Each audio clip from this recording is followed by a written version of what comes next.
Michael Stipe and his boys from Rapid Eye Movement. Bad day, I hope you're not having a bad day. It's Saturday, it's 1:05. I'm Ricky Gervais, with me Steve Merchant and Karl Pilkington on XFM 104.9.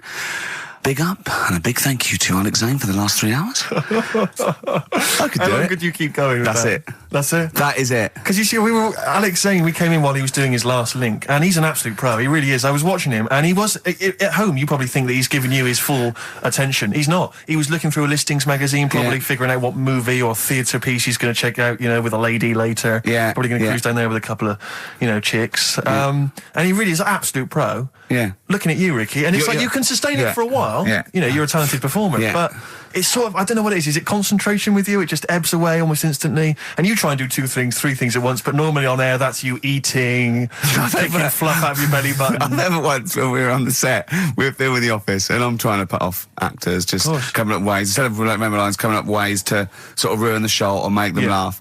And you came out and went, Rick, it's like having your own TV show isn't interesting enough for you. Yeah. Just concentrate, it's lunch in an hour. I went, all right. Well, the radio show even less so. I mean, you really I know. can't be bored. How long do you think your interest you sustain your interest? I came in too early because I got bored just before we came on air. Sure, okay. I came in too early. I got to stop getting the cabs early. Yeah, so you're bored now. I think I've got to get about 5 to 1, and then I think that'll last me till about 1:30. Again, as he was saying that, he's not giving you his attention. He was kind of leaning back. He's put his feet up now on the desk. I've got to be comfortable, haven't I? And this CD rack's in the way. Sure. Well, you get yourself comfortable now. Get yourself settled. And then sort of... Because a lot of people will move the... There's the microphone moving now. That's the squeaking going on. You've broken the CD rack. You could actually, of course, you could move the CD rack by getting up and moving it. No, that's too much effort. You've got to try and do that whilst angled on the seat. I'm nearly laying down. It's almost horizontal. It's the most you can get. Well, I'll tell you what. I don't know what those listeners are thinking of what Steve Merchant say, but don't believe a word. All right? Oh, nice. Classy. Yeah. 5 minutes past 1 o'clock on XFM 104.9. Ricky Gervais, Steve Merchant, Karl Pilkington. A retro cut there, Thin Lizzy. Don't believe a word on XFM 104.9. I'm Ricky Gervais, with me Steve Merchant. Bubba-doo-boo. Who's that over there? It's Carly Pilk Boys. You all right, Carl? Oh, that's clever. How you doing? Yeah, I'm all right, yeah. Yeah, come on, up, bigger bagadoo, up, yeah? Project. There's people out there wanting to, cheer up their Saturday afternoon. We're the boys for it, yeah? We're like quick fitters. Yeah. Come on. All right, Carl? Yeah. Come on. I'm all right, I'm up for it. That's it. This is the height of excitement. This is it, is it? That's This how is you sound when you're 100% This is you excited. off your head, is it? High on life. Christ. What did Suzanne say about you saying about a big ass? Go on. She heard about it. Shall we recap what happened last week? Well, the week before, he said that her haircut looked like Dave Hill from Slade. She didn't like that. So next week I said, she was a bit grumpy. He went, yeah, I didn't mention her fat ass. Still thinking that she would never hear about this. Yeah. What happened when you went home? She heard about that off her mate. Yeah. And we sorted it out. Didn't have to buy her anything. I just sort of said, come on, what the show's about and that. Stop moaning. Yeah. Right. That was all right until about Thursday, when I was reading about... do you know, like they say, there's like 2 worlds and that, and whatever I'm doing now here, there's another one of me doing the same. Yeah. But he's probably taking some time off. He's probably having a week off. Yeah. But I was just talking about that, and she was saying, nah, that doesn't happen. And I sort of said, well, they definitely won't have a haircut like yours. Right? And that sort of started the argument again. It's almost like you haven't learnt your lesson. Also, it's like you're talking about it again on air almost, in a way, so our mates could hear again. It's very short. Learning curve. Carl, if there was if I cut a hole in a box and you knew there was an orange in there, right, and you put your hand in, would you be stuck there trying to get that orange out, do you think? Or would you just let it go and sort of tip it upside down to get it out? What do you mean? I think that answers your question.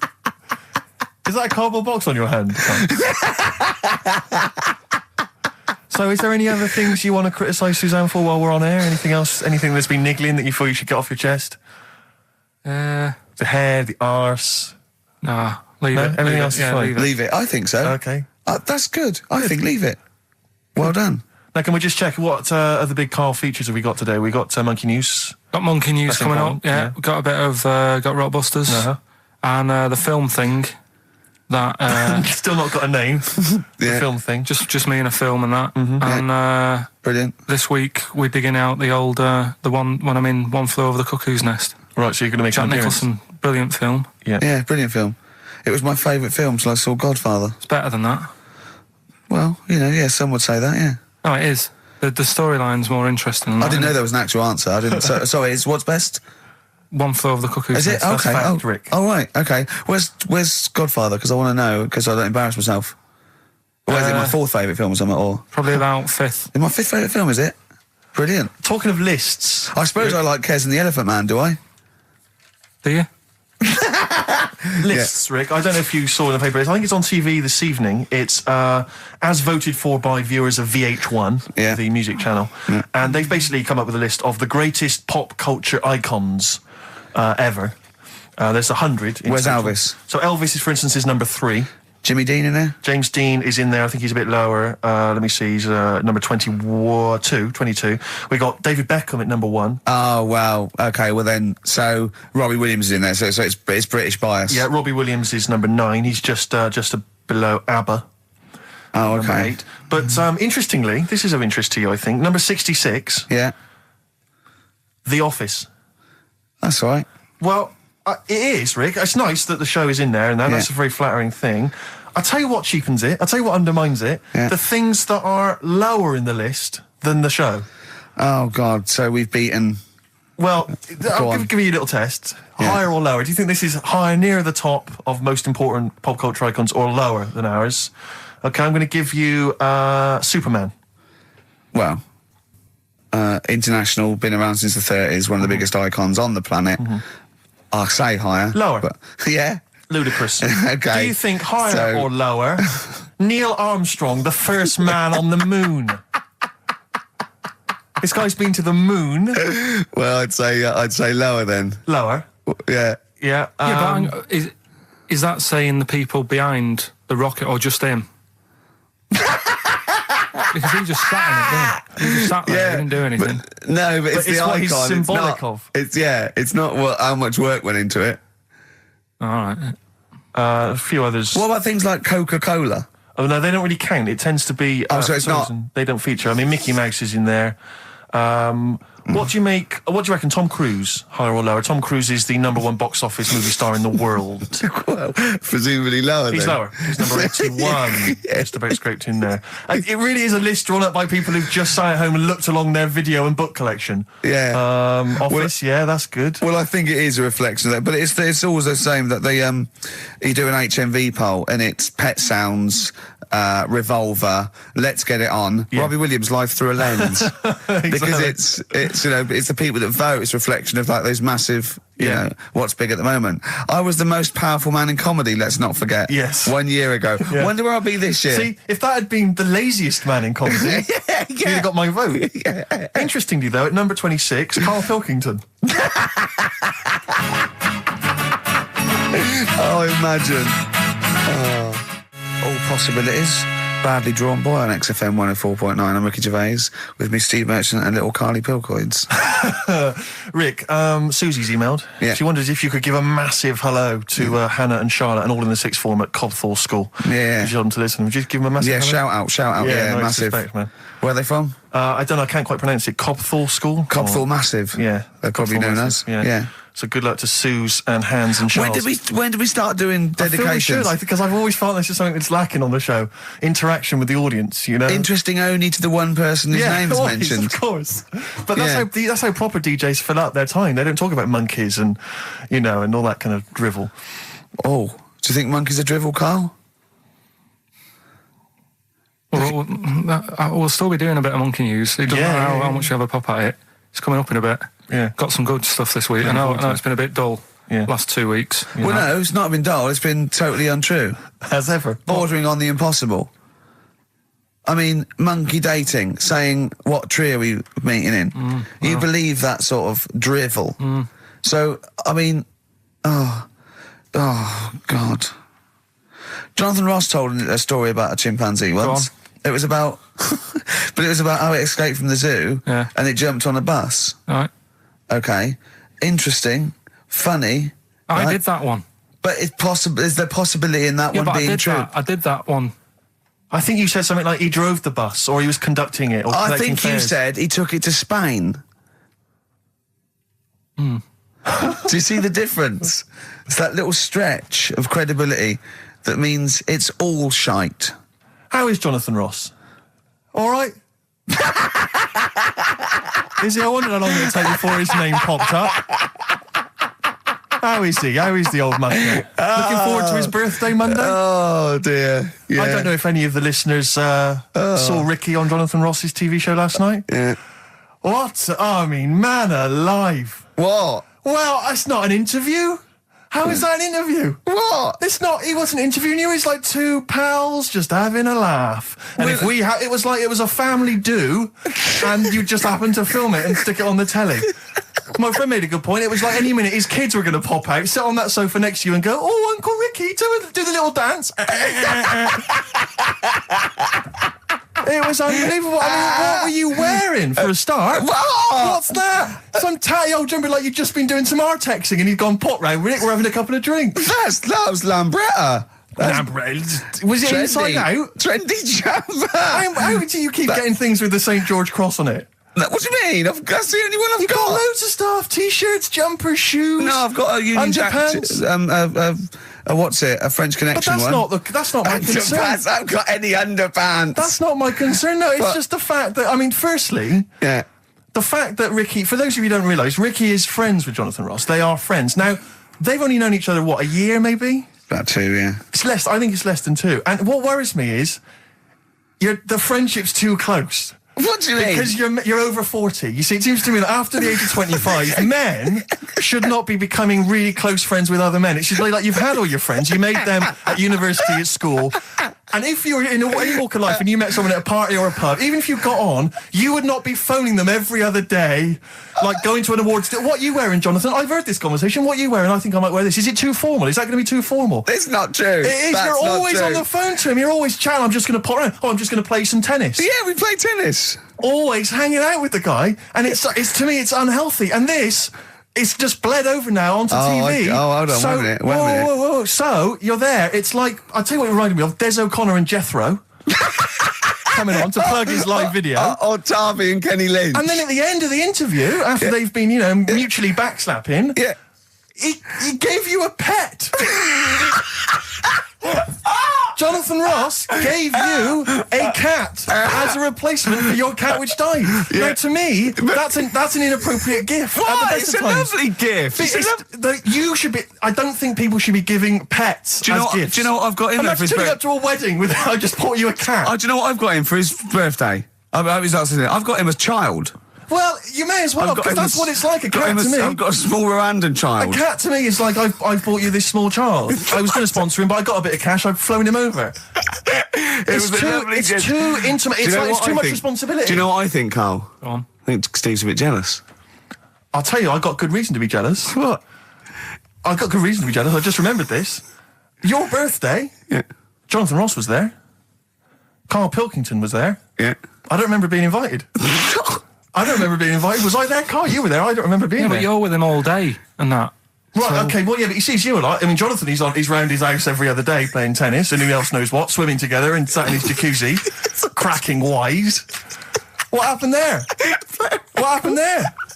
Oh, we've got to the bottom of it. Play a record. The villa that we went to afterwards could only sleep It may as 6. well have been. How is the cat, all right? Yeah. What's your name? Jonathan? Ollie. All Day and All of the Night from the Kinks, playing that for Jonathan Ross. I'm sure Ricky will give him a call later, so don't worry, Jonathan. Just you can live without him for 3 hours. Oh, jealous. Adverts. XFM. Hey, Outcast, XFM, 104.9, Ricky Gervais, Steve Merchant, Karl Pilkington. It's that time, isn't it? Rockbusters. Come on, Carl, what you got for us? All right, well, do you want to say what the prizes are? The prizes or are bad this week. Really? We've got... I'll be the judge of that. Actually, what am I talking about? No, there's a 2-disc set, Rock and Roll Legends, on the cover there. We've got Buddy Holly, Elvis, Roy Orbison, and Little Richard. So No one wants that, baby. Nobody's interested. Nick Cave and the Bounties, a DVD. I'm a Nick Cave fan and I wouldn't watch it. No, you'd watch it once at most when there's nothing on. Knowing Me, Knowing You. No, I mean, Nick Cave's good, but when do you watch rock DVDs? I know. Knowing Me, Knowing You, great series, obviously, but once VHS. VHS. On VHS. Who wants it on VHS? Yeah. Where are all the bonus features? Absolute pointless The so only thing far. that's half decent is this enormous hardback League of Gentlemen book, which is the scripts and all sorts of other stuff. If you're a League of Gentlemen fan, you'll love it. If you're not, I guess it's a good Christmas gift. If you're not a League of Gentlemen, there's nothing in this for you. No, exactly. So, you can either enter for the hell of it. A pile of rubbish. What's the show? Well, not as bad as the competition, I suppose. So, go on. Right, well, you know how it works. Cryptic clue. It's not really cryptic. It's Well, usually wrong. Kind of is. Yeah. Right, so the first one, there's 3 of them, you get them right, you win the stuff. First one, I'll get him close. I mean, because you could win this if you got one right, possibly. if you go to Chepstow, you will. Was that a clue or is that a point? Is that something? That's a clue. Right. All Say right. it again. If you go to Chepstow, you will. And what are the initials? Just S. Just S. Right. Second one, E.T. is upset. What's up with him? All right. E.T. is upset. What's he upset for? What's wrong with him? All right. Different. So not cryptic. So go on. M.E. The initials there. N-E? M. M-E. M for mother. M.E. All right. And the third one, I had a tape with. Jesus. Imagine Bob Holness doing this in the gold run against the clock. Right. I had a tape. No, I had a tape with some. I had a tape with like Humpty Dumpty on it, and Hickory Dickory Dock and that on it. But I've broke it. All right. Constantly listening it to trying to figure them out. Trying to solve the crime. Exactly. Who pushed Humpty? Yeah. The initials there, B.R. Right? So, first one, if you go to Chepstow, you will. The initial S. E.T.'s upset. What's up with him? Yeah. Right, what's up with E.T.? I don't know. What's up with E.T.? E.T.'s upset. What's up with E.T.? Yeah. The initials there, M-E, is that right? Yeah. Yeah. Let's go through that one more time. Yeah. If you go to Chepstow, They're you like might. jazz questions. Yeah, exactly. Just free form. Exactly. Yeah. E.T.'s a bit upset. What's that? What? Hey, dude, what's the matter, man? And I had a tape with like Humpty Dumpty on it, Hickory Dickory Dock, stuff like that. Doesn't work anymore. What's gone on there, right? What's gone on there? B.R. First time we said, well, you broke it. Well, I broke it then. Is that important or not? Yeah. I broke it. And so it's B. B.R. Okay. Right? Okay, well, you can text if you have a mobile phone. So everyone, there's no excuse to not take part. 83XFM is the text, 83XFM, or the phone number. No, we're not doing the phone, obviously. We don't I think I know what want the B might stand for. And otherwise it's ricky.gervais@xfm.co.uk. We'd love to hear from you. Oh, it just sucks the lifeblood out of It me, does, doesn't it? just listening to Rockbusters. Something to bring you down even further, although it's a beautiful, beautiful tune. Oh, beautiful. Ryan Adams has got a number of different albums out at the moment. One is called Rock and Roll. It's not great. Don't really bother with that one. Do dig out, though, Love Is Hell Part 1 from Ryan Adams. It's available at different places, and you'll find this on it. Track 5, Wonderwall. His version of Oasis is wonderful. Absolutely beautiful, isn't it? It's a treat. XFM 104.9. Yeah. Ryan Adams from his new album Love Is Hell Part 1. That's his version of Wonderwall. Rick, I know what you normally enjoy, about 20 to 2. Some ads. You love them. Fortune Faded, Red Hot Chili Peppers on XFM 104.9. You, of course, don't ever take the tube anywhere, Rick. No. You haven't done that for years. No. Take cars everywhere, or you walk. No. Or you get a lift from Jonathan. But me, I'm still forced to take the tube, which is also very embarrassing at the moment because You're of not those forced to posters. take the tube, are you? I am. What do you mean you're What, am I forced made of money? Well, you could How walk. else am I going to get about? You could walk. What? You can drive. Why don't you buy a car? Oh, yeah, driving into the centre of town? Congestion charge, are you paying that? Are you a fiver? Hey? What do you think of that, Carl? Hey?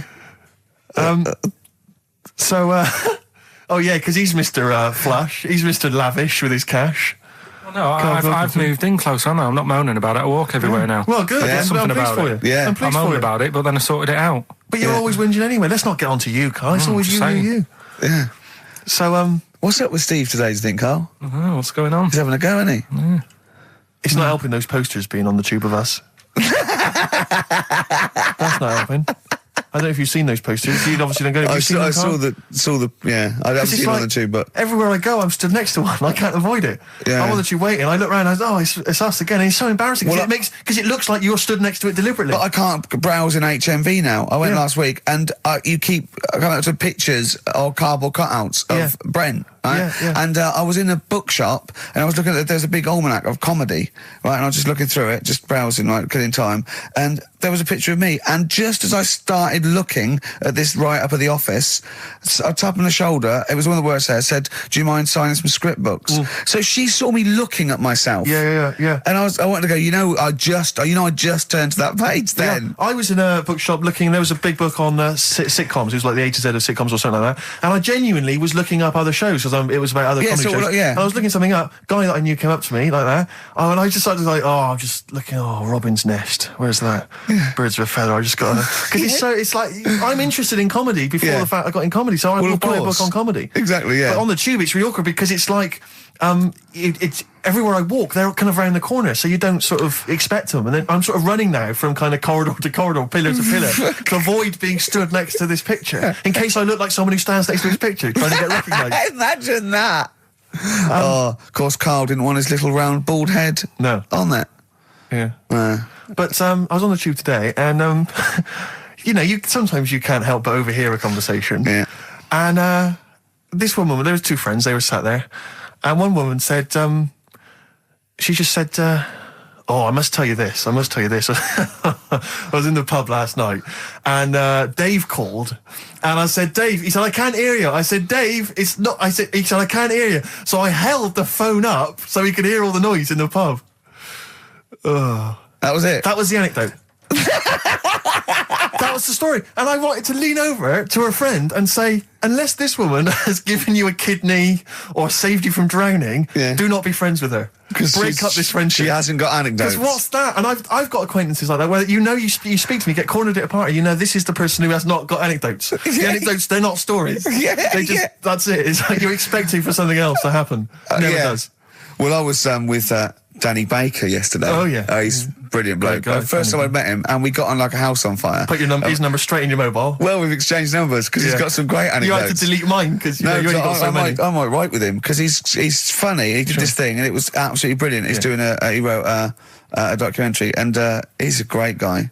He's funny as well. You know what I mean? It's this. I tell you what, it's the showbiz friendship. That's what I loathe. I think it's the fact that like somehow. You're sort of because it's like you haven't got to go through the formalities of making friends with someone because I respect your work, you respect mine. I'm a funny guy. You've seen my work. Let's be friends. Yeah, of course. Yeah. And it's like, it's a horrible kind of icky sort of. Listen, Steve, me and you are going to stay in touch, whatever. So I mean, probably not my birthday this year, but next year, sure. We've known each other 7, 8 years. Yeah. So come to that one. Yeah. Well, do I need to wear the waiter's outfit again? Oh, God. Oh, dear. Yeah. PIMP by 50 Cent, or 50 Cent, as I call him. XFM 104.9. I'm Ricky Gervais, you're Steve Merchant. There's little Karl Pilkington over there. All right? All right. Yeah, not bad. Listen, Oh, he's perked up. Yeah. Oh, he's back in the area. Well, you got something to say? I was kept quiet in the first hour. I'll let you get on with it now. What you got to say? Is it just have a guess? Is it about monkeys, Chinese people, or little gay fellas? It's about little gay fellas. Sure. Is it? Of course it is. Go on. Yeah, but not because I like Sorry, I'm just making a that. tally. Let me just note that down. Yeah.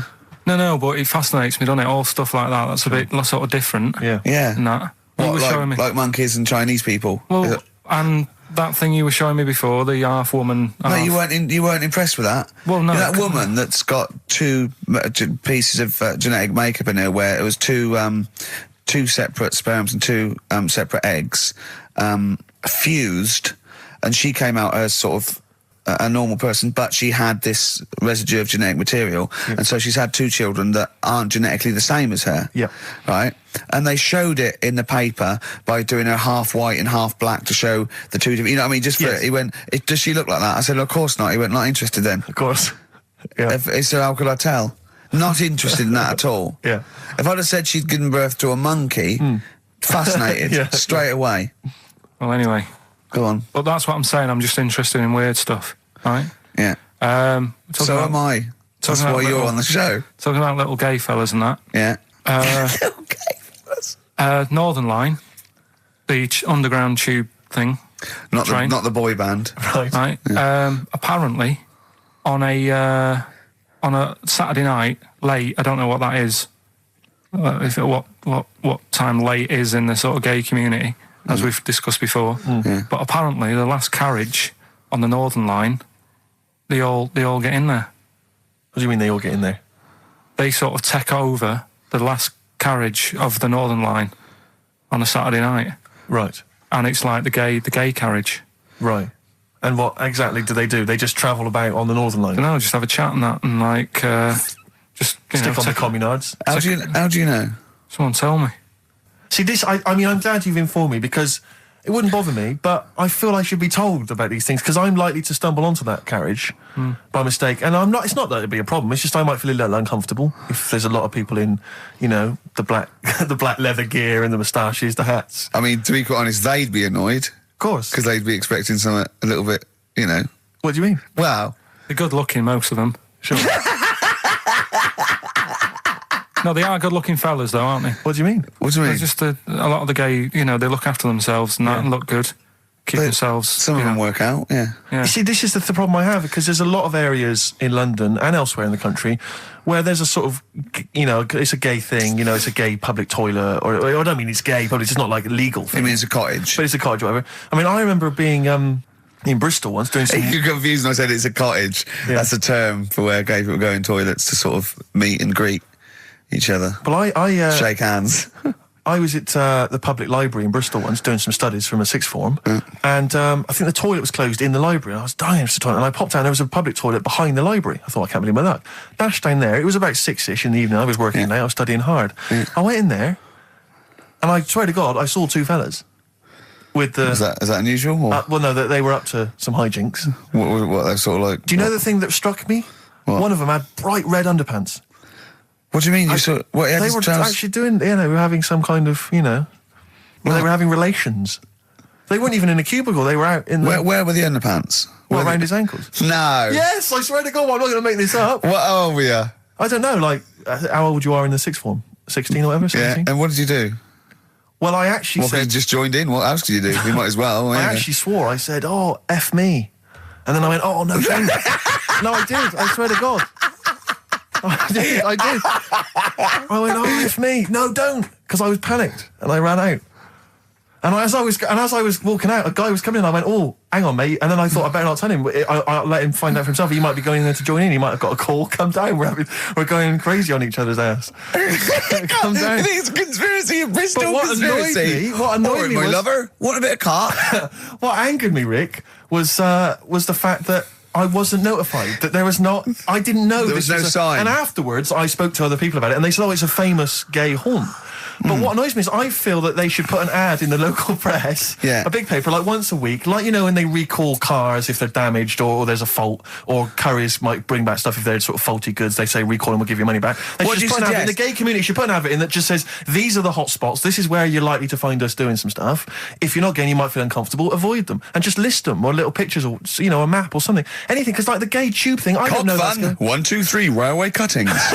Well, not that. It's more of a sort of social awareness thing. Yeah. So people, don't feel uncomfortable and... But they don't want it exactly to be like sort of walking in under a neon sign. But why? It's legal. yeah, big arrows. As if. What do you mean? What's wrong with that?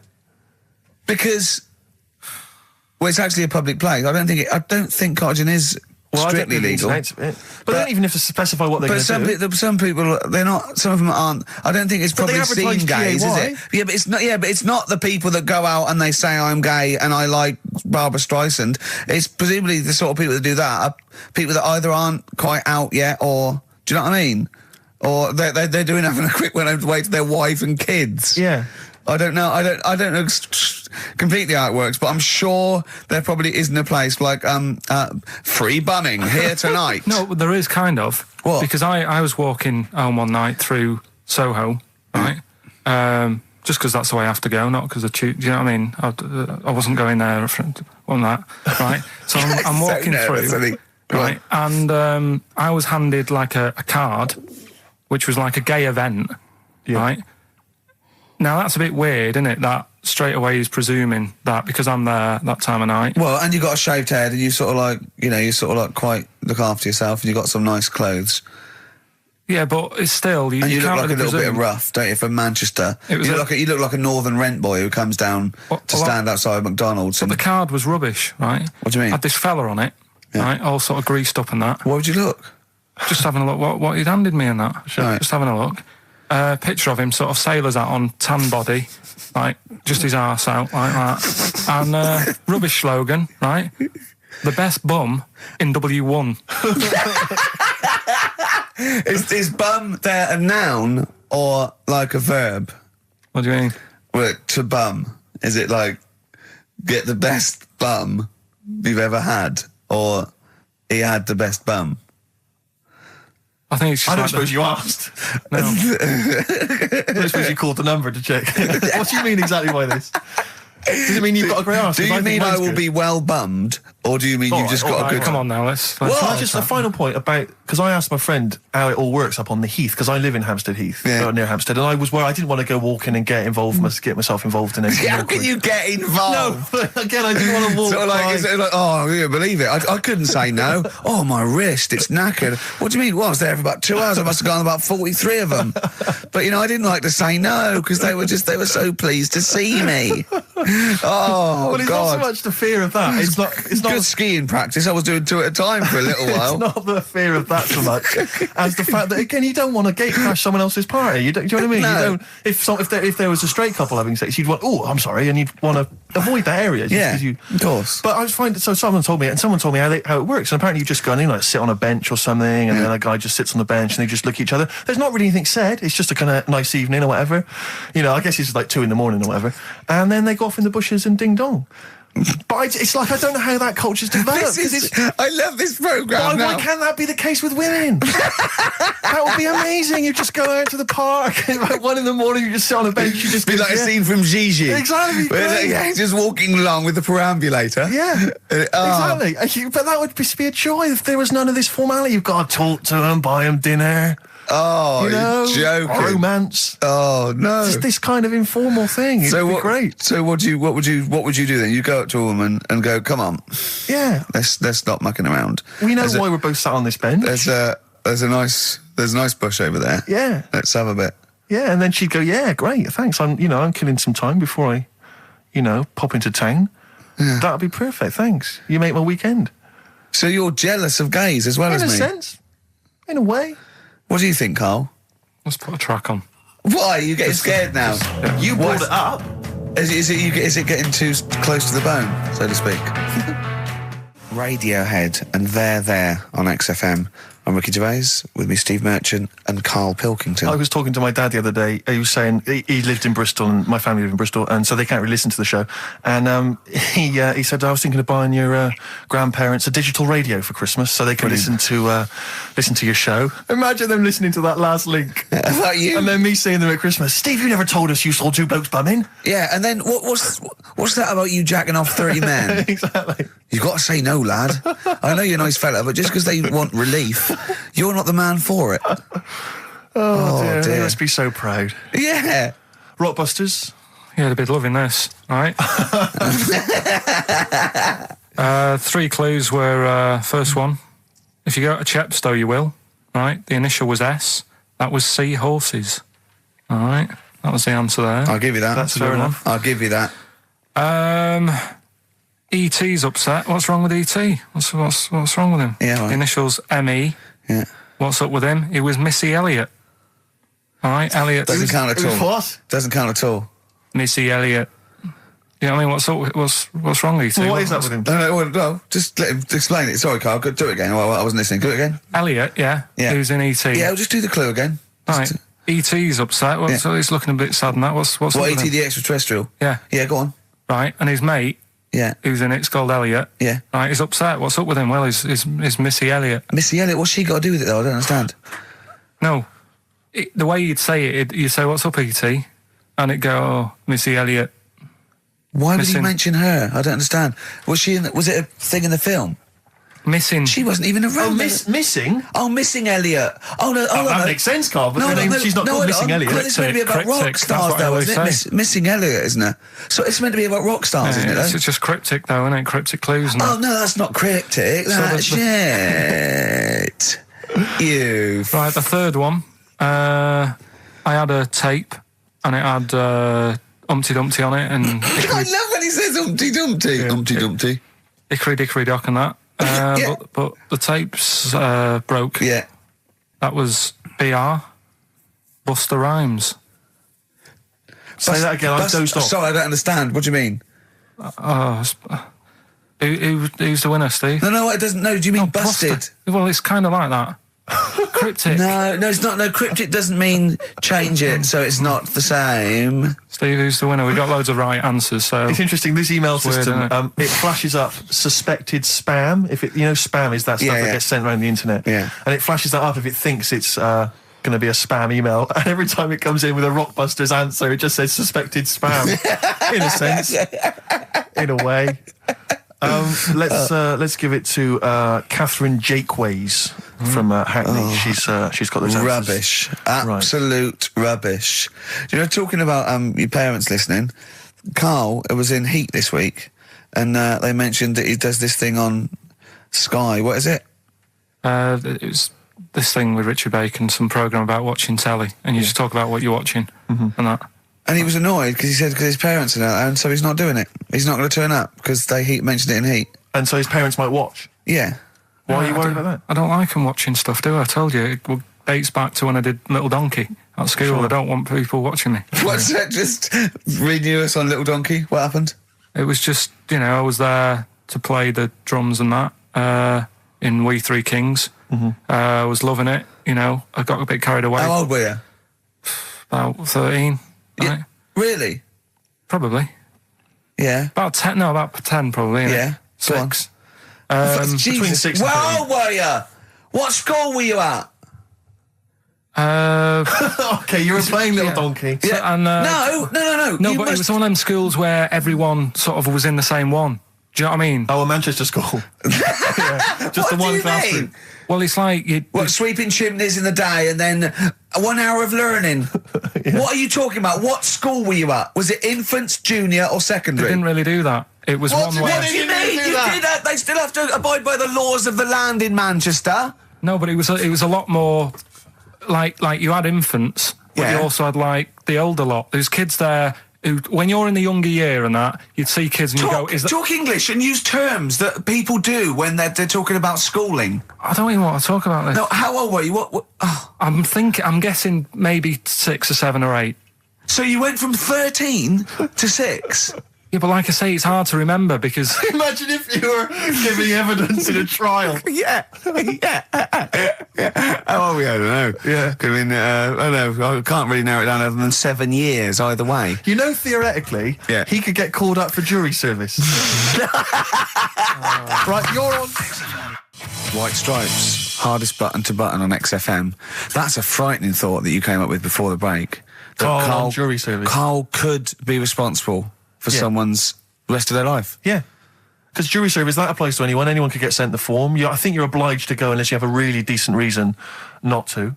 Imagine it was a really, really important trial. But what annoys me is that isn't it supposed to be you're tried by 12 good men and true. 12 good men and true. Yeah. Good men and true. And women, of course. The only thing I can hope is that the defence attorney would wheedle out Carl at an early stage. Oh, yeah, objection. I object. Yeah. Why? I object. Have you heard of something called Rockbusters? Yeah. Well, sorry, you can't just object on that. OK, then what if I tell you my client, standing trial, is a little gay Chinese fella? And here are some of the tapes from XFM. What would you do? He's prejudiced. So how does it work then? How does what work? What do you mean? You just get called up and you have to do jury service unless you've got a very good reason. And it's not, I normally have Mondays off. Yeah. Oh, you wouldn't like that. You have to get there at 9 o'clock. I've got to prepare monkey news. Yeah. Oh, you couldn't stand it. Just wouldn't do it. What would you say? Say, don't get me involved. Because I got involved once. Don't get me involved! No. What do you mean you got involved once? Well, with the police and that, when I lived in Manchester, I saw a bit of car crime going on. Right. And I got involved. Hassle. I'm telling you. How did you get involved? You phoned the police? Yeah, because I thought, well, I know, well, that's just it, but I thought, I'd hope somebody did it with my, Yeah. So, and it's just a hassle. Loads of phone calls. Canary. Having to stand on a balcony of this, tower block that I lived in. Police shouting up at me. I'm stood there with my underpants on, right? And what it was, a car had been robbed, right? Mm-hmm. So I call up the police and that, right? Said, right, listen, car's been robbed. And they said, where is it? I said, I don't know, just across the road from where I live, right? So I tell them where I live. Where do you live? How old were you, 13? So she's asking loads of questions and that. I'm saying, look, whilst you're asking all this, they're actually getting away, so, will we leave it?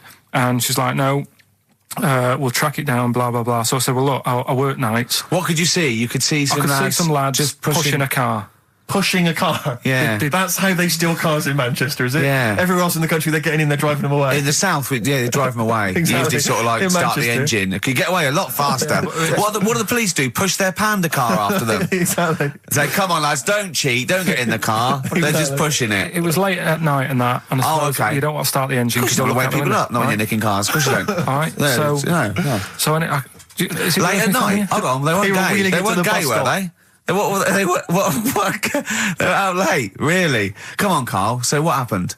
So, anyway, I said, look, don't call me back. I'm going to bed, right? I've got work in a bit. Brilliant. So, Let's go. What? So that was that, right? Where were you working? Next thing, right? Phone's going. Hello, it's the police again. I said, I told you not to call me. Right? I told you not to call me at home. So, they said, right, the police are outside. Can you go on your balcony? She's like, oh. So I'm 10 stories up, right? Stood on the balcony with like my underpants on, right? And the police are saying, where's the car? And I'm saying, I don't know, they've gone down that road now. So I'm trying to point to them. They're shouting up, saying which road and all that. And I just thought, why did they get involved? Yeah. I don't think they found it. No. It was hassle. The blokes were pushing it too fast. Exactly. They were in the next street by now, weren't they? This don't get involved. Don't get in. After that... Imagine him being on some sort of trial where it's like some sort of mob affair. Yeah, gangland murder. Imagine him going into the witness protection. The police just explaining to him, your new name is Jeffrey Peters. Why can't I be called Bruce Wayne? Well, no, Mr. Pilkington, listen. Imagine that. Do you know what witness protection is? Oh, go on. Amazing. Look, it's when, supposing you were to give evidence against the mafia, right, you've done a job for them and now you have to give evidence against them, right? Right, well, if you're going to do... I mean, all I did was 2 kids nicking a car. Yeah. Don't start messing with mafia. No, listen, of course not, no. But let's imagine you were in the mafia and that you got caught doing something, but instead of going to prison for the rest of your life, you said, oh, well, I can give you Mr. Big, yeah? So they go, okay, give us Mr. Big and we'll let you off, right? So the police go, right, okay. I got handed this leaflet in Soho. So you say, okay, well, I'll give you names. They go, right, we give evidence in court, and you go, yeah. They go, right, we'll have to get you away because you'll be done for. So you give us all the names of Mr. Big, right? We'll give you a new identity, a new passport. We'll let you go and live in Canada for the rest of your life with Suzanne, right? So why have I got to do all that? Because they'll bump you off, won't they? How did you know it was me? Because you have to give evidence in court. So they go, oh, Pilkington squealed. So you got to change all your life? Yes. Yeah. They've killed someone, yeah? Yeah. Well, look, you just know... You're giving them in to keep you from going to jail. So you don't want to spend the rest of your life in prison because you're involved in something, or assault, or whatever. It doesn't matter, Carl. No, listen. How would the mafia know that I've said something? Because you say in court, those are the people. He's Mr. Big, he's Mr. So-and-so, he ordered the hit. Don't you know anything? It's a lot of messing around, though, isn't it? So I've got to leave this job, yeah? Yeah, I think they might try XFM first. I'd have to... What? I'd have to bin Suzanne, would I? No, she can go and live with you. You have to cut off all your ties with your friends and family, though. You can't contact them. You've got to leave them behind. Would she have to change her haircut? Possibly. When did the murder happen? Yeah. So what would the new identity be that you'd choose? What would you choose for yourself? What name? Probably, I wanted to be called Brett when I was a kid. Okay. Right. Brett what? Brett Pilkington. You got to change your surname, yeah? Yeah. Well, yeah. Yeah. Maybe go ex-directory. Where would you move to? Probably back up north. No. Well, no. No, don't do that. Don't do that. Can I suggest maybe Brett Hanson and go and live in Australia or Canada or something? Well, maybe when they're not operating, maybe, and they're just forget it. You might have to change your identity as well. You might have to grow your hair. Well, you can't grow your hair, but maybe wear a wig or a moustache. What would you do? What would you wear? So like an afro or something. Something like that. That would be brilliant. That would be absolutely And I've got to do brilliant. all that just because for 5 minutes I stood in a court thing. Yes. And said he's the one who did it. Yes. Yeah. Well, why can't I just wear the afro and the glasses when I'm in the court? Say my name's Brett, right? Yeah.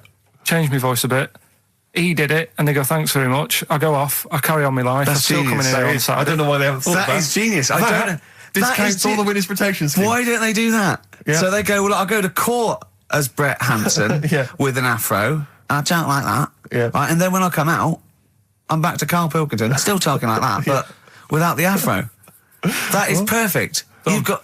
Why don't you call the FBI and say, listen, I can save you billions of dollars a year. You're a genius, Karl. All right. Well done. Or Brett, should I say. The specials, Rudy, a message to you on XFM 104.9. Still to come, Rick. I know you're excited. Karl puts himself inside a movie this One week. Flew Over the Cuckoo's Nest. One Flew Over the Cuckoo's Nest. Look I forward think to you that. could... I can imagine him in an institution like that, though. Not much of a stretch. Let's have some ads. XFM. Don't Look Back Into the Sun, Libertines on XFM. I'm excited, Steve. It's that time. It's that time of the week. Go on. Well, Karl's in a little film. Oh, that's what you're excited about? Yeah. Sorry, I thought you meant the show's almost over. Right? Yeah, no. Come on in, Karl. Right, so, yeah, I'm in One Flew Over the Cuckoo's Nest. Yeah. Took a scene from it. Yeah. Got to listen carefully in that. At the end, there'll be a question on, like, the clip that you've just heard. It's sort of like what they do in the Krypton Factor and stuff. So do you want to read out the prizes? Or just Yeah, little there's the usual taster? things. It's a couple of rock and roll albums. We got the. Why is it Gentleman. called One Flew Over the Cuckoo's Nest? I can't remember. I think it's explained in the book, but I don't remember. I haven't read it for many years. If someone knows, just a quick email to do. I'd like to know that. Ricky.gervais@xfm.co.uk. You can win yourself, if you get the question right, the League of Gentlemen Series 3. We got that Rock and Roll Legends again, the Best of Blondie, a nature programme, and the Old Grey Whistle Test, Volume 3. So if you're Brilliant, so over that's well 50, worth- you'll enjoy that. Yeah. And just, if you haven't seen the film, it's just about, like a... What would you call it? Well, it's a guy who thinks he's going to get away with prison by going into a mental institution. It was a new experiment, but he finds out he can't get out and he's sort of trapped. And well, people know it. Everyone knows what. Just play it. Just Well, play I it. saw it last week, so... Just play it. All right. Well, you know, I've been observing you here now for the last 4 weeks, and I don't see any evidence of mental illness at all. Yeah, no, I'm not mental. I never said I was. I mean, all right, I got an E in history, but that isn't why I'm in here. I'm in here because I had to get away from the outside world. It was doing me head in. I've been working too hard. I'm stressed out. I've been working like loads of hours Monday to Friday. I've been working on a Saturday with Ricky and Steve. Right, that's been doing me head in. People think that's a laugh when it isn't. You're Right? busy right now, are you? You got something to do right now? See, this is why I'm here today, Doctor, because he's doing me head in. What do you mean, sir? Well, he's doing me head in. I came in here to get away from Ricky. He is just as bad. I'm smarter than him, ain't I? No, you're an idiot, right? You just... We're just good friends. No, we're not friends. And if you were a friend, you wouldn't be doing that to me, Ed. How do you mean that? Well, don't ask... Come on, I'll show you. Yes, Look what you've done. Get him out. Get him off me! Get him off! Now, just hold it right there. All right. You get off! Doctor, will you tell him? Murphy, don't hurt you, does it? Of course it does. That's it. Now hold on to it. Not too hard. You'll crush all the air out of it with it. He normally... Get off! He normally does it harder than this, but... No, just warming up. Warm it up. Warm it up. What's somebody else? All right, be there.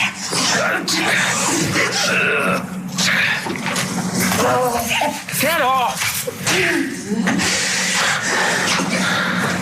See what I mean, Doctor? That's what he's doing every day. The state of this. I don't know why you do it, because it's not as if you're going to crack it open. But I tried, didn't I? God damn it. At least I did that. I love it. The effort. Yeah. It's almost, I wonder if it's almost a strange premonition of the future. Yeah. You in some kind of home. All right. Well, What's the question? Little question then. What result did I get in history? Good. All right. Yeah, well, tricky one, that. ricky.gervais@xfm.co.uk. Or text. Will we take text? I can't really bother to check All the right. texts. All right then. Email. Thanks for that, Rick. Sneezy. Yeah. All right. I'll play. Prinish Brothers, yeah, it's a lovely tune from their album, what's it called? Yours, Mine and Ours. Blinded by the Stars. Blinded by the Stars from the Prinish Brothers. We've a couple of texts. I do occasionally have a look at them. Go on. We've had one here complaining. It doesn't say who it's from. It just says, wow, really clever homophobic material. Genius. Switching off, idiots. Oh, I don't know what they mean. It was not clever homophobic material. It was just homophobic. It was... Well, what do they mean, though? But how is it homophobic? We weren't being anti-gay. We were saying we don't understand the gay world. And anything that's... We were querying and questioning it. Yeah, and Karl, see, this is what I mean. Karl gets us into trouble. I can't go through Chinatown anymore. It's not really a town, though, is it? It's not really a town. It's more of a novelty street. Novelty street with restaurants. Yeah. But I can't, and when we sort of like talk, we get tarred with the same brush as him because the man's an idiot. Yeah. But we often say that. We are not homophobic. I don't think Karl's homophobic. He's confused. He's interested. He's got nothing against Chinese people. He's got a little theory that they don't age well. And these are the sort of things that come across, I mean... They're not meant to be homophobic and racist. They're showing that Karl, I don't know the PC term for this, is a bit mental. Yes. And, I think we're doing our bit by letting him on the air. On the air as well. Like that complaint he got about that woman on, what's it called? Who are you looking at? Yeah. Because he said about, I don't even want to repeat it, but he said something, Yeah, but I never meant to upset anyone with that. No, I know you didn't. No, I know you didn't. No, but I mean, it's on a website now, and to be fair, she does say it was Karl that said it, and we were the idiot presenters that let him on air. But it's like Karl is bad for our reputation. Yes. Do you know what I mean? It's funny to be in a room with him, but then I want to sort of shake it off. Yeah. And I don't know what to do about Guilty it. by association. I know. What have you got to say for yourself, Karl, for some of the stuff you come out with? What have you got to say? I mean, I know the answer. It's absolutely from the heart and genuine... ignorance. and confusion and interest. You haven't got a malicious bone in your body. Well... Towards me, yes, but yeah, other people. But again, he's just honest with you. He says... don't repeat what he says. No, don't repeat it, just leave it. But it's not as bad as some other things. But he says, remember you just say that when you first met him, he looked a bit hard, but you got used to it. Yeah. No, that's from the heart. That's like him sort of like being honest and nice, but he doesn't know what that... And we can take it, of course. Well... What have you got to say for yourself? I haven't got anything to say, really. I mean, there's been other weird stuff going on in the week and that. Go on. No, I might as well talk about it next week, because we're wrapping up. All I'm saying is I talk about what's gone on. Yeah. Have we got monkey news? Have we left monkey news behind? Monkey news, come on! What happened? You can't offend monkeys. I'll tell you what is annoying. What? Steve's told me about a film that is about a monkey going off with a woman. The Charlotte Rampling thing where she... It's a film called Max Mon Amour. Yeah, she has an affair with a monkey. Go on. Yeah. Oh, what happened? You wouldn't like it. We can't go into it. You wouldn't like it. You wouldn't like it. It's not like it's weird, and you wouldn't, Karl. It's not like a nature program where he wears a bowler hat and can talk. Okay, the nature programs that you've seemed to see. Yes, I'm trying to think. I haven't seen that one. No, yeah. Come on, do monkey news. Well, monkey news this week. Play the jingle. Oh, chimpanzee, that monkey news, you. Right, it's about this monkey that was knocking about in the 1950s. Right. It was known in the sort of LA area. Right, and apparently, again, I haven't really checked all this out. I've just picked up bits that look interesting. Yeah. Wore a golden mask and like a cape and a leopard skin belt and stuff. Right, so people didn't know that he was a monkey. Of course, they didn't know. Yeah. They thought it was this bloke who's going around and he was helping out crime situations and stuff. Right, you're an idiot. So this disguise that you see a 3'6" bloke with arms the length of his body. No, but that's the funny thing, right? They sort of thought it's a bit odd, he's stocky yet extremely flexible. Yeah, and hairy because he only wore a white mask and a belt and a distinctive jawline and stuff. And then right, apparently, like he used to sort of get to his. Nothing we say gets through, does it? You've decided you can picture this monkey going around solving crimes, and it's telling you. Let him finish the story. Time's running out. So it sort of get to its crime by like swinging from the trees and stuff. Of course it would. Right? Yeah. But people just thought it's a normal fella. Of course. then what happened was This is the bit that's going to annoy me, isn't it? he helped some fellas out, like, you know, and for a reward, they were like, do you want some money? You know, you've helped save our lives during a crime and stuff. Do you want some money in that?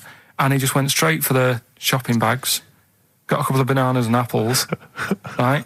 And as he was bent down, looking into the bag, getting the bananas and apples, they pulled his mask off, little monkey.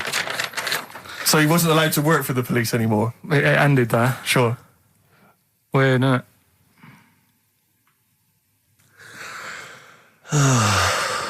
Rick, can I tell you the meaning of One Flew Over the Cuckoo's Nest? Yeah. Can we never speak of monkey news again? Yeah. It comes apparently from an American children's nursery rhyme. 1, 2, 3, 4, 5, 6, 7. All good children go to heaven. Some fly east, some fly west. Some fly over the cuckoo's nest. Brilliant. Now, thanks to Ian for emailing that in. Shall I give someone the prizes? Yeah. Phil Corbett, there you are, that's the first one I've pulled out. He correctly guessed that it was E. It was an E that Karl got in history. The only qualification he's got, and it's an E. Do you know that woman? Judge the monkey news based on that. Go on. That woman who went out with the monkey. What? It's a film. It's a film. It was Charlotte Rampling in the film. I don't know who played the monkey. Did she have any kids? What, with the monkey in the film? Yeah, I'm just thinking if I'm going to get it out and stuff. No. Why? Oh, because that would have been interesting. Well, no, it's just that the problem there is the kids would always look more like the dad. See you next week. That's Feeder and Come Back Around. It's a new leaf, Steve. I'm going to do properly now. I'm not going to be slovenly. I'm sitting up straight, you see. Yep. And it's going to be a proper DJing, because I think... Coming up soon, some great tracks, including a new one from Abs and an old one from Snow. Informer. You don't mean that if it's me Eka-boom, a licky boom boom down. I'm joking, of course. We've got some fantastic tracks. There's some stuff, great yeah. chat, and we've got Karl There's with some me, great Steve. chat. Steve. I'm Ricky Gervais on XFM 104.9. There he is indeed, with him Steve Merchant. And Karl Pilkington, of course. Say hello, Karl. All right. Yeah, nice. And you say you read... The beginning of a radio show is very much your wares, your shop window, laying out your stall. I don't think you could choose a better track than The Only Ones, Another Girl on the Planet. I'd love to hear it. One of my favourite intros, that. Amazing. Oh, that was dangerous, because I once heard on Capital Radio, this has got to be the greatest rock intro of all time. And they played Money for Nothing by Dire Straits. Brilliant. Yeah, I can just imagine them putting their head down. I remember a friend of mine, when I was at school, he just bought a car, and he took me outside to show off the stereo system, Money for Nothing. Really? He just played that. I've never heard the song before. Just played that for its entire 4 or 5 minute duration. It is a to good show off song the sound system. Yeah, it's a good song for showing off intros and sound systems. Exactly. Yeah. You said you were driving along earlier. You saw someone. Yeah, it was one of those zooped up sort of sporty saloons. Nice. You know, the big back, like a Mondale or something, those big, and it was blaring out, and the bloke in it was sort of like, I could tell he was 24, but already going bald. Yeah. From like obviously his estate agency job, not jail. Yeah. But he's made a bit of money, and the stereo system was ridiculous. I mean, so loud, and it was going through Covent Garden. He was playing Snow in Informer. Do people remember Informer by Snow? It was a big tune in my I don't know. It's great. Yeah, I always enjoy it. Can I bring that in next week? Can we play Snow next week? Well, you can play a tiny little bit. Tiny little bit of Snow. Yeah. Informer. Do you remember Snow, Karl? Yeah, you loved it. Yeah, big tune. Yeah, loved it. Oh, Yeah, did you? big tune from the 90s. Happy song, isn't it? Rick, you were Yeah. saying that you've turned over a new leaf. Yeah. Is that in all aspects of your life, or is that just in your broadcasting career? Because the reason I bring that up is because, do you want to describe what you were eating just now when we came in? Because you're a 40-year-old man, you put on a little bit of weight, so presumably you're watching what you eat. Well, no, but it sounded exotic. I went into a cafe and they didn't have a cheese sandwich. Right. And Can I describe what it looked like to me? Right, it looked to me like a big slab of cheese. You've just got them to just cut off a big block of cheese, like the size of a CD case, or one of those double albums, right, of cheese, right, and just lightly melt that for me so it drips over my hand and it gets really greasy in the bag. But just lay some strips of bacon on the top. Yeah, but listen, you've embarrassed Is that yourself. what it was? No, it's a croque monsieur, so it's French. It's a what? A croque monsieur. A croque monsieur. Yeah, and so I thought, I've never heard of a croque You're having a monsieur. see, you've embarrassed Is yourself. that how it's pronounced, or is it croque monsieur?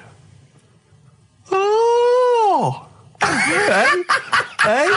You didn't expect me to be bringing out the French. Tu aimes la musique pop? Oui, je t'aime la musique pop. Le plume de ma tante. Où est le syndicat d'initiative? That means my aunt's pen. So what was it then? It was a croque Yeah, monsieur, and it was just too greasy. It was just too, and it was all wobbly. I like toast, like it to be crisp. Sure. That's the thing with like, what? This is rubbish. Play Coldplay. Back to form there, Oasis and Little by Little. This is XFM 104.9. I'm Ricky Gervais. Who are you? My name's Steve Merchant. Good to see you. Thanks. With us, the producer in the studio is Karl Pilkington, and he'll be doing the buttons. Yeah, you made a good effort there, but once again, got bored. Words are your enemy, Rick, and they defeated you once again. Just run out of steam with the sentences. Every week I think, well, I'm really going to make an effort now. I've chosen some records. Yeah. That's it. That's it. That's as far as it goes, isn't it? Yeah. Maybe you should write out what you're going to say at the top of the show. Write that out. Get a nice big crayon. I like to keep a little bit of, a little bit of something, a little bit of spark, a little bit of liveliness to it. Yeah, sure. Sure. How are you? Good to see you. Yeah, it's great. It's great to it's great to be out of the house again. Yeah. Oh yeah. Just I was going to say, because we've been doing this for a long time now with a little break. But XFM are bringing new listeners all the time. I've heard 4 or 5 a week. Really? Yeah. New listeners tune in to XFM 104.9. Beware. Yeah. And we might take it for granted the people that know who we are, know who you are, know who Karl is. Sure. Now, if you're a regular, then you know exactly who we are. But for those of you who don't, I'm Ricky Gervais. Ricky Gervais, a BAFTA award-winning actor and writer. Steve Merchant, all those. A friend of yours. Yeah. And this is the important thing. Karl Pilkington. Absolutely. Our producer. I say producer, he was the bloke who was lumbered with a job. When I said, listen, I used to run the desk in the old days. I used to press the buttons and run the desk and everything. And now I said, listen, I've been on the telly. I do not press my own buttons. And Karl said, well, I don't really work weekends. And they went, well, you do if you want to keep your job. Absolutely. And we were lumbered with him. And then we discovered that he's not just a little dork, a little manky sort of idiot. Sure. He's got nice shirt. He's got, you know what I mean? He's got something else. Absolutely. He brings another dimension, yeah. Yeah. And he started having a little chat, and we discovered that he had quite a lot to say. Well, I think you're absolutely right, and I think I was wondering maybe we should maybe play another tune, but after that, I just think we should re-familiarise our radio audience with Karl, and any new listeners, just somehow going to let them get to know the real Karl again. Well, if you are new, you'll find that we like some old songs, some new songs, some chit-chat. We get serious sometimes, there's some tears and some laughter. Yeah. We kicked off with Oasis' new one, Little by Little. We're going to go back in time now to Iggy Pop and his Stooges with I'm Bored. Coldplay and In My Place on XFM 104.9. I'm Ricky Gervais. With me, Steve Merchant. Hello Steve, there. Lovely to be here. Yeah. Karl Pilkington there, pressing the buttons. Great to be here. Yeah. How long can you maintain it? I'm bored already. Yeah, already bored of doing Bored already. Every week you start it the same way. Yeah. That was not bad, though. You actually grammatically made sense, which is really impressive. Yeah. Thanks very much. A rare treat, indeed, from Gervais. Some of the listeners have already worked out. Got nothing to say at all. Sure. Haven't prepared again. No. We did come in half hour early to prepare, but instead, me and Karl were playing. You had to flick the football into the bin. Right. We had 5 goes each, or the world was going to end. Okay. And that took up. That took up a good 25 minutes. Yeah, I liked it when we came back, and then we started just trying to beat each other in the corridor, and I beat him. I scored a goal. He was gutted because he thought he fancied himself at football, and I beat him. And I was knackered and sweating. Yeah. As I walked back to you about 5 minutes ago, you were looking through the records. You went, and this was lovely, you went, well, we've done the preparation then. Yeah. Like a sarcastic teacher. Yeah, like a teenager, like an annoyed teenager whose parents have embarrassed him once again. And you beat Karl, did you? Yeah. Because you're not... Yeah. I mean, you're not particularly... I'm not good at football, Well, no. you're not particularly nimble on your feet. Oh, come on. No, you're not. Douglas Bader is more nimble. I'm all right. But Karl's sort of, I think he's got more skills than me, but he hasn't got the aggression and the weight. Yeah. So I just pushed him aside. Yeah, good work. Yeah. Good work. I'm going on holiday. Are you? Yeah, I'm not here next week. What are you going to do, Karl? Are you going to do the best of or something next week, aren't you? Yeah, that's what we've got to sort out. Well, I can't sort it out. I've got to go to the airport after it. Straight after the show you've got to do some links. No, I'm not doing any links. I said I wouldn't, so... That's what we planned. No, we didn't. I said I'd do some during the show, and then you I thought you were joking. I honestly can't do it today, so we do some during the show. What are you going to do? Just put the shows that we've done in this year? Sorry, guys, I hate to interrupt. This is the sort of stuff we should have been discussing when you were playing football. I know. Play a record. What are you going to play? Let's have a bit of Foo Fighters. Okay. Let's just discuss this off there. Okay. 104.9 XFM. You alright? This is Karl, producer of Ricky Gervais and Steve Merchant. They're not about today. Ricky's on holiday. Steve couldn't be bothered. So I'm left here with all the DATs. That's a digital audio tape of all the shows they've done since they've been here over the last, I don't know, year and a half or something. So we'll play you some of the best bits. All right, so here's the first bit. I just wish we could maybe tape the bits we're not on air, just because that's when Karl comes into his own. Yeah. He just said to me, I don't know what I was doing, I was sort of like pottering around, dancing around, doing something annoying probably, and he just looked at me, I don't know, and he was looking at me, and I looked back, and he went, have you ever used a Y-front properly? Genius. It's a great question, because the answer is definitely no. Definitely no. Does anyone use their Y-front properly? And by that, I mean, get your winky out of the little sort of slot provided, as opposed to like put it to one side or pull them down or whatever. Has anyone used a Y-front properly? I don't think I've ever done it. I don't think I've ever done it. I've never seen anyone in a toilet doing it, Rick. You should be looking. I wish I hadn't said that. I caught you. Really? Yeah. That's actually how you prove people are gay. Yeah. Get them into this conversation. Yeah. Yeah, it's a trap. Yeah, it's a trap. It was the trap. Yeah. I'm not gay, by the way. Yeah. You didn't prove I was gay. I double bluffed you. Because I knew the old gay trick. I thought it was the old Gaylord say no thing. That is another method. Yeah, there's innumerable methods of doing it. That's how Oscar Wilde was caught. Yeah. Yeah. What happened there? Well, the judge went to him. Did you see that film last night? Gaylord say no, and he went no, and they went to take him away. Yeah. Take him down to the cells. Yeah, take him to Reading. It is true. Well, it originated in America. Yeah. So many of these things do. It's a brilliant point, Karl. I'd like to hear from anyone listening who's, and I mean, well, they'll just lie, wouldn't they, I suppose? Yeah. I don't even use sort of flies. No. Usually. I sort of pull my Y-front, my sort of tracksuit.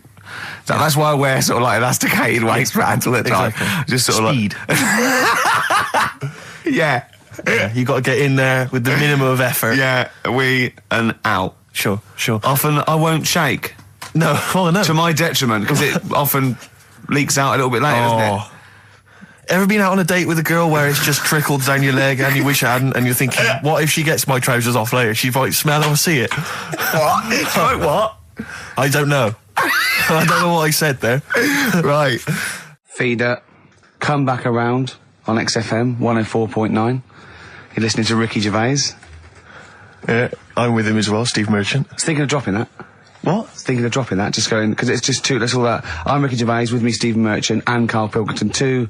I mean, get to the music, so it's, hi, I'm Ricky Gervais, this is XFM. Sure. Here's Radiohead. Yeah. Some like they'll come out, that was Radio at XFM, I'm Ricky Gervais. Tony Blair, what's he all about? Yeah. That sort of snap, fast, because I quite, on a serious note, and you've always been saying it, I listened to an old show, because when Karl was compiling those things, I listened to an old show, and I listened to me, and I'm really concentrating now, because I sounded like the most inarticulate, brain-damaged older drunk I have ever heard given a show. Yeah. I mean, I was shocked. Not finishing sentences, leaving out words, slurring, just doing noises that you understand because you know me. Yeah. So I'm really going to make an effort for the listener. Yeah, it's not going to happen, is it? You're going to give up after about 3 But I thought records. you were joking. And I thought it was like, oh, he's taking it there. Did it then, you see? Again, I don't quite know what that sentence meant. No, but... Well, of course, I've got also your body language and your facial gestures, but obviously the listeners have got nothing else. They've just got the voice. They've just got the voice for it. That's all they've got. That's all they can rely on. Yeah. And when Karl Pilkington is the man holding the show together, when he's the that's most quite damning. articulate. Exactly. Exactly. How did I come across? You came across as lovely. I mean, I did an interview yesterday, right? And I was trying to describe you to this journalist, and I was going, it's like a cat can talk. Because the things you say, I just want to know what your world is. You know when a cat comes in, you go, where have you been? And it looks as you're like, you know, it can nearly understand you. And you're like, I wonder, I'd love to know what that cat thinks. And with you, it's almost like we've got one. Yeah. Yeah. Did you like that? You can also lick your own testicles, I think, can't you? So, yeah. Should we play the Doves? And Envy. on XFM 104.9. I'm Ricky Gervais, with me Steve Merchant. Absolutely, yeah, hello. That clang you heard there isn't Karl. No. Karl's away. It's Sturgis. Claire Sturgis is here. Yeah. You'll know her from the Claire Sturgis Show, but we know her from our early days on XFM, Yeah. and, you know, we're good friends. It's sort of like old times, isn't it? And Karl has had a little surprise birthday present. What's the story with this, Claire? Because I don't know about this. Do you know, I came in on Monday expecting to see his little smiley face, as usual, and it's always not here. Yeah. What do you mean? So, apparently his girlfriend had surprised him and dragged him off to the Caribbean for a week. Wow. No, Canaries, isn't it? Oh, I mean, I don't know. He likes the Caribbean. He likes the crabs. Yes. Yeah. I thought he was bored of the Caribbean. I thought he didn't enjoy it last time. No, he loved it, didn't he? No, I don't think he did enjoy No, the it's crabs. Tunisia he didn't like. Right. He's been travelling, hasn't he? I know, yeah. He gets he about. didn't like Tunisia because there's flies the size of matchboxes. Of course. And, and midgets in the kitchen. No, there's nothing wrong with that. Yeah. Midges or midgets? Midgets, he said. Right. In It the was kitchen. midgets. He wasn't saying anything bad. He said that there were lots of midgets in there. Lots of midgets in the And kitchen. I thought it was he'd gone away to some sort of like theme holiday. Yeah.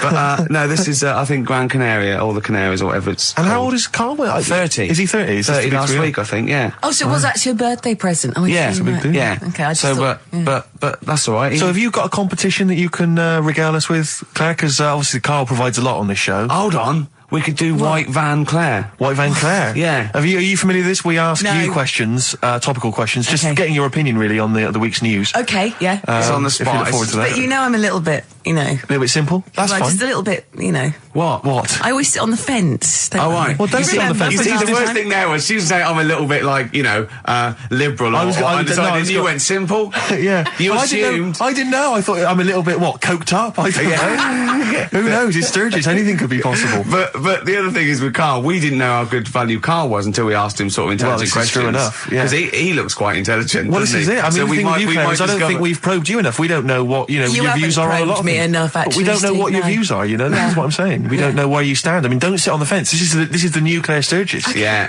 All right, we're Yeah, going to delve deep, dynamic. find a personality in there, Claire. Let's go back All to right. the old days. How about a bit of the Smiths? That was beautiful, Rick. Go on. Oh, you've been practicing Dates. Lovely. Richard Ashcroft. Check the meaning on XFM 104.9. We're back, Steve. It's Saturday. That's true enough. Steve Merchant, that is. Hello there. I'm Ricky Gervais, obviously. Hello there. Karl's still away. Claire Sturgis is back. That's Hello. absolutely true. Yeah. Hello there, Claire. Nice to see you. I think a lot of people were hoping that Karl will be back this week, but we're pleased to have you. No, they were actually. I did get some emails during the week. Really? Saying what? Just saying it's really nice to, you know, hear you again on the Saturday afternoon. It's nice, and but you're not really very funny. And when's Karl coming back? You know? So it's sort of being Sure nice it wasn't to to me. us? No, it was definitely Because they think that as well. directed to me. But no one can compete with Karl.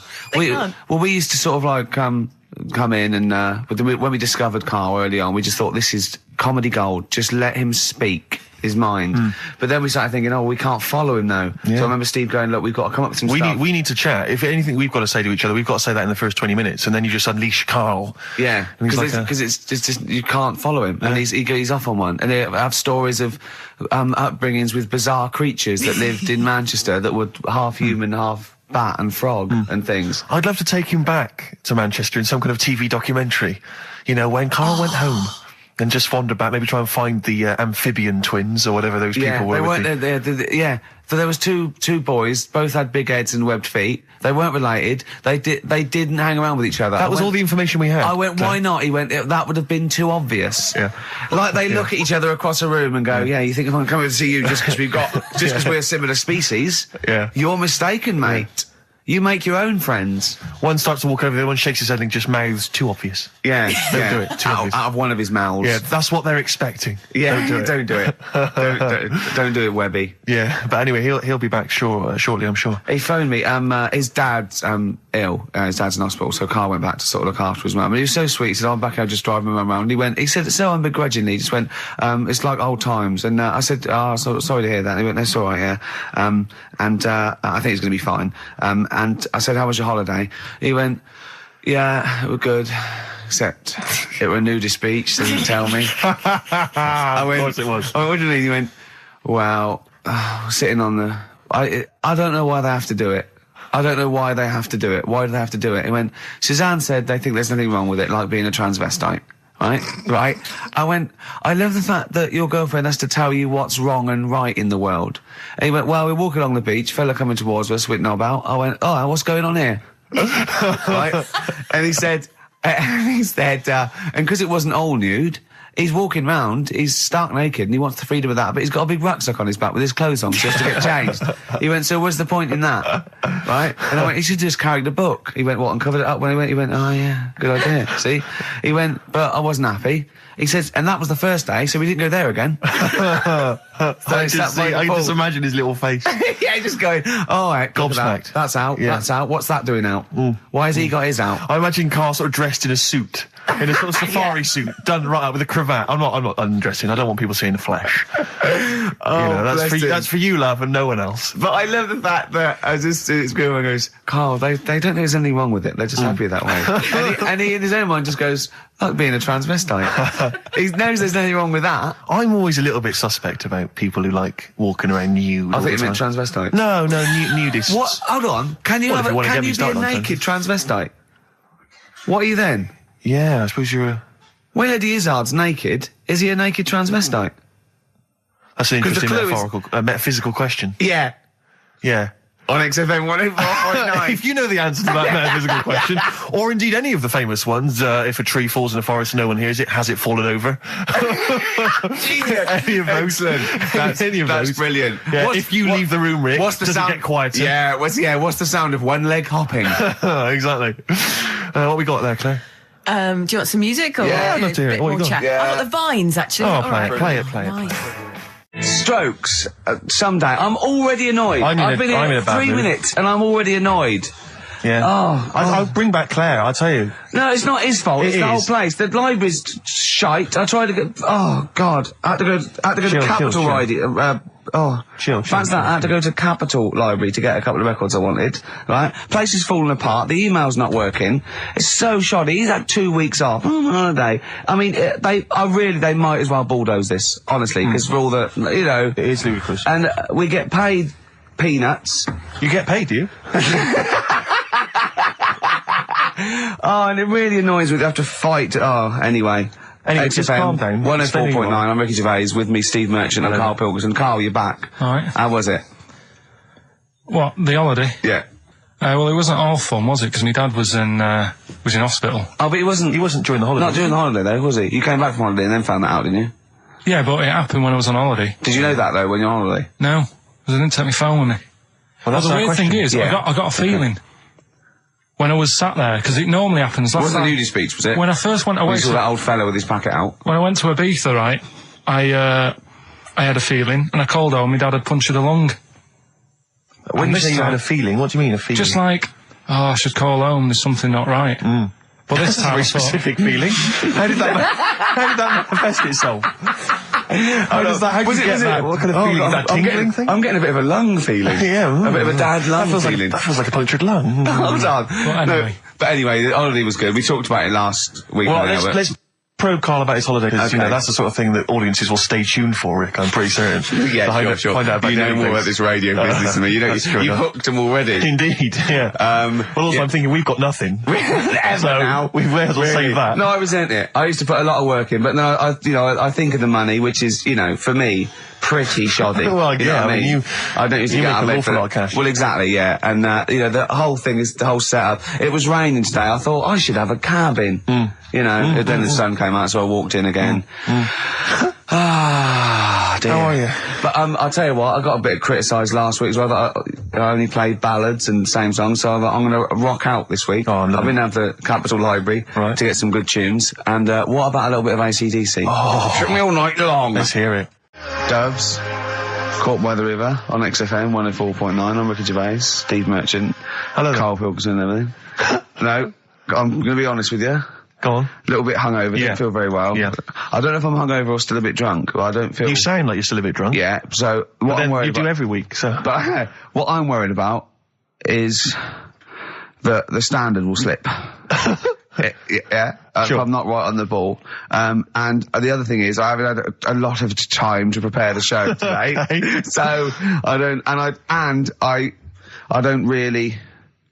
feel, 100%. Yeah. I haven't done it. Karl. Right. Look. Have you finished that sentence? I don't make me laugh because it hurts as well. And there's another side effect to me being a little bit hungover and or drunk or whatever, right, is that I can be annoying. Right, yes. Because just to amuse myself, I sort of like turn my body off a little bit and just poke and like that and annoy people and that. I want to sort of like. Well, you do the physical equivalent of freewheeling. Don't you? You just I sort of want to climb on Karl and go to sleep on him. Yes. Do you know what I mean? Yes. They both annoy him and it'd be comfortable. Yes. Which is, can be annoying. Just a little thing just to make this show a bit easier. If you'd put your hand up when you want one of us to speak, because I'm not quite sure when the sentences are finished. The hands are up. Okay, good. So, the hands are up. Okay. Good, alright. Okay. Are you gonna just keep them up for the rest of the show, or? No, Karl, do what you, huh? Good, alright. Do you want to, is there an excuse as to why you're a bit hungover? Too much wine. Okay. Last night, yeah. Yeah, good. Thanks for Okay. that. Because this is the only work you've got to do all week, isn't it? It's like, unless I'm very much mistaken, you don't have to do anything. You just sit at home eating cheese. Yeah. And then occasionally you do a bit of sort of shadow boxing, and that's exercise. And then you sit and watch TV. Yeah. Is that roughly what you did this week? Yeah. So this is the only 2 hours you had to do anything for all week. This is you had to prepare for this. Yeah, but who can plan a hangover? Right. You'd think, Karl, you said you had some stuff. Yeah. What have we got? I love the fact that, whereas I was a little bit slow, Karl there leapt into action to keep this show afloat, keep the pace up. Go on. Right, well, Karl, are you hungover as well, or? I'm just a bit annoyed because I'm with you. Do you know what I mean? He hasn't got much to do all week. You're having a laugh. What? What angers me is I kind of hope that maybe I could have quite a long career in radio, and I sort of feel like I don't know, the word sinking ship. Those words spring to mind. But because it feels like, Karl, you're just a chancer anyway. You weren't even supposed to be on air, and we've made you into something of a household name, and that's cool. Household name. And Ricky's already a celebrity. He's got it stitched up. He's got corporates. He's got voiceover work. But I've got nothing. I'm running on empty. I'm not nothing. I've got nothing. I'm sort of dependent a bit on this. Yeah. Financially. And, go on then. What and you two are sort of bringing it down, really. Right. Do you reckon I can get my own show, Karl? Karl. Tell them what I did out there with a bit. No, Karl, tell them how funny I was out there with a bit in that a minute ago. So anyway, come on, I'm right? bored of this. I'll tell you what. will we tease them with what we've got coming up next? Yeah, Karl, tease us after the next record. I think we've already got them for 2 hours. Yeah, we've hooked them, Karl. Don't worry, this is textbook radio. What's this? Bandage on board. Yeah. Doves. Caught by the River on XFM 104.9. I'm Ricky Gervais, with me Steve Merchant and Karl Pilkington, doing the button stuff. Actually becoming a little bit of a producer. Karl, he's put a bit of work in, hasn't he? He's come up with a few games, and we made him. He's getting a bit stressed when we shout at him because the mics don't work or it's hanging off. It was too hot in here. He couldn't get the thing working last week. I really would throw this studio away and get a real one. Yeah. Well, I'd get one of those ones you can buy for like tenner from Argos. Argos, yeah, like Bon Tempe. My first studio. my first with a little picture of Karl on it. Yeah. Exactly. That'd be great product placement. What have you got this week for us, Karl? Because again, we've put very little. I said I would put. I'm not hungover, but I've put nothing into Rick, have you done any work for this week's show? No. None whatsoever? No. Okay, Karl, what have you got? Quick. Keep them. It's 5 past. They're turning over already. They're finding other things. Karl, what have you come up with? There's melon stew. There's everything. Well, go on. We've got after the success of last week, Rockbusters. Okay. We're doing that again. Sorry, were you on the same show as us? I thought it went all right last week. Yeah. Okay. Good. Right, so we'll be doing that. Got some nice prizes, which. What prize? What arbitrary films have you got? Don't tell them yet. Don't tell them. I'll tell you what. If it's Children of the Corn 2, then can I enter this competition? There you go. No. What is that? He's got some different prizes. Maybe I should just tease the audience with those a bit later, Rick, because there's some exciting stuff there. It's going to be amazing. Yeah. Right, so I don't want to give too much away, Rick, but one of them is a copy of The Office on DVD. Is anything like maybe Burt Reynolds' straight-to-video film? Are there any of those in there? Sadly, nothing quite as classy. Fist. Yeah. Right. So we've got that lot to give away. Yeah. We've got Go on. educating Ricky. Because you taught me that people used to eat tomatoes off lead plates in the land of Narnia last week, which was good. Yeah. No, it's only tomatoes they ate off the lead plates, by the way. Why didn't they think other fruits and vegetables were poisonous? No, it wasn't. It was because tomatoes had acid in them. That was the problem. You see, you don't listen, right? Well, lots of fruits have acid in them. Yeah, but they didn't eat them back then. they didn't have bloody kiwi fruit and stuff. Don't did say back then. bloody. You're a producer. I start saying shit and cock and stuff. You start saying bloody Tits. Play the. Hang on, right, and... Go on, play keep him hooked, right? Yeah. We've still got a song with a story in it. Yeah. You don't want to play Babushka, do you? He doesn't like the idea of Babushka. I told him that was a story. Yeah. And he doesn't like it. Devil went down to Georgia. Someone sent in. You know, he's looking for a soul to steal. Yeah. Doesn't like it. Why don't you like that? Do you know the song? Not particularly. Right, it's a song about a lad who goes into a pub on a normal night. And it's in sort of the deep south of America, New Orleans, something like that. It's, you know, it's not the old Kent Road. Right, okay. Go on. Goes into a pub, there's a devil in there who's getting a bit cocky, he's had a bit to drink, and he's saying, do you want to sort of gamble your soul away with me, and we'll see who's best at playing the violin. Yeah. And I think the lad wins in the end, but it's not real enough. Whereas the one... Oh. What? Not like the Shadow that got fed up and started pushing kids off bikes? Rick, I think you're referring Boston. to stuff that no one made sense of last week. Yeah, exactly. I don't think we should refer to last week. Let's play Mock Turtles, Can You Dig It? And then we'll come back and we'll talk about that. And I've come to the conclusion, Rick, we should never refer to stuff Karl said in the past, because it would just take too long to explain. Okay, alright, that's fair enough. Foo Fighters. All my life on XFM 104.9, I'm Ricky Gervais, with me Steve Merchant, and of course Karl Pilkington. Ooh, have we got a show for you today? What have we got planned? Loads of stuff, and 2 hours of it. Right. And all the records. Specifically, what sort of stuff have you planned for us? Because I know you've been working hard. What have you done? Well, you know, I've been busy this week. I've been house hunting, I've various things, but I know you've had the whole week off. Right. So what have you been up to? Go on, Karl, tell them what we've got. Tell them what we've planned, all the stuff you've done. what have you got? But Rick, specifically, what have you come up with? Quick, because people are getting bored. Tell us what I've come up with the music. Right. Obviously we've already planned that. We planned that last week, so that's all done. But what have you yourself contributed to today's show? I got a text message today from Ross Noble. You know Ross Noble, the comedian. It was on. Have I got news for you? Right. He says, ask Karl if he woke up with ladies' boobs, would he just put a dress on and live as a lady, or would he just be a man but with these boobs?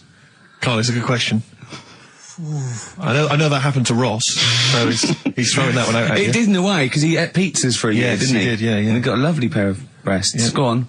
Probably just find a loose-fitting jumper, go to the doctor's. What would you say to the doctor? How would you explain this phenomenon to the doctor? So you'd be happy with this because you believe in shite, like No. happening. Go on. But it can happen, because I told you a couple of weeks ago how that can happen. How you can wake up with breasts if you're a fella. I told you. Go on. Haven't you remembered? No, it's funny that, isn't it? Go on. Have you, Steve? No, I don't remember this. Did you tell us on air? Yeah. It can happen if you go to Argentina and have a steak. You can wake up with breasts. Because I'm sure I'd have remembered that. Pull the other one. Look, he likes that. Is that what you've come up with this week? That joke? Yeah. Brilliant. Play a record. It's going to be a dynamite show. Songs you want. Listen, look, I'm going to play some classic tunes today. I'm going to educate the youngsters, Steve. Right, now, you've all heard of Lou Reed, you've all heard of Velvet Underground, but, you know, have you heard of Venus in Furs, Karl? Shiny, shiny, shiny boots of leather. Oh, and the very hot chilies there. Oh, yeah, indeed. The Zephyr song, Red Hot Chili Peppers on XFM 104.9. I'm Ricky Gervais, with me Stephen Merchant. And of course, over there, little Karl Pilkington. Indeed. See the write-up in Heat this week? No, is it good stuff? Basically Karl's show. Yes. Which is fair enough. No, I mean, he's the only one doing any work. I know. He's the only one contributing. We thought no one had noticed, but Heat were on it straight away. Yeah. They picked out, I read it to him over the phone. It said, 2 hours of, black music and everything, right? Karl Pilkington, he does Educating Ricky, a strand where he educates Ricky, and Rockbusters, which is loosely based on Blockbusters. Says, you know, basically you'll be tuning in for that. And I read that to Karl and he went, oh, and I was going to drop it. You weren't, were you, Karl? So he believed the hype. Yeah, I think you've got to, I mean, it's like... You've got to mix it up, is what you're saying. Keep it fresh. A lot of people are saying to you at the moment, are you going to do another series of The Office? It's kind of like that. I've got to decide whether it's right to move on with it or do something different. Is it dead in the water? Yeah.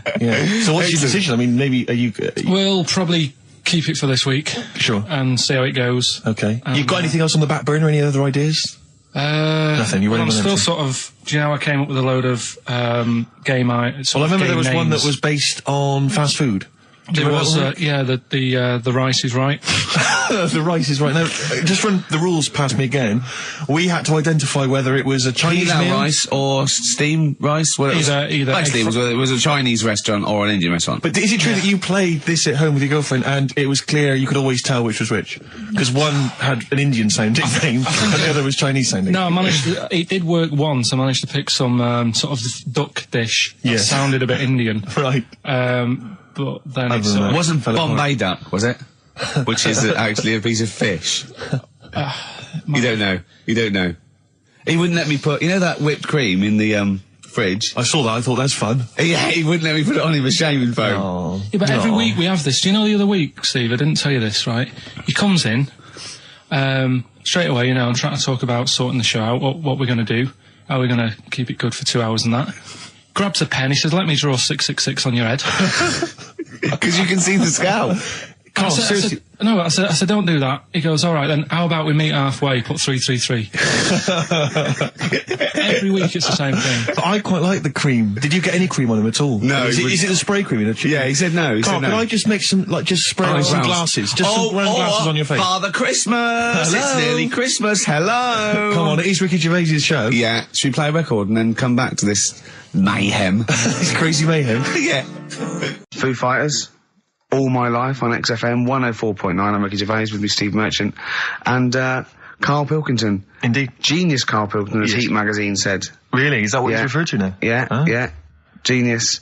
Saying about people tune in just to hear his games, Yeah. such as Educating Ricky. Have you got some Educating Ricky for me? Got some education. I need some education, Carl. That's I kind of like desperately need some education. I want to learn about Chinese kids that are born hairier than average. I want to hear about deaf girls that can hear after their mum hits their head against a wall. These are the things I need to know. I mean, I don't wish to be disrespectful. He doesn't look like a genius. He doesn't look like But then I genius. don't know what a genius looks like. Exactly. So, Steve. you know, I don't want to be an look at Einstein. Yeah. Yeah. His mum thought he was mental as a child. Where'd you get that information from? That was in the Einstein book. Well, it was in the Einstein book, then it's presumably true. Which Einstein book is that? His Theory of Relativity? The big book of Einstein stuff. Oh, yeah. Yeah, the big bumper book of Einstein stuff. It's Yeah, for a yeah, coach trip, and you have to fill in E equals MC1 squared, 2 fish, or 3 hello, and then it's multiple choice, and you fill it. It's great. It's Did his mum brilliant. think A, he was a genius, B, mental? Most people go for A, but it is in fact B. She thought he was mental at the age of 28. Oh, Carl, you never let me down. You never let me down. So have you got Educating Ricky for me? We've got Educating Ricky coming up. We've got Rockbusters. We've got Rockbusters. Great As seen and talked about in Heat. In Heat magazine. It's got really tough this week now. We're not messing about anymore. Right. Got some good prizes. Absolutely, yeah, we'll talk about those later. Because, I mean, was it last week that you had the classic? Was it, I can't remember, I'm paraphrasing, Carl, apologies. Something like, I'm here in Texas, I've fallen in a puddle, and my knee has got wet. Yeah. Wet Knee Houston. Whitney Houston. And Yeah. also, it was last week when there was a little bit of confusion over the one for Holly Valance. Right? Of course. I don't think it was confusion, I think it was your error. Yeah. No, it wasn't. And it because- was Holy Valance, and you meant Pelmet. Then Becky, who called up that time and said, if you're getting mistaken with Pelmet, right, she sent me an email in a week saying, I've done a bit of research. Yeah. It was my fault. I've made an error. Yeah. It is a Valance. Okay. And I know about Valances. As I told you last week, at the very end, my auntie loves them. Yeah. Right? She makes them. She started off just like putting them on top of the sort of window around the curtain. And then she thought, I can do more with this. Yeah. And she had a little coffee table that had magazines underneath. And she said, I'm sick of seeing them magazines when I'm sat down. She sounds like a Pilkington. So... I'm sick of seeing them magazines when I sit down. So she put a Valance around the table. She just got Valance around everything now. Yeah. Then, next step, she tapes everything. She never actually watches telly. She tapes it all because she gets sick of listening to the adverts and that. Yeah. So she tapes everything. So she's got loads of videotapes and that. And the video used to get on her nerves. When she was watching a film, she'd see the clock changing. Oh. And it distracted her from the film. So she put a Valance around that. That's genius. Yes. Yeah. So, That is or is it mental? Only Mrs. Einstein can tell. I don't know. She's even made a little Jack Russell look like a hovercraft. Yeah. It's great. So everything's got a balance. if you go round and you stand still for too long, the chances are you get a balance around your head. Yeah. This is this is Auntie who? Auntie Nora. And this is the one that farted for 5 minutes. Lest our listeners forget. Lest we farted forget. for 5 minutes, called his mum, saying I'm farting. 2 minutes into the fart. She said about 2.5 minutes in. Yeah. God. She said I'm about 2.5 minutes into the my fart. mum said, how long's it been going on for? She said, well, it was about 2.5 minutes before I called you. Yeah. And then it went on for a further 2.5 minutes or something. And then it stopped. And, She couldn't time it because there was a balance over the clock. Yeah, she Because it used to couldn't annoy time her when it, she was yeah. on the phone and you put her off seeing the So time. She was guessing it was 5 minutes. This was one consistent fart. yeah. I mean, it wasn't making a noise. It was just... Oh, it wasn't making a noise. Just gas. Right, endless gas. So, there you That's go. fantastic. Well, we started off with a new one, a little bit of Foo Fighters. We like new and old on this show, don't Indeed, we like to mix it up. I'd like to play the Smiths from their debut album, I Don't Owe You Anything. Red Hot Chili Peppers on XFM 104.9. I'm Ricky Gervais, with me Steve Merchant. Hello there. Karl Pilkington. All right. Don't be nervous. We might see a difference in Karl. He's a little bit shy. There's someone here from the BBC filming this, part of that celebrity boxing thing. The Fight, I think it's called, and they want to get a little clip of this, so we're going to let them film for a minute, and then they're going to go away. Is that all right, Karl? Yeah. He doesn't want to be on camera, do you? Do you? I think it ruins radio, doesn't it? Do you know Well, what I not for mean? the people listening, it doesn't. Yeah, but it does, because people are like, oh, he sounds like a bit of a looker. What, you? Yeah. And then they'll see it on the telly, and they'll go, God, yeah, his head is round. It is round, though, isn't it? So... Guess what? I got a call yesterday, you'll love this, Steve, from MTV. And they were wondering if they could screen test Karl. That's outrageous. I'm loving it. And I was going, yeah, and I said, yeah, it's fine. I'll come down with him, and I was saying, what about this and that, and they were loving it. I called him up and went, oh no. I went, why not? He went, well, I'm looking at my reflection now in the mirror. He said, I shouldn't be on the telly. What would you wear for your screen test, Karl? What kind of look would you try and cultivate? Because you've got to bear in mind that the audience out there, they don't know what you look like. So, would you be a snappy dresser like, say, Jonathan Ross, or would you go for your kind of street cash look? Can't wear a suit. You can't wear a suit? Don't hold it well. So I'm thinking, I don't know, I'll probably wear my woolly hat, because that takes some years off me. It does. He looks about 10 with a woolly hat on. Yeah. Okay. And, is it quite a cool woolly hat, or has it got a bobble? it's charcoal. I'd say it's the in colour. Yeah, okay. And I'll probably wear me anorak. Right. Oh, he's going for he's going for glam. He's going for quite a glam look. Well, no one else has dressed done for it. a jumble sale. Wow. Yeah. But I'm not that happy about it all, to be honest. Are you going to do it? You're not going to do it? Well, I'm sort of stuck in the middle, because throughout my life so far, I've never planned for anything, right? It's just always happened. Yeah. The time, you know what I mean, being in plays at school, never planned it, but when I did it, I went down the store. It was that a sort of triumph, thing. yeah, we all remember that. So, As I remember, you did Little Donkey. did Little Donkey, yeah. And then later, someone was filming at the back. Was it your dad's mate? My dad's mate. Well, Yeah. And on the camcorder, he listened to it back, watched him playing it. His dad says, just off camera, what does he say? I don't want to say it because I'm in charge of the show and I'd be irresponsible. He looks like a right twat. So, And so he gets home, listening, watching that, and then here's his dad just off camera go, he looks like a right twat. yeah, all right, yeah. What are you worried about? Your dad saying that or the Can I word? just interject? Because I'm really worried about this idea of Karl being on MTV. Because the problem is that, you know, let's be honest, Rick. I mean, we're getting by the skin of our teeth, aren't we? Really, it's Yeah. only Karl that's keeping this afloat. Yeah. And if he gets on MTV and the world sort of gets a sense of him and they understand him, and he won't be ours anymore. We won't be able to control him. It'll be out there. It'll be in the. Well, public that's the thing. No, that's the thing. That's the terrible thing, though, isn't it? It's like Karl is my pet, but I realise I've got to release him into He's the wild. alive. And you know, because I love him, I know he's got to go free. Sure. But I yeah. wanna. It's like Kez. Maybe someone will beat him to death, and we won't have to worry. I'll have you on, though. I'll have you on as a guest. Which gets me on to something we've got coming up today. Oh yeah, he's got a new idea. Yeah. Right. Do you know, like, I've talked about ghosts, and we had that good discussion the other week walking to Piccadilly Circus Station, yeah, and I was telling you about ghosts, and you were saying, Karl, don't be an idiot, and all that. Spoke to a woman in the week, done a little interview with You've her. done a little interview. Done Brilliant. a little interview, 2 minutes or so. with a woman who's got ghosts in her house. So I look forward to hearing that later. That sounds brilliant. Coming up later. Well, I'm going to play a classic tune now. I've just gone straight for it. I've gone for the jugular. This is Ziggy Stardust by David Bowie. Oh yeah, the smooth indie sound of Richard Ashcroft. The Science of Silence on XFM 104.9. I'm Ricky Gervais. Joined me is Steve Merchant and Karl Pilkington. It was an excellent link, that, Rick. Did you say Nime at one point? 104.9? Did I? Other than that, it was Again, textbook. Yeah, a desperate attempt at being articulate. Sure. But let myself down. With your See, this is the last good thing one, about the boxing thing, because there's no chance of me, slurring fool the of words. yourself? No, I already slurred my words. Yeah, so no one, any damage will be totally fine. Yeah. Oh, the doctor's rushing in. I think there might be some kind of concussion. Jane just going, no, that's just the way he talks normally.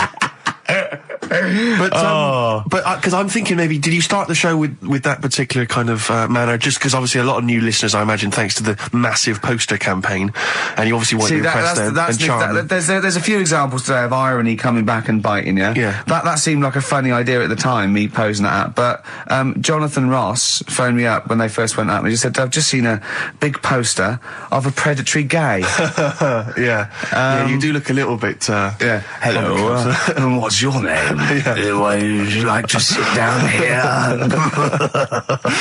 And then you're in the background. And also, I think the funny thing about having you as a partner, I mean, the only good thing is that you look weird and tall, like too freakishly tall and lanky. Oh, yeah, but in that one, no, because your background and you're smiling, you don't look as weird as you do in real life, or as freakishly tall. So it sort of ruins it a little bit for me. Look at Pilkington. Look. Pilkington, what are you He's doing? not listening. He's just opening a packet. What are they? McVitie's. See, we should mention them. We get some free ones if anyone at McVitie's are listening, because we're not getting the perks of this. Nothing. I'd say I'm not getting anything. I really got in this game for the ladies, for the money, for the voiceover work. Certainly, Yeah. I'm seeing hide and hair of that. But you're not getting the voiceover work because Jethro's getting all the parts that you might get. Yeah, sure. Yeah. Okay, Rick. Yeah. You were the voice of what? The drink driving campaign? You sound like a man who was run over in a drink drive incident. Oh, I mean, dear. it's like you don't drive. I didn't get any money for that, You did I? drink Oh, did I? heavily. I can't remember. It's like, I mean, talk I don't about drive, yeah. Well, that's good, I don't drive. No, it said don't drink and drive, so I've chosen just but to at drink. least I can formulate sentences using the English language, and I'm not getting the voiceover work. What's the English language of the 14th century. Well, it's better English language and English language. Rather than whatever kind of Middle England language you speak, the language of the hobbits. All right, Carl. All right. See, you're eating a biscuit. I can't believe it. Are you bored with this already? Do you know what? MTV called me last week. They called me again yesterday and said, when can they come down to do they're coming down next Saturday, by the way, to do a little screen test for you. They're going to sort of just film you with a little camcorder. You said this. They're going to film you. Are you all right? Do you want to, are you hungry? Do you want to go out and have a meal? I can't believe you're eating while I'm on air. No one can hear that. Do you know who I am? No one can hear Explain who I am. Well, that's Ricky Gervais, right? He's made his name on TV. Yeah. Okay, he's done any number of corporate gigs, and they pay silly money. So, I mean, this guy's earning, and really earning beyond his talent. All right? So I think I deserve a little bit more than a little mank eating a biscuit while I'm talking. Rick Gervais? Yeah. Have you won a BAFTA? Yeah, too. All right, so just a little bit of respect. Yeah. Yeah. Carl, Well, what have you won? What have you won? I got a bronze certificate for doing a full week at school. That's great. It was only a bronze. What's that then? 3 out of 5 days. And I got me a little Crusaders badge, if you remember. What's the little what? Crusaders badge? The Crusaders badge for the religious club. So I was at the fella that you went and played You had to go ping and pong convert ball, so Muslims, they wanted did to you? talk to you about God. yeah, Yeah. You got a Crusaders badge, did you? yeah, that's why I went. That's why I joined. That's why I joined. For the badge? I liked the little badge. Did 4 weeks, and then packed it in. But we're talking about MTV, right? And I was feeling a bit nervous, wasn't I, about like the way I look, Right. and what have you. And then I watched a bit of Celebrity Big Brother and all the fuss that Mark Owen's getting, and he's not that good looking, is he? He's very. I want to be Mark Owen's mate. If anyone who knows Mark Owen or Mark Owen's listening, I want to be his mate. I think he's brilliant. I think he's a nice lad. But what I'm saying is, right, all the girls go mad over him. Yeah. And he's not that good looking, is he? Well, no, he's got. He is in a certain way, isn't he? That sort of non-threatening. Sort of. But he's not stunning, is he? Do you know what I mean? No, but no. Well, what's your definition of a stunning? Yeah. Well, who do you like? someone who you look at and you go, God, they're good. Which looking. bloke do you fancy? What bloke do you think's attractive then? So if I was into men, Yeah. in fact, you can still say a bloke's a good looker without fancying him. And Who do you think is know what I mean? attractive? Probably. I mean, it depends what you're looking for. No, just look. You think there's different looks as well. Of course, isn't yeah. there? Who do you say was attractive? Who do you say was like stunning in your definition? A good-looking lad. Yeah. Good-looking lad. Oh, look at him over there. He's.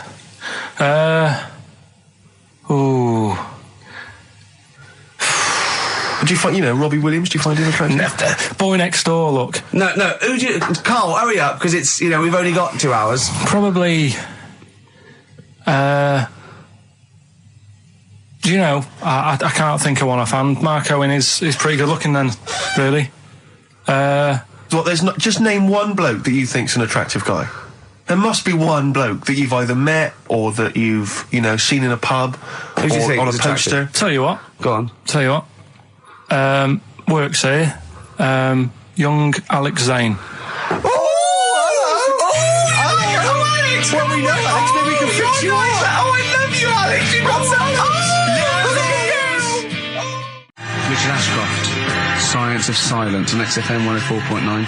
I love that. Yes, correct. He's one of my favourite artists now. I just think, I don't know why he's not ballistic. He's got everything. He's like one of our best rock stars. I'm Ricky Gervais. Hello there. You're Steve Merchant. I am indeed. Karl Pilkington over there. Big day today. Really? Yeah, for Karl. He hasn't been looking forward to it. He's been whinging in the week. A couple of things. He thinks he's overworked. He thinks he's overworked here, and he's stressed, and he's got to do DIY. MTV are coming in right, to give him the chance of his a lifetime to do just a little screen test, and he's going, well, I'm not going to look good, am I? They're not going to know why. He said, well, I've got a round head and I'll be wearing headphones. And he's not made an effort. He thinks, they'll put him off. He said, they won't even press record. He's got a spot on his head. I mean... Carl, also... you're not looking forward to it. You're not excited about it. It's a great opportunity. Why is it a great opportunity? To get on MTV? No, but It's money for old folk. Yeah, but look what's happened to people like Jeremy Speak, whatever his name is. And all Jeremy that. Spake, yeah. Yeah, and... slightly different. Why is it? Well... See? You're making it in the industry, and you've got something to give. He happened to be around when they were filming an airport. Do you see the difference? Alright, the other one then, who's on a boat. Same thing, although at least she had a skill. She had a skill, she can sing, Well, it's just... I think it can all go wrong. Do you know what I mean? Of course it can. So can sitting in your little room moaning about nothing happening in the world. He wanted to stop educating Ricky because nothing happened. He said, look what happened last week. I scoured the net. He said, all I found was a dog in a car wash and a parrot and a vicar. Right? I'll tell you what, there ain't much more going on this week. Well, you're talking... listen, me and Steve, yesterday, we took a day off to prove you wrong, and we've come up with 2 of the most incredible things I told you about, and they're amazing. So there are things out there. Always, just go for truth. Go for truth and science and discovery. Fact is stranger than fiction. You don't have to revert to sort of like God and ghosts. I know, yeah. Do you know what I mean? But the funny thing is, like... The last couple of weeks I've been saying there's not much going on. Yeah. I found out when I was looking that there was a day in 1930, right? It was a Good Friday. There was no news.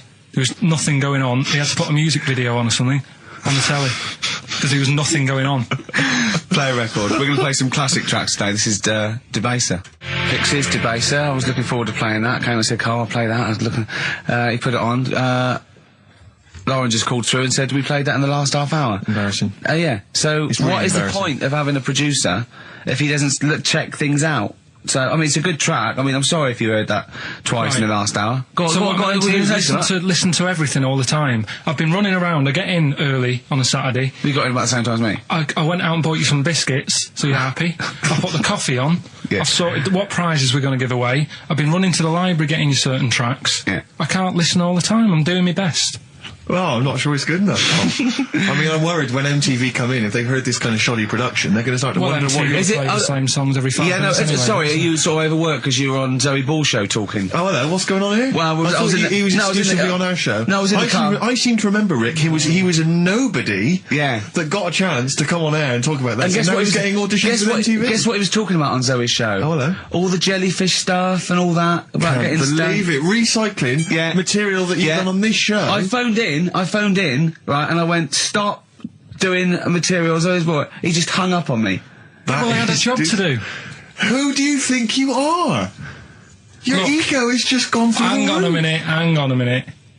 What? I had a job to do in the week. They asked me to drive the desk for Zoe, right? They didn't say talk. Zoe, if she talks to you, you can't just ignore her. Yes, you can. Well, you Who can't. is she? Who does she think she is? You made a promise to us, a pact, that you were our kind of monkey. Yeah. What can I do? If someone takes time off, I've got to do it.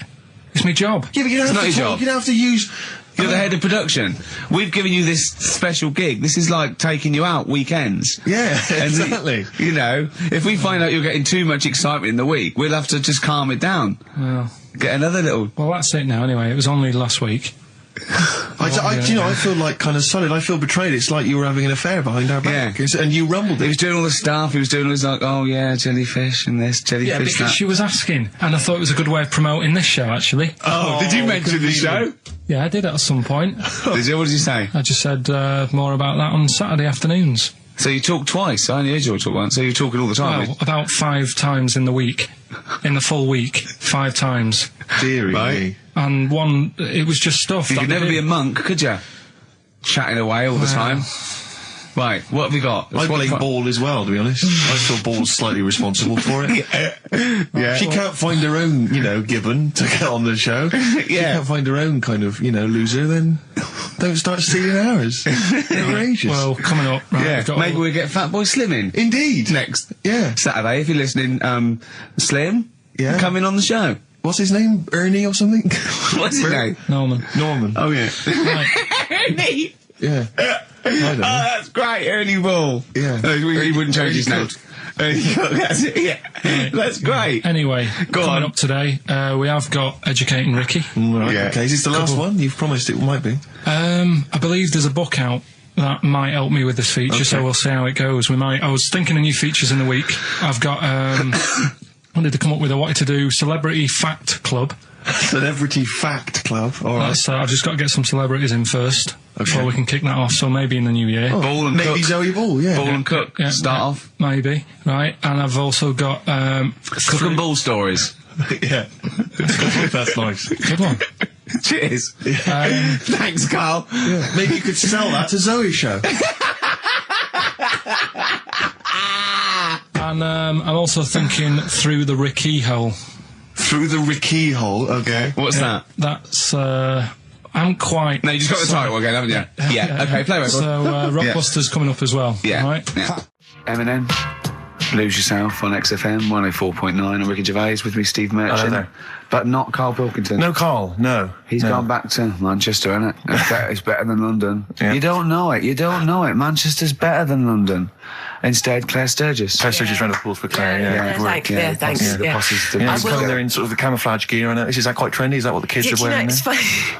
Someone actually mentioned that this morning. Or are you on manoeuvres? Yeah, I am actually, taking time out this morning from what I normally do. Sure. I missed the second half, talking about that, of Celebrity Boot Camp.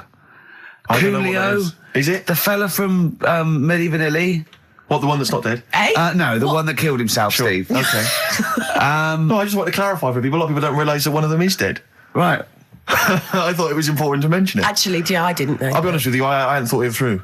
No. It was a piece of interesting Milli Vanilli trivia that I had, and I wanted to slip it in.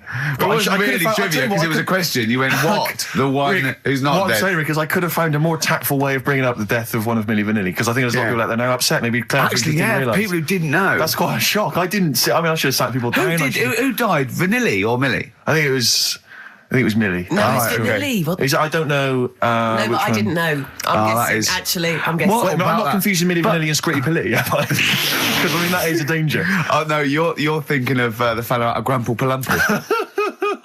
He was amazing. He was amazing. It's a great shame that he topped himself. Paul, they're not around us. Anyway, cool, we've got some great tunes lined up. We're going to play today our favourite singles. It's favourite tunes, some of which didn't quite make it as singles maybe, but tunes of the year, because obviously Christmas very soon and we'll be away for a short time. And, I think next week we'll be doing our favourite Christmas songs of all time. Yeah, I'm worried we're not going to fill 2 hours with that. I mean, how many times can you play Shakin' Stevens before... Fairies Out of New York. Yeah, exactly. I mean, that's the only one, isn't it, really? That's the best one. That's the best Christmas song That one's good, ever. but obviously there's Joni Mitchell's The River. That starts with a kind of Christmassy feel. Beautiful. I don't think if there's anything else. Not a great deal. The Waitresses, Christmas Wrapping. Is that one? Is that brilliant? Mine. Is that good? Yeah. So This Is Christmas, John Lennon. Paul McCartney came out with Simply Having a Wonderful Christmas Time. Christmas time, yeah, exactly. Yeah, but so John's was Happy Christmas War is over. Yeah. Of course it wasn't, but Hey, but I mean, at least he wanted no, to be. he was dreaming of it. He was dreaming of it. Yeah. I mean, bless him. And to show how much John Lennon's dead as well. I don't know if anyone's... Yeah, no, they do. Oh, that's just another bit of rock and roll I like trivia. John's protest against war. He stayed in bed for a week. Yeah. I've been doing that. I've been protesting against war for ages. Yeah. I'm eating hamburgers absolutely. against war. Absolutely. I just go into Burger King on the way here. I went into the counter. But of course, that's not product placement there. And there's a number of other burger joints that people may wish to go to if I they often go to choose. McDonald's. Yeah, I often go to exactly. McDonald's. But I went into Burger King because it's close. And I went in there. It's convenient, but then often McDonald's will be convenient. Convenient. McDonald's is just convenient. Depends where you are. Just as convenient depending where you are. And I said, could I have a cheeseburger and small fries? Take away, please. And he recognised me. He went, "Oh, I've seen you on telly enough, won't you?" He went, "There's your meal." So I went, "Thanks." He winked and went, "I'll put large fries in." Brilliant. So that's so it's paying off at last. True genius is being rewarded but by I'm just intrigued to know, joints. because I mean, there's been a couple of times where I've been with you and we've gone to a restaurant and someone's given you a free meal or whatever. And it's the way that it's like you don't ask for it; it's just kind of offered. But I don't know what they're expecting in return. Nothing. I mean, do they think that you'll go away and you'll always think fondly of Chad who works in Burger King? I just think they think, oh, I don't know. They make. I'm going to give him a little treat. Yeah. I know, I don't like it, but then I'm always grateful, and I never... Yeah. But the thing is, I'm slightly embarrassed. Did anyone around you hear what had happened? No. Because I imagine the resentment, just the whole room No, turning they on didn't. you. I had to go around telling them. I said, "Excuse me, did you hear that?" He goes, "No." He just gave me the free thing because I'm on the telly. And I went, "I don't recognise." I went, "You don't recognise me?" I'm terrified now that that someone could be listening at Burger King HQ. I'm assuming this is an unorthodox procedure. And that little fella's got fired. But they know it's Leicester Square now because I just mentioned it, so they know which Burger King it is. Oh my God. I don't know. What was his name? Ralph Littleton. He had a name badge. Number 342. Well, I just hope Littleton doesn't get in trouble. So, what are we going to play That could be first? a sad Christmas for him. He's probably keeping his whole family afloat. Bit of Springsteen. Well, tunes of the year. I mean, I know people dismiss Springsteen, but as I say, the gig I went to see earlier in the year, I made it in the end. Sturgis couldn't believe we were going to play Springsteen. Brilliant. I just think, leave aside what you think is cool and trendy and the fact that he's older now or whatever else. Really? Just leave all that behind and just listen to the tunes because, he remains a great musician. Lonesome Day? Lonesome Day is the current single and it's the first track on the album. Free chips. Absolutely. Yeah, but he's more going for your looks. I'm more working on your personality. Right, sure. But together... So it's my fault now that the show's going No, down but here. it's like, we're sort of like your mentors. You've got to be harsh. It's like you're like Eliza Doolittle. And we've got lots of little stylists in, like they do with makeovers and that, all that faking it. They get in like me and Carl. Carl's working on your looks. I'm doing your personality. We're going to get like stylists in and, coaches. And then you have to do a date. And the woman has to, and there's 3 other blokes, and she has to work out what the freak amongst them is. And you've got to go, no one voted for you as the freak. Yeah, Rick, I've known you for 3 years. I don't think you count for that job. I tower above everyone. You do, don't you? I'm for people who don't know who are listening, I'm 6'7" tall. That's high. Yeah. That's and for people who've never seen him, he doesn't hold it well. It's not like he's a sort of handsome athlete, is it, Carl? He's a bit of a what would you call him? Carl, don't answer. No. Don't get drawn into that. You know the game he's playing. No. Do you know yesterday when you were in the office? Yeah. You did a little move, and it reminded me of Blakey. Oh, I hate you, Gervais. Oh, I hate you, Pilkington. That's our stance. Yeah, but even he held it a little bit better, didn't he? Because he was a man, he had a big coat and everything, and a peak cap. But, yeah. I can't believe you. I've not suffered enough from being freakishly tall. Now, 2 of my best buddies live on radio are just... It's not just the height, though, is it? It's the posture and the face and everything. But it's got your places, hasn't it? No. What do you mean he's got me places? I think people give you a bit more of a chance in your career and stuff. 'Cause it's like, What? Yeah, stacking shelves. Because I can reach to a high level. Muse, Plug-in Baby on XFM 104.9. Ricky Gervais, go on. Well, yeah, but I know you guys are laughing about the height thing, and for those that have only just tuned in, I am 6'7" tall, which is tall, and that's big. And I pride myself on it in a way. I've worked hard, I've not smoked, I ate well. Yeah. It's an accomplishment. But obviously, I didn't have much involvement in it. I just am, and it's a curse because mainly the problem is that you can't get stuff, you can't get clothes, you can't get shoes. Yeah. He's size 14 feet. Yeah, but it is genuine, and I don't know. I mean, it costs a lot to buy a pair of size 14 shoes, and if you were genuinely poor, I don't know how you'd afford to be tall, because the clothing costs more, everything costs more. I've seen this in comics that you'd actually go to school in a barrel, wearing a barrel with just braces. It'd just be a barrel, and you'd have sort of flip flops, and you'd take a mule with you. They all had a mule, didn't they? The but poor people always think you'll be in a pub or something, and people just think they can talk to you about it. They just think, hey, oh, you lanky, it's just like, because it's like they. But that really annoys you, doesn't it? Well, it annoys me because it's like they think I should be proud of it. Like, well, exactly, but they don't think that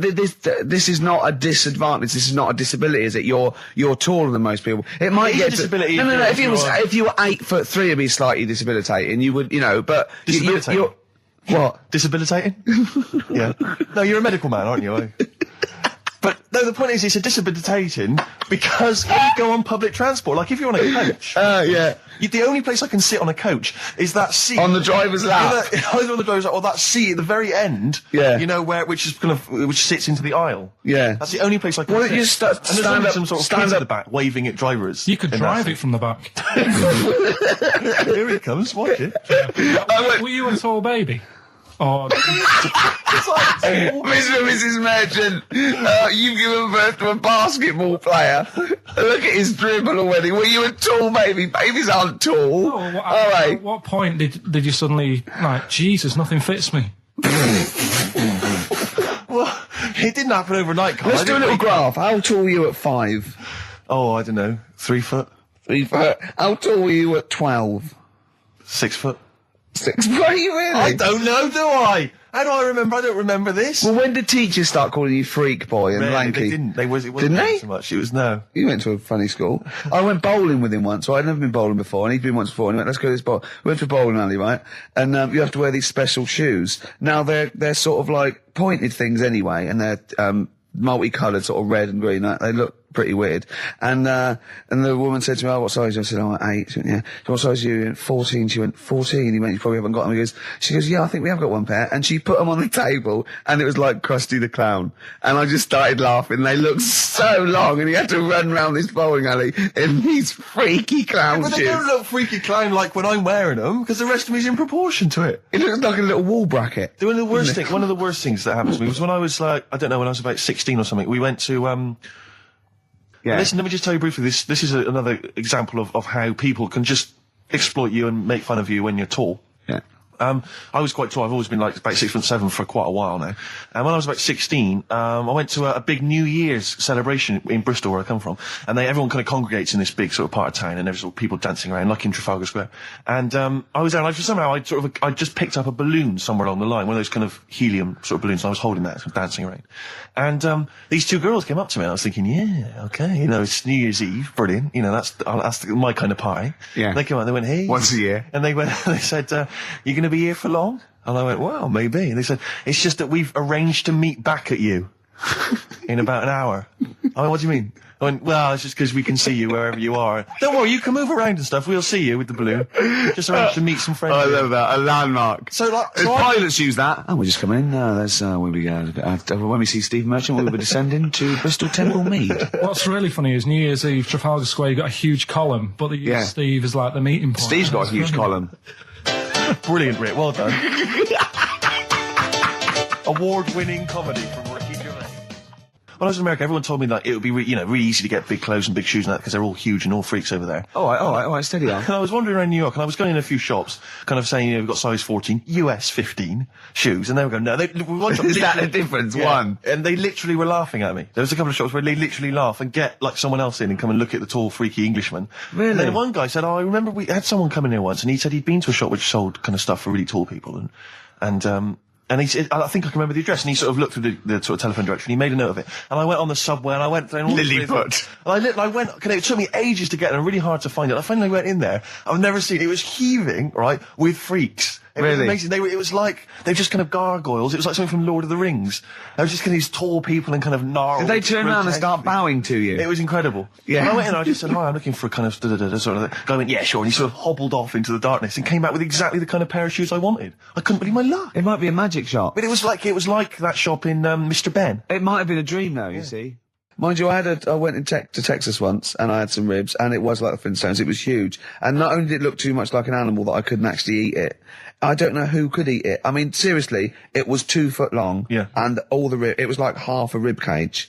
And It is incredible. My friends lived in Texas for a while, and they once were in a kind of diner, and there was, those kind of benches that are attached to the table itself, like a kind of picnic bench. Yeah. And this huge fat guy came in, he came wobbling, he ordered like this kind of everything you can eat meal, and his fat kind of sort of, kind of... His big fatty fat, and his fatted on the fat table, It wrapped itself around the table and everything. He was chowing down, and when he tried to leave, the table came up with him. Oh no. Imagine that! I mean, they are fat, aren't they? They're big people. They're huge people. But it was that thing we were talking about before, that bloke on Jerry Springer Show who was like 80 stone, right? Now, I felt quite sorry for him. He was really sad and he was crying. It is rad, but my point is this, right? When he got to say 50 stones, didn't he go, that's too much, That's not enough. For a land animal. Exactly. Do you know what I mean? Yeah. That's big, isn't it? I mean, I'm getting worried. I'm 13 stone, and I'm genuinely getting worried. I'm thinking, God. When you've got that big, when you've actually got your own mare. yeah. When you have to get in helpers to look what the scale says. Yeah. Like 4 or 5 people lift up your belly and go, it's 52 stone. You go, that's too much. Exactly. I'm going to only have 9 breakfasts When you today. when you begin to appear on the Ordnance Survey map, yeah, exactly, yeah. When you've got your own symbol. It's like, we can see 2 things from space now, Fatty and Steve Merchant. We'll be landing All right, at about... well no, I'm just saying at all, you're not fat, are you? You're freakish and big. Yeah, Ricky Gervais, yeah. Okay, Steve Merchant, great to be here. Hi. Now, you're a very tall man, if I might say. You're 6'7", aren't you? Yes. Was that a bit of a problem at school? Well, yeah, a few jokes here and there. Yeah, A gentle ribbing, but not nothing too problematic. What's the weather like up there? Well, exactly. Skinny, all that sort of... Oh, you're lanky. Yeah, oh, dear. And, what about the glasses? Well, I wear glasses, but again, that wasn't really a problem, They didn't call you 4 eyes, really. They didn't call you 4 eyes freaky lank thing. They didn't call you freak pot. Freaky the freakish. All right, I'm gimp, not sure I'm 4 enjoying eyed this, git. Rick. Stop, What? I'm not Well, sure I'm just saying, they didn't do that. That's an interview. I'm not sure that's the best approach. Okay. And then you left school. You left school. Yeah. You went to university. There, were you called freaky, freak-eyed, I've never been 4-eyed called git? freaky, 4-eyed git. Are you sure? Never been called it. Were you called freaky, lanky, 4-eyed, stupid hair, boggle-eyed freak face? Fish face? Is your chat show coming back? Well, no, but Roger Daltrey might not want it getting round that he gave birth to Specky. Yeah, right, actually. I see what you mean. Spotty. Spotty, so I looked at you. Yeah. All right, calm down. Well, I don't know. You've got a nice clear skin. At least I didn't call you spotty, goggle-eyed freak boy. You got a nice skin, not a nice complexion, smooth-faced, goggle-eyed freak boy fish. Thank you. Yeah. Must be nice. Carl, what? Don't you like us arguing?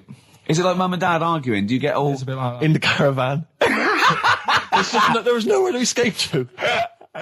As you know, me and Steve aren't worried about being part of a trend or being trendy or jumping on about. Steve particularly doesn't worry about like looking good or No, I'm saying as a compliment. He doesn't worry about walking along like that or Well, I'm looking good. No. But I'm saying you don't mind the insults freak boy or goggle eye or swore off a duck's back, mate. Do you know what I mean? Or a new phrase that's been coined because of Steve's face, walk off a frog's back. Who's saying that? Just a lot of your a lot of friends and that. But I mean, my friends. Yeah, a lot of the people. Can you name names or? I can't really. Big promises you can't. I can't. I can't really. Anyone up? I think it's the Kaggle. Looks good. It does look good. It's waterproof, Rick, and it's also stylish. I wear nothing underneath, so it's tight to the skin. It gets sticky in bad weather. Is that why you sort of rustle? Sexy. But what's all the? Is there abuse? What's this? No. They just say. Well, I'm gonna, again, we were talking earlier about, you not caring about being like a geek or a freak or not trendy. No, I'm just saying. I am trendy, And I know, yeah.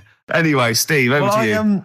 I just was wondering, because I've had an exciting week, relatively speaking, Rick, because instead of just spending it all with you, sat in a little room, as is our way, I've been doing some acting this week, as you know.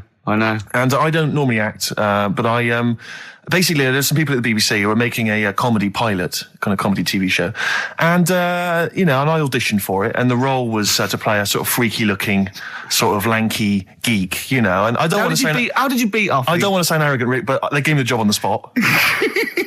So it was like, obviously I'm, because I'm not a bad actor, I'm not as good as Rick, but I'm, What is it? It's I play a really tall guy, like a sort of. That's the part. That's the part, though, isn't it? About you've got a beard. I'm a character who's 6'7" tall, and I'm trying to win the world's tallest man. That's it. Yeah. But there's always a man that beats me every year because he's slightly taller. But this year, I think for some reason, because I've been training, I can beat him. That's the conceit. And Sally Phillips, I don't know if you know Sally Phillips, she's a very good comedy writer and actress, and she's written it. So it was good fun, and so we went down there, and it was good and everything. It was, a little trailer and everything. It was like the proper deal. It was really good. And the problem was yesterday, I had to dance. One of the sequences had me dance. Now, as you know, I think I'm a pretty groovy dancer. I'm a bit of a mover. Yeah. And I have to tell you this, Rick. Do you have anyone's eye out with your elbow? I have come to some serious realizations about my dancing. Really? I was moving around like a Shire horse dancing. What was that illness years ago? Right, there was a couple of lads at our school. Oh, yeah. Had really big heads. Right. And webbed fingers. And webbed fingers? And Sorry, wait. Was that... Hold on, did you find him in a pond? Did they used to be little tadpoles? no, Carl, you're not confusing your past with an old episode of Doctor Who, are you? What were they called, these two? I didn't mix with them. It was just like... Of course not. There was nobody thought anything of it at school. No, like, sure. Used to it.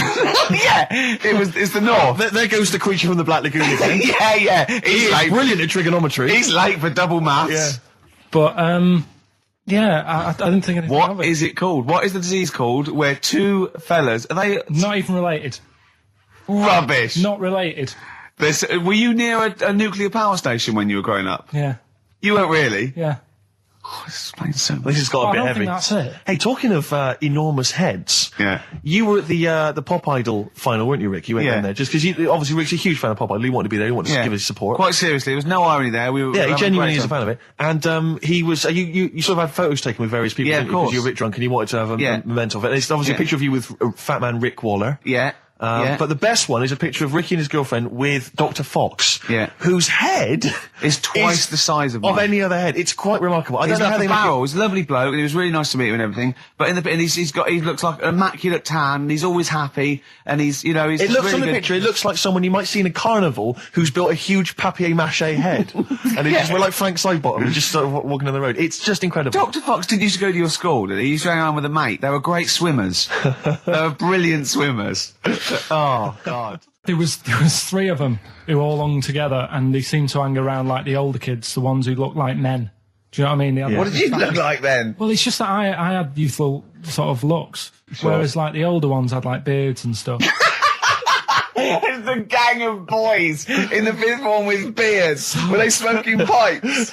Come over here, me filly. Oi, Debbie Carr, come over here, you little beauty. No, but she was like, I love that. They were hanging around with beards. There's the big boys. Oh, fishing. That's lovely beards. What do you I mean? just see a whole row of George Bernard Shaws. Brilliant. How do you do in history, boy? Think on E. You're an idiot. they were like, I'd be there sort of punching people in the arm. Because we used to play that at Oh, that's a school. great game. Oh, I love that. Punch people in the arm. Is that part of the Olympics now? it's I think it was exhibition this year. Right. But it's going to be a pro next year. It's going to be the Winter Olympics because you've got to do it in just a cap sleeve shirt in winter. Yeah. So you're playing that? She, but whilst I But was she didn't doing appreciate that. She used to go, ow! No, I always think whilst I was doing that, they were like the Charlie's Angels, and they'd be sorting out a mission somewhere because they were really like there was something about them that you thought, they're special. They were private detectives. What do they work for a man they never see? Okay, here's a name I'm interested in because, let me just tell you the name first. Adam Clifton. Oh. Go on, what are your thoughts on Clifton?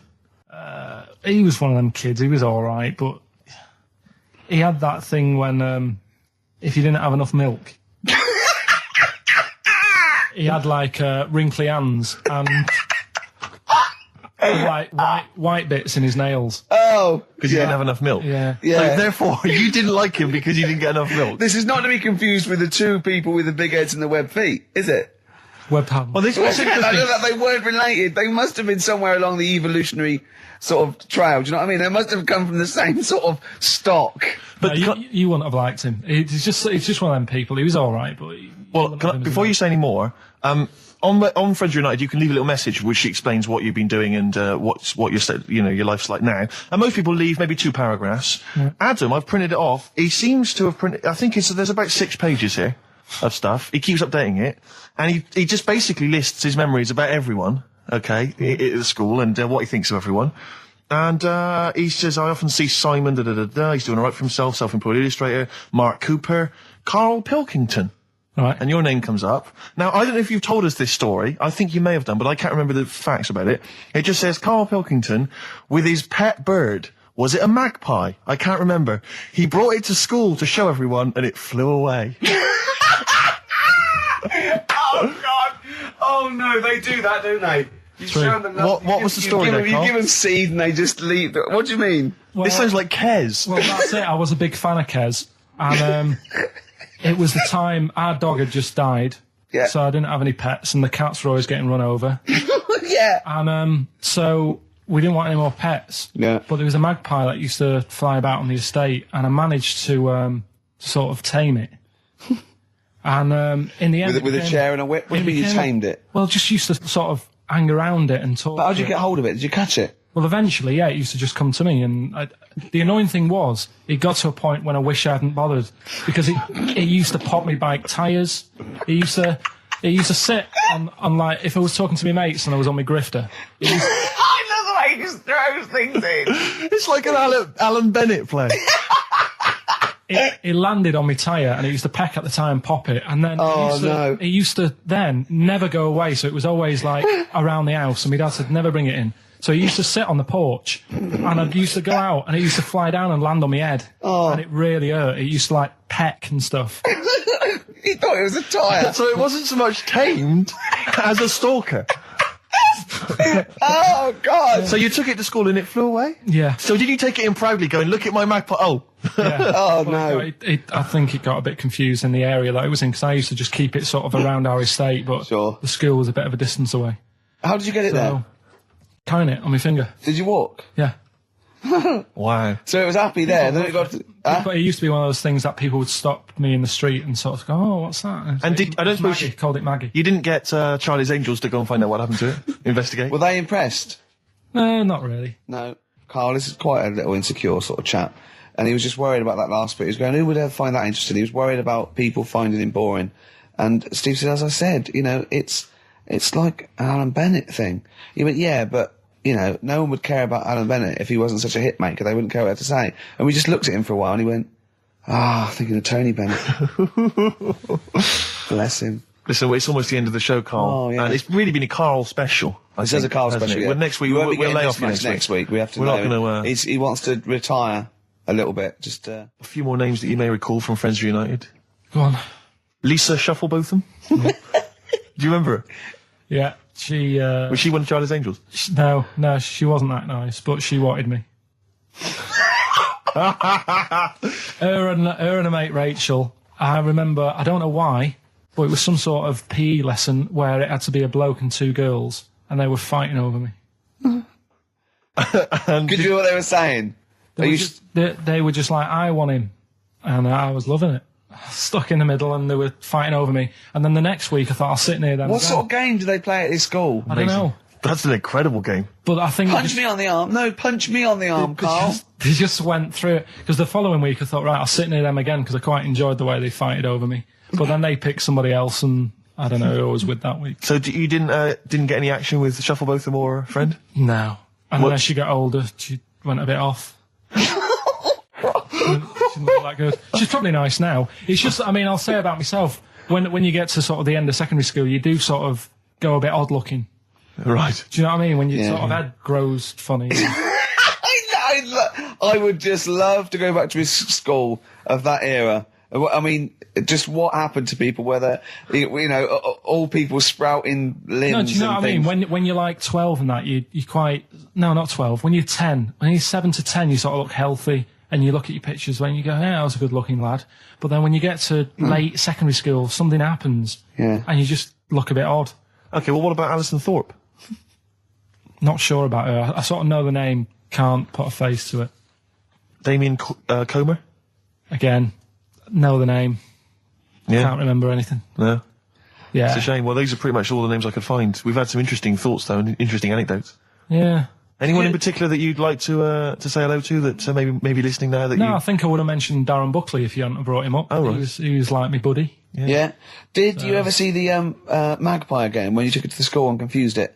No. You're joking. That was the end of it, was it? Yeah. So where did it go?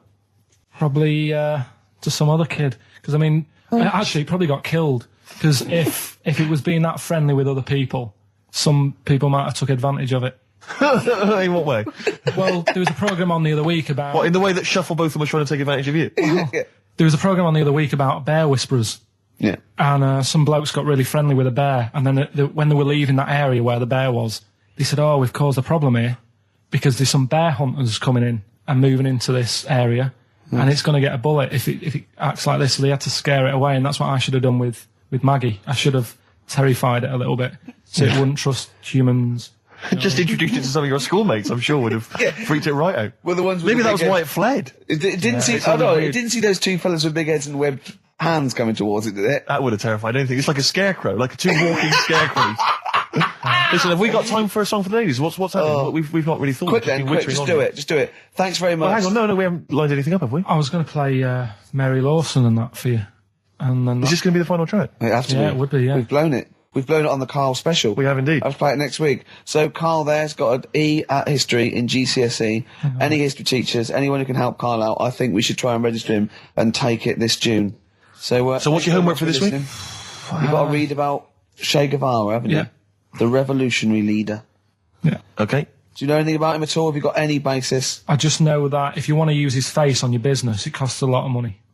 Do you know, like, if McDonald's wanted to have him as, like, instead of Ronald McDonald? How does he do it? Steve, how does he do it, man? Oh, we listen, just play a final record, Karl. Say goodbye and we'll see you next week. All right. See you later. Cheers, mate. Wu-Tang Clan there, Steve. XFM 104.9, Ricky Gervais, with me, Steve Merchant and Karl Pilkington.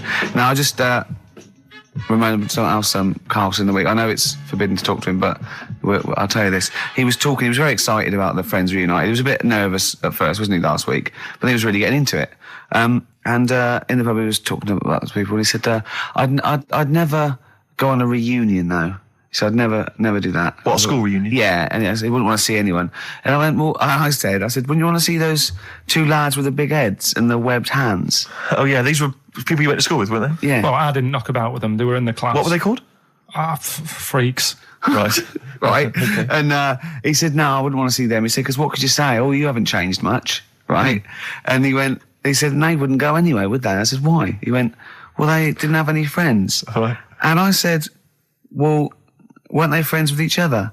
And he went, no, that would have been too obvious. Like they passed each other and went, no, I know it's tempting, but let's not. Everyone would think that's just what we were going to do. Let's not do it. Yeah. So they didn't even hang around with each other. No. See, I must say, in my head, I've got something like it's like some sort of extra thing from Blake 7 that they're like some sort of lagoon monster, but they just had slightly oversized heads, did they? See, does your head grow? Your eyes don't, does your head? Because maybe they've got to a point now that it's all sort of caught up with each other. Well, at the time, the eyes were very small and the head was huge. Just a very big head. And I mean, the fingers aren't going to change, that's not... They had webbed fingers. It was like the penguin in Batman. Really? Are you sure? No, honestly. Are you sure they weren't wearing mittens? No, seriously. Yeah, it wasn't home economics. They weren't getting something out of the oven, a very hot dish, were they? Every time you saw them. But why were there two, but they weren't related and they weren't friends? I don't know, I suppose it's like asthma and that, innit? Some kids have it. And it just was a coincidence. Yeah, but asthma's quite a common thing. Webbed hands, Karl. Yeah. I don't know, you don't think of it, do you, when you're a kid? You just sort of... when you first see them... Yeah. There goes the frogmen. Do you do that? I imagine you get caught staring at things. Yeah, do you go up to people with problems and go, Mummy, is that a monster? Well, I was telling you about when I used to go with my dad in the taxi. Oh, yeah. What Tell us this story. Well, your father was a taxi driver? My dad he had loads of jobs, which he did back then, and they don't do that anymore, do they, people? They They don't Have a do variety of loads jobs? stuff. Sure. But at one point, he had a black cab, and I used to go with him. Used to get a beer crate and put it in the front of the black cab, and sort of sit just next to the meter. And anyway, we got this call, and the guy on the end of the radio said, "Oh, you've got your son with you, haven't you?" So he said, "Yeah." So it's just like, we've got to pick up at number 11 Village Lane or whatever. And I said, "All right." And it was this woman. It was like a woman version of the Elephant Man. Wow, the Elephant Woman. Yeah, it looked like. It was really strange because I was in the front of the cab, and when you're a kid, if something looks odd, you're a bit scared of it, aren't you? Yeah. And my dad was like, "Look, be all right." And we're driving towards her. Look, don't worry, son. I've got loads of buns. And just to I'll just throw one down the street if you run after it. You're being mean, right? How old were you? 18? No, I was about 12 or something like that. 11, 12. And as we got closer to her, it looked like she was holding like a bag of spuds on her shoulder. For a snack. Right. And her head was all a bit mangled and messy and that. And my dad said, "Whatever you do, don't stare at her face." Yeah. And she got in the back. Because you turned into stone. Well, she got in the back, and I had like the mirror, the driver's mirror thing, and sort of having a look, trying to work out. And he said, "Don't stare at her face." I couldn't work out where her face was. It was that weird. Oh, God. So I'm not sure you're from Manchester. I think you're from like Narnia or something. Yeah, you got frog boys walking around. The Lord of the Rings. That got like the claws of a lobster and the head of a toad. Yeah. And you got women getting in with spuds for heads. I mean, what is not Manchester. This is not the place you grew up. This is mad. Oh, you can't believe it in London, can you? You come down and go, look, symmetry. It must be amazing. It must be a thing to do with upbringing now, mustn't it? And because, again, do you know, I've said to you before, years ago, when I was a kid and didn't have any worries, good-looking lad, you go through it a bit, have a few more worries, and you look knackered. Now, back there's a lot more worries and stuff, so you get a lot more freaks. Whereas in London, everyone's like happy, aren't they? I love the fact that stress can cause your fingers to fuse and your head to grow. No, but if she must have been really stressed to have a head. Yeah. She was she an accountant or something? You know what I mean? But what did she do? What did she say? Where was she going, by the way? She couldn't speak. London Zoo, please. I think she was going to like a the pet fair. shop. Seriously, honest to God. On my mum's life, she was. Because at the end of the day, that's a good thing with animals. They don't judge you, do they? She's not an animal. She's a human being. She's not actually an elephant. No, but you know the Elephant Man was not actually an elephant. You understand that? He's got no elephant genes in him at all. No. That was just a cruel name people gave him. Yeah. No, it's the name of the disease, isn't it? Elephantitis. Look, so listen. So this woman, why was she going to a pet shop? She was going to a pet shop. To find a husband. Is this true? No, it is true, yeah. Oh, God. I'm not taking the mickey because it must be so really bad for you. Of course it is. Carl, I'm going on to you today about cutting myself shaving. Yeah. I was going on about that. To think that she's probably not alive now, but to think... But you're saying that you're going to say this is a worse problem than a little cut shaving, aren't you? Yeah. Yeah. Do you know what I mean? I think you're right. Carl, there's a couple of key questions I need to ask. One, if she couldn't talk, how did she tell your father where to drive it? Did she have it written on a note? Did she point with her nose? Yeah. Right, this has got silly. Pick your song. But also, finally, where did you say she lived again? It was like in a village, a little small village. Right. Just hidden out of the way. All I'm saying is we could maybe get like some sort of coach, book some coaches, get a coach party up there to have a look at her. Take some photos. And now you can make some lemonade. The offspring of a woman and some spuds. Yeah. Please enter at your peril. Should it give me a shiny shilling? Carl, any more? I'll tell that story that you were telling me about your dad when he was driving. Well, it's just that you were talking about. Well, I mentioned Forrest Gump. Yeah. And the Forrest Gump types. When my dad was when he was a taxi driver. Yeah. You used to have to. Sort of do your bit for the local area. Oh God! By taking the Forrest Gump people to Blackpool. Yeah, is that what they're called now? The Forrest Gump people? Is that what the organisations that support them ask for them to be referred to? A minibus with "Life is a box of chocolates.com." Forrest Gump types. It must have been. So you work with these people. The people with learning difficulties. Yeah. And they used to get fired. Coming home must have been a busman's holiday. So he got 5 of them in the cab.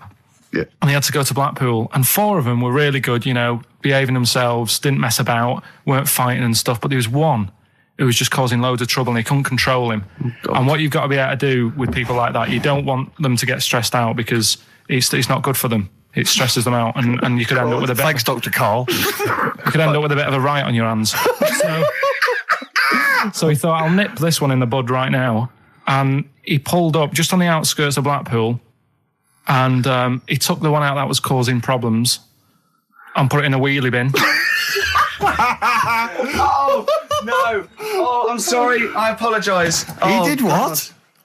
Oh, He did it for the good of the others. He put it in a wheelie bin. He was having a good time. He thought it was one of the rides. Can you stop saying it? Him. Yeah. He was having a good time, and once he calmed down, my dad went back and picked him up, and he was fine. He had a good. What? time. He left him in there the whole time the others were in Blackpool? No, he left him there. Not the whole day. Probably about an hour and a half In a wheelie bin? in a wheelie bin. Why couldn't he get out? Because like his arms were trapped on the thing. It's one of those. What, he tied him up? No, do you know like because he was a big fella. And like he managed to get him in, so his arms were down the side like that. So he was a bit trapped. Wasn't he screaming and crying and stuff? He was making a bit of noise, but do you know what I mean? What, you feel served him right? Well, but anyway, I didn't really want to talk about it. He just brought it up because of Forrest Gump. Did his family know about this? Is this the first time they'd have heard about this? He didn't get asked to do it again. Sure. Now, you went to school with a number of different interesting people, some of whom Two were of which, freaks. I understand, had big heads and webbed toes. Is that right? And yet they were not related to each other and they weren't friends with each other. Why weren't they friends with each other? Because that'd be obvious. Did they wear shoes or did they walk around in their webbed? Were they good at swimming?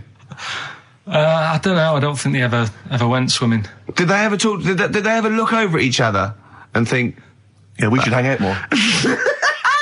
I told you something in the week as well. There was another lad at school had a pigeon chest. He had a what? Can we come back to this? He had a pigeon I think chest. we should play a record, Carl, because I think we've hooked them now. Yeah. I think There's no one switching off now, Rick. No, play a record. I was We were talking about something before we Yeah, played the well, record. the freaks used to go. You had people with big heads, 2 web feet, didn't hang around with each other. That would be too obvious. You had a fella with a pigeon chest. Yeah, what's the story with the pigeon chest? Don't know how it happened. It was like it looked like somebody had sort of hit him on the back with a big hammer, and it had come out at the front. Yeah. And I've never seen it since. Could that have been the answer? Well, why he had it? Why had it? Possibly, I suppose, in your neck of the woods. Yeah, don't know. Never asked him. It's just come back to haunt you, has it? The pigeon chest? No, it's just that when you mentioned about kids at school, I forgot all about him. He's talking about the kids with the web feet and the big heads. Yeah. And I forgot about the little old The pigeon chest. pigeon man. boy. Yeah, pigeon. Yeah. I've had an email from Andrew Forrest, who has just simply entitled it Karl Pilkington. Oh, Karl Pilkington. What do you think of that? That's got to be your new name from now on. Oh. I had a mate who used to use it. What, used used to to call go- you that? Yeah. Was that your nickname at school, Pilkington? No, it's not my nickname. It is now. No, it's not. It is now. Pilkington. Pilkington. Oi, Pilkington. Oi, Pilkington. Pilkington, do my Oi, homework. Where do Actually. you live? Where do you come from? Pilkington? No, there's this lad who called Mark, right, who I used to go to school with, who used to call me that. And his mum, right, was like obsessed with cleaning. And I was never allowed in their flat. He makes the place look untidy. So she used to, I don't know if it was just me or all his mates, but I used to turn up and she goes, yeah, he is in, but you know what you've got to do? And I used to have to go round the side of his flat, and he had a computer, right, which I used to play. I didn't have one at that point, but he had one. And I used to have to go round the side of the flat and stand at his bedroom window with his window open, and I'd be sort of leaning in playing the game. You are joking. I'm not, his mum- You had the weirdest upbringing I've ever heard. The things you were willing to do. It's the strangest. What is this town like? No, I stopped going once Was I there got my always own. music? Right? There's the horse in the house there. Oh, look at these 2 kids with big heads and webbed feet. All right, Ronnie. All right, Reggie. What was it like? She was It obsessed. is like you've grown up in a cartoon made for children. Yeah. No, his mum was really obsessed with cleaning.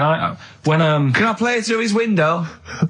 I used to... Put these Mrs. Marigolds on. Ramsbottom, can I play through Mark's window? Aye, you know what you have to do. She used to be up till about 3 in the morning. Pilkington again? What do Have you washed your hands? What, up till 3 in the morning? She Washing? used to be up doing the tiles in the kitchen.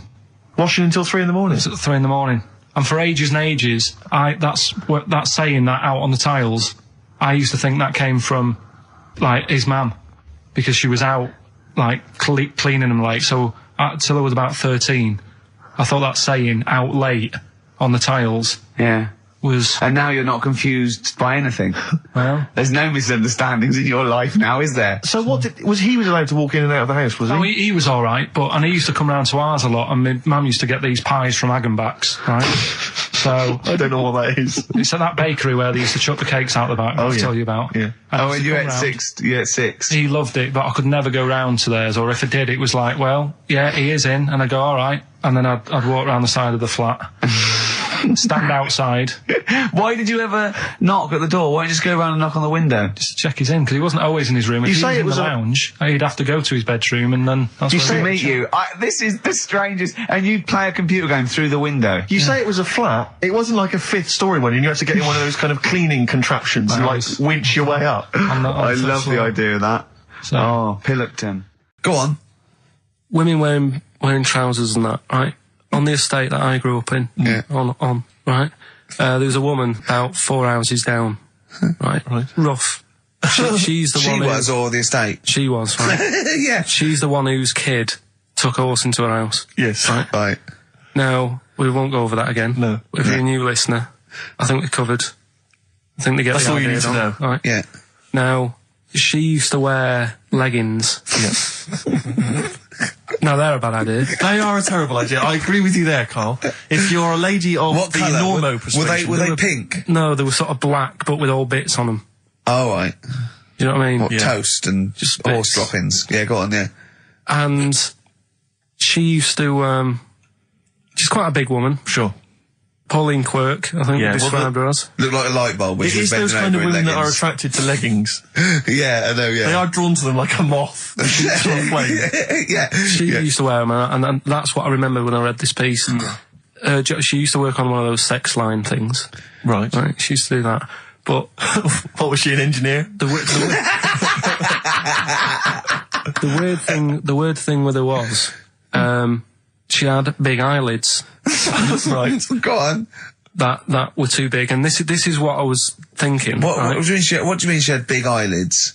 How big do eyelids have to be for you to go, they're big eyelids? What was she shoplifting with them? Would she come out of Dixon's with, like, radio stored in them? What do you mean she had No, big eyelids? it was another one of them popular things around our way. Do you know, like... What do you mean popular things? They didn't people go, have they go, oh, I say, well, they're all the rage. Can I get some big eyelids, please?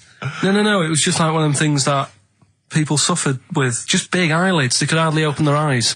What do you mean? What do you mean? That's one of them popular things around where I grew up. People had big eyelids. They could hardly open their eyes. What does that mean? What sort of freak town were you born in? You had webbed feet people with big heads. You got women with big eyelids. What does big eyelids mean? Are you confusing her with the horse? Yeah. Did she have hooves? Look, what? Just too much skin. It was like the neck of a chicken, but on the eyes. What's your point? Anyway, so there's this big eyelided woman with the And leggings. that's what I'm saying to you there. That's when I read that story with people with trousers. Yeah. I went from that. Yeah. To into a that. woman who used to have big eyelids. I still at the point. But then, and also the other bloke who had the eyelid problem was a mate of mine. Right. His dad had it, and same problem, massive eyelids. I don't know what that means. I don't know what that means. I used to say to my mum, I'm going round to Dave's house. Yeah. And Or to Drew say, Pig, well, as you call him. that's all right, but make sure his dad doesn't take you out in the car because he could hardly. He could hardly see. He had to have his head. He gets to tilt his head back to keep his eyes Make open. sure! Did he have a couple of matches with him at all times? Oh. What a load of gobbledygook. I know. But this began as educating Ricky. I know, So it's what, like he was people thinking, with eyelids. but it's like you're supposed to make that leap as well. Yeah. If I mentioned the trousers, Ricky will probably be thinking about people with big eyelids and women wearing leggings. Play a record, Carl. Got nonsense. Adverts. No. No, all right. I love the fact that he was fascinated by the strangest village in Britain, but the stories he's told us about where he comes from, there's him going around with two fellas with big heads, webbed feet, a little pigeon-chested bloke, him on his grifter with Maggie pecking at him, his dad in a telephone box nicking groceries, and a horse in the house next door. I mean, how strange was his upbringing? And him hanging from his satchel. Unbelievable. There's another woman who I remembered. Actually, I'll tell you later. Go on, what? I'll tell you later about another woman who I remembered. What's give us a teaser. It's just a woman who rode around on a 3-wheeled bike with her husband in a basket. Right, I'll tell you that. Right, and the final you don't get clip. teasers like that on the radio. That's a hell of a funeral service. Right, listen. Right, tell us about this woman. Well, it was just because you were saying about the, our living. We are broadcasting now, aren't we? This is actually going out. This is live. This isn't us sort of like. Yeah, but you were just talking about how I lived in an odd village. Yeah. With kids with big heads and all that, right? And what I wanted to do. What is that again? There's two kids with big heads. Yeah, they just had sort of big heads and webbed hands and that. They went to my school.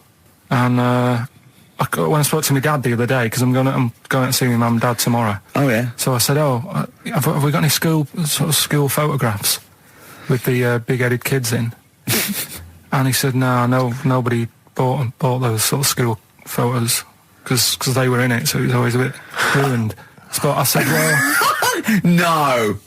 He said sales were, because he obviously talked to other dads and stuff like that, and he just said, no one bought them. But anyway, so I would love them. Yeah, I'd buy them. Yeah, but I wouldn't stand out, would I? If it's on the mantelpiece. Yeah, well. But anyway, so I was talking about, When you say they had big heads, what do you mean? Do they look like someone from Doctor Who? They were just quite big. But they weren't related? No. So why did two blokes with big heads and webbed feet? I lived in a weird area. There was a chemical plant close by. I can't believe you've never told us that before. That explains a lot. Not just the freaks in your neighbourhood, but there was loads of weird stuff going on. There was this, like I said, there was this woman who used to live in one of the council flats, right? And she had a 3-wheeled sort of big, what do you call it? 3-wheeled son. He was the weirdest bloke we ever knew. Well, they call it like a big tricycle, but for an adult rather than one for a kid. It was a big one. It wasn't a motorbike though. It was no. It was a push bike thing. Yeah. And she used to sort of ride down the road with a fella sat in the basket on the back with his legs dangling over. And they'd be going to the pub and what have you. Was it a different fella each time or the same one? No, same little sort of bald-headed fella. So it wasn't collection for organs and things. Bring out your ill. And then people would just throw Grandad just in the back and go, right, we're getting £4 for Grandad. But she's got a lovely pair of testicles on him. They're very low, but they can still bring out your dead or nearly dead. She used to pick on her husband quite a lot. They'd be in the pub and what have you, and they'd be sat by themselves, but she'd always be sort of, having a go at him, moaning at him, sort of pushing him about and that. So my dad and his mate, right, they went round to their house, knocked on the door, she answered, and he said he was a copper, right? He said, Detective Pilkington, gonna come in and have a word. So I'm just going to make a note of impersonating a police officer. Yeah, but for the good, he went in and sort of said, now, I've heard, superhero. I've heard, you picking on your husband a lot. Yeah. We'll be keeping an eye on you. Do it again, and there'll be trouble. And she backed off after that. She was all right. And how was the husband? Was he still in the basket, though? Was he allowed to ever sort of, ride up front with her? Or was he just always in the bar? She'd sort of stop picking on him in public places and stuff. That's good. Just you can't get done, can you, just for doing that? I think impersonating a police officer. Well, you probably did. There was no gain. I think you can't impersonate a police officer full stop. But I think they'd probably be lenient on him that he was. But let's face it. He's not going to be caught because why would anyone know about it? It's not like his son's going to say it on a radio station, is it? And stitch him right up. Is this something you did generally? Kind of a little bit of light vigilante work? Just whatever, him and his mate, just, if they saw something going on, they go, what can we do? Sure. What little scam can we do, or whatever. That's fantastic. That is brilliant. Jet, are you going to be my girl on XFM 104.9? I'm Ricky Gervais, with me Stephen Merchant. Over there little roundy bald head of Karl Pilkington. Good news and bad news. Good news is, boys are back in town. We're here for 2 hours. Hello. Bad news is, we have no monkey news, gay fella news, or little Chinese fella news. Really? We're going to try and, leave that for a week, Yeah. and then maybe come back to it. Yeah. It was Why do good. I get the feeling that within 20 minutes we'll be talking about little gay Chinese monkeys? Carl, think of that. We have got monkey news. Have we? Oh, yeah. So we've already broken that promise. Oh, okay. I thought we were going to try and sort of talk about something else. Just like, for example, that's why your balls are on the outside. Because the cells have to be a certain temperature to survive. I don't know if it's the sperm or Sertoli cells, but they have to be a couple of degrees below body temperature. Otherwise, they'd be in a nice cage and we wouldn't get kicked in the nads. What do you mean? That's why your testicles are on the outside of your body. They have to be a couple of degrees below body temperature. Yeah, but it's not... That isn't why they're there. You see, this is like the chat we had last week about the giraffe having a long neck. What do you mean? They're there because that's where they happen to be. They didn't go, right... Well, that's what evolution is. It's a selection process. It's not a will. The balls didn't say, look, I'm too hot, let's get us outside, let's get outside of here. All right, hang on a minute then. What? So a little man monkey, right? Theirs are in the same place as ours. Yeah. But they're walking around naked, so it could be anywhere. They could be, like, on the back. It doesn't matter where they are. They call it... Well, they could be on the back, yeah. So why aren't they? This is a completely different... Steve! You started it. I wash my hands of the whole affair. And we're not only back to balls, but we're back to monkey balls. Yes. In one thing from about parasites, we're back to monkey ball news. Yeah. And we're back to chimp testicle news. Keeps happening. We've done, like, Donald McIntyre's thing, right? He's been ripping us off. I did Cheap as Chimps. Yeah. He's been doing it. No, he hasn't. He has. He's done some programme about how much it costs to get a monkey and that. Right. What else have we done? He believes this. Yeah. There's loads of stuff we've done like that. Yesterday, Rich and Judy gave you the tea picked by monkeys. Yeah. I told you about that either last week or the week before. Yeah. I showed those there's people send monkey news all the time for Carl, and I showed him one earlier which said there's a new monkey hospital that's been opened. Yeah. Carl, Now, that's immediately... for the treatment of monkeys, But right? he immediately thought it was run by monkeys Yes. in white coat. Did he really? Yes, and he was disappointed because it wasn't. He was assuming there'd be little janitors. Is that what you said? Yeah, little janitors mopping up. Carl! Little chimps with the ECG machines, whatever they're called. Yeah, exactly. Brilliant. He was almost angry, Yeah. disappointed with it. And what's this about Donna Eyre giving her baby to a gorilla for a week? It happened. No, it didn't happen. She had a baby. They went on the honeymoon. They left it to a little gorilla to look after. Don't talk! Absolutely, don't talk! Oh, Again, Carl! there's people online now, so they can have a look at Anna Nova. Do you want to give some stuff away? Do some. He believes it, and that's it. But the more these things sort of like pop up, come true, the more worrying it is. The more worrying it is for everyone. Imagine if Donna Eyre had left her baby to a gorilla. It's libelous. You saying that? It's libelous. It's not. Well, someone will send it in a bit, and then you'll feel daft again. So I'm not even worrying about it. So that's pretty much that. Is there time for monkey news? I think we got to have monkey news, and then that second track from the Ryan Adams. Let's play the jingle though, if we can. Oh, chimpanzee, that monkey news, you Right now, it was back in the 1980s. Right. So it is quite topical then. Okay. When did this happen then? 1980s. Yeah. Yeah. It's about a Colombian F1 sort of Formula One driver. Yeah. Apparently these races were going on, right? And someone kept winning them. Right. Okay. Forget it.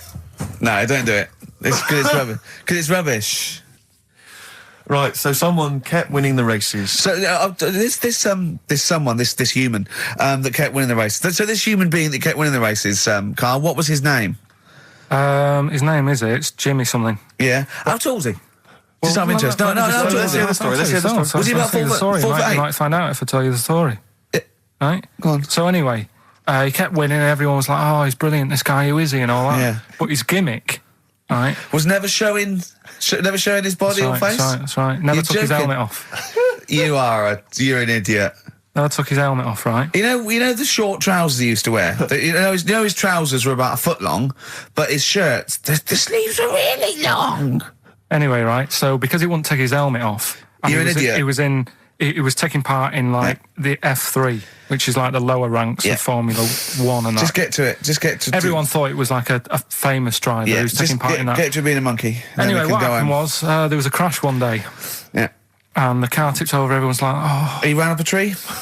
So... They were suspecting when he ran away with the ambulance people up a tree and started eating a banana? So the marshals ran over and the ambulance people were there and they were about to take his helmet off and the marshal was like, don't take his helmet off. And give away the secret that he's a monkey. Give away the secret and that. Yeah, chimp. Yeah. Took his helmet off. Jimmy Chimpus.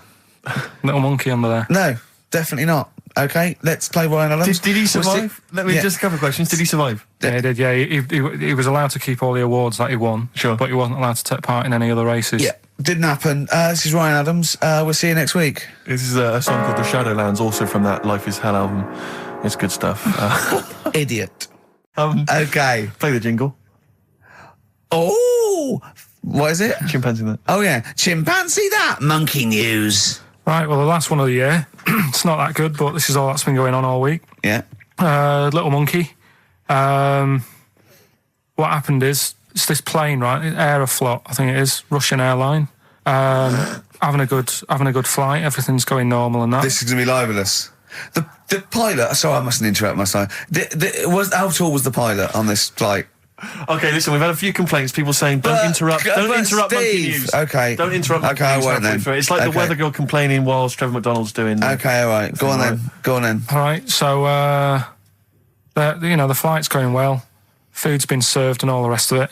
Anyway, someone gets upset about not having many nuts. Right, they've not got enough nuts. They hand the nuts out and that. One of the sort of passengers is going mental. What's he saying? He's just what language mad. is he talking? Is he Russian or English? So anyway, there's a bit of a fight going on. Fight starts happening. People are going, "What's up with that little fella?" Right? The little hairy bloke. So they sort of drag him. What's wrong with Bob Hoskins? And why is he screaming? Why isn't he talking in his usual Cockney accent? Why is Bob Hoskins screaming and grabbing at nuts? So you've ruined it. Right? Come on. Forget it. I ruined? Right, Rick, turn his microphone off so we can't interrupt you. Right. So anyway, there's a fight going on. Nuts are going everywhere, right? So, anyway, they manage to tie him down. They get him on the floor, tie his legs up and that, right? His little legs. Get him to... Come on. See you later. Have a good Christmas. No! Carl, how dare you? Finish the story. All that happened is they got back. It turned out that he shouldn't have been on the plane anyway. Why? His passport wasn't valid. Right. And you can't cause problems on planes and that. So he got put in a cell for a bit. Turned out it was a little monkey. Right. Quick question, how did he complain about the shortage of nuts? Yeah. He just was going mental. Right, he didn't actually call over a stewardess, he just... Well, how did he get on the plane in the first place? What ticket did he have? Have a good Christmas and that. But you know it's rubbish. You must know that's rubbish. You must know that's rubbish. All the best. You must know that's rubbish. Where was he going? And I sent him a text. Oh, well, it's just good to be on holiday because, I'm working. He sent back, so am I. Just been watching Sky News. There is a school for monkeys who want to get a band together. Is that monkey news for later?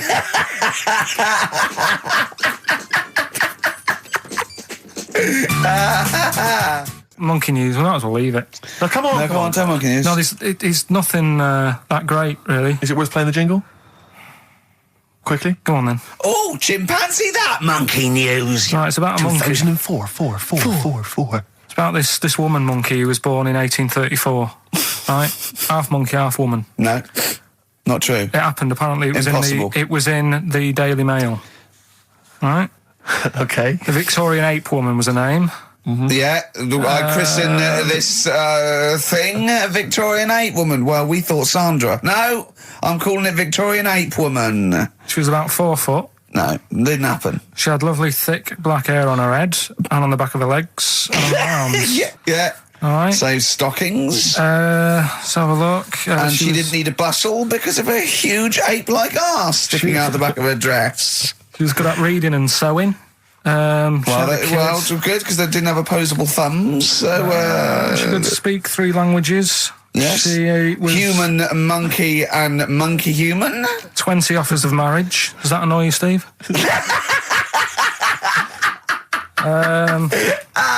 Absolute twaddle. All right, well, That's more rubbish than your soul weighing an ounce. Let's leave a it there. Victorian monkey Let's woman. leave it there, then. See you next week with some more twaddle. I was worried we wouldn't have the old magic in 2004, I but we're still know. talking shit.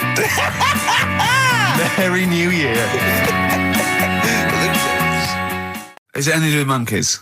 No, we've got monkey news. We've got monkey news coming out, of course we have. Yeah, we've got monkey news. People are there now over to XFM for monkey news with Karl Pilkington. No, we won't do that yet. We're not doing that yet. Oh My Corazon, Tim Burgess, brilliant. XFM 104.9. Right. Well, we're running out of time here. Yeah. We had Karl in a little film, but I think we've only got time for monkey news, you know? Yeah. What are you thinking, Karl? Yeah, if you want to do that. Yeah, let's do monkey news. All right. Play the jingle. Oh, chimpanzee that monkey news. Right, there's this monkey, right? Oh, yeah. I think his name was number 6 or number 7 or something, right? In this lab, right? Yeah. And anyway, it's in there with like the rabbits and little mice and stuff like that. And The rabbit smoking. the nurse, right? The nurse, not the nurse, the woman who works in the lab. What would you call her? Is it a nurse?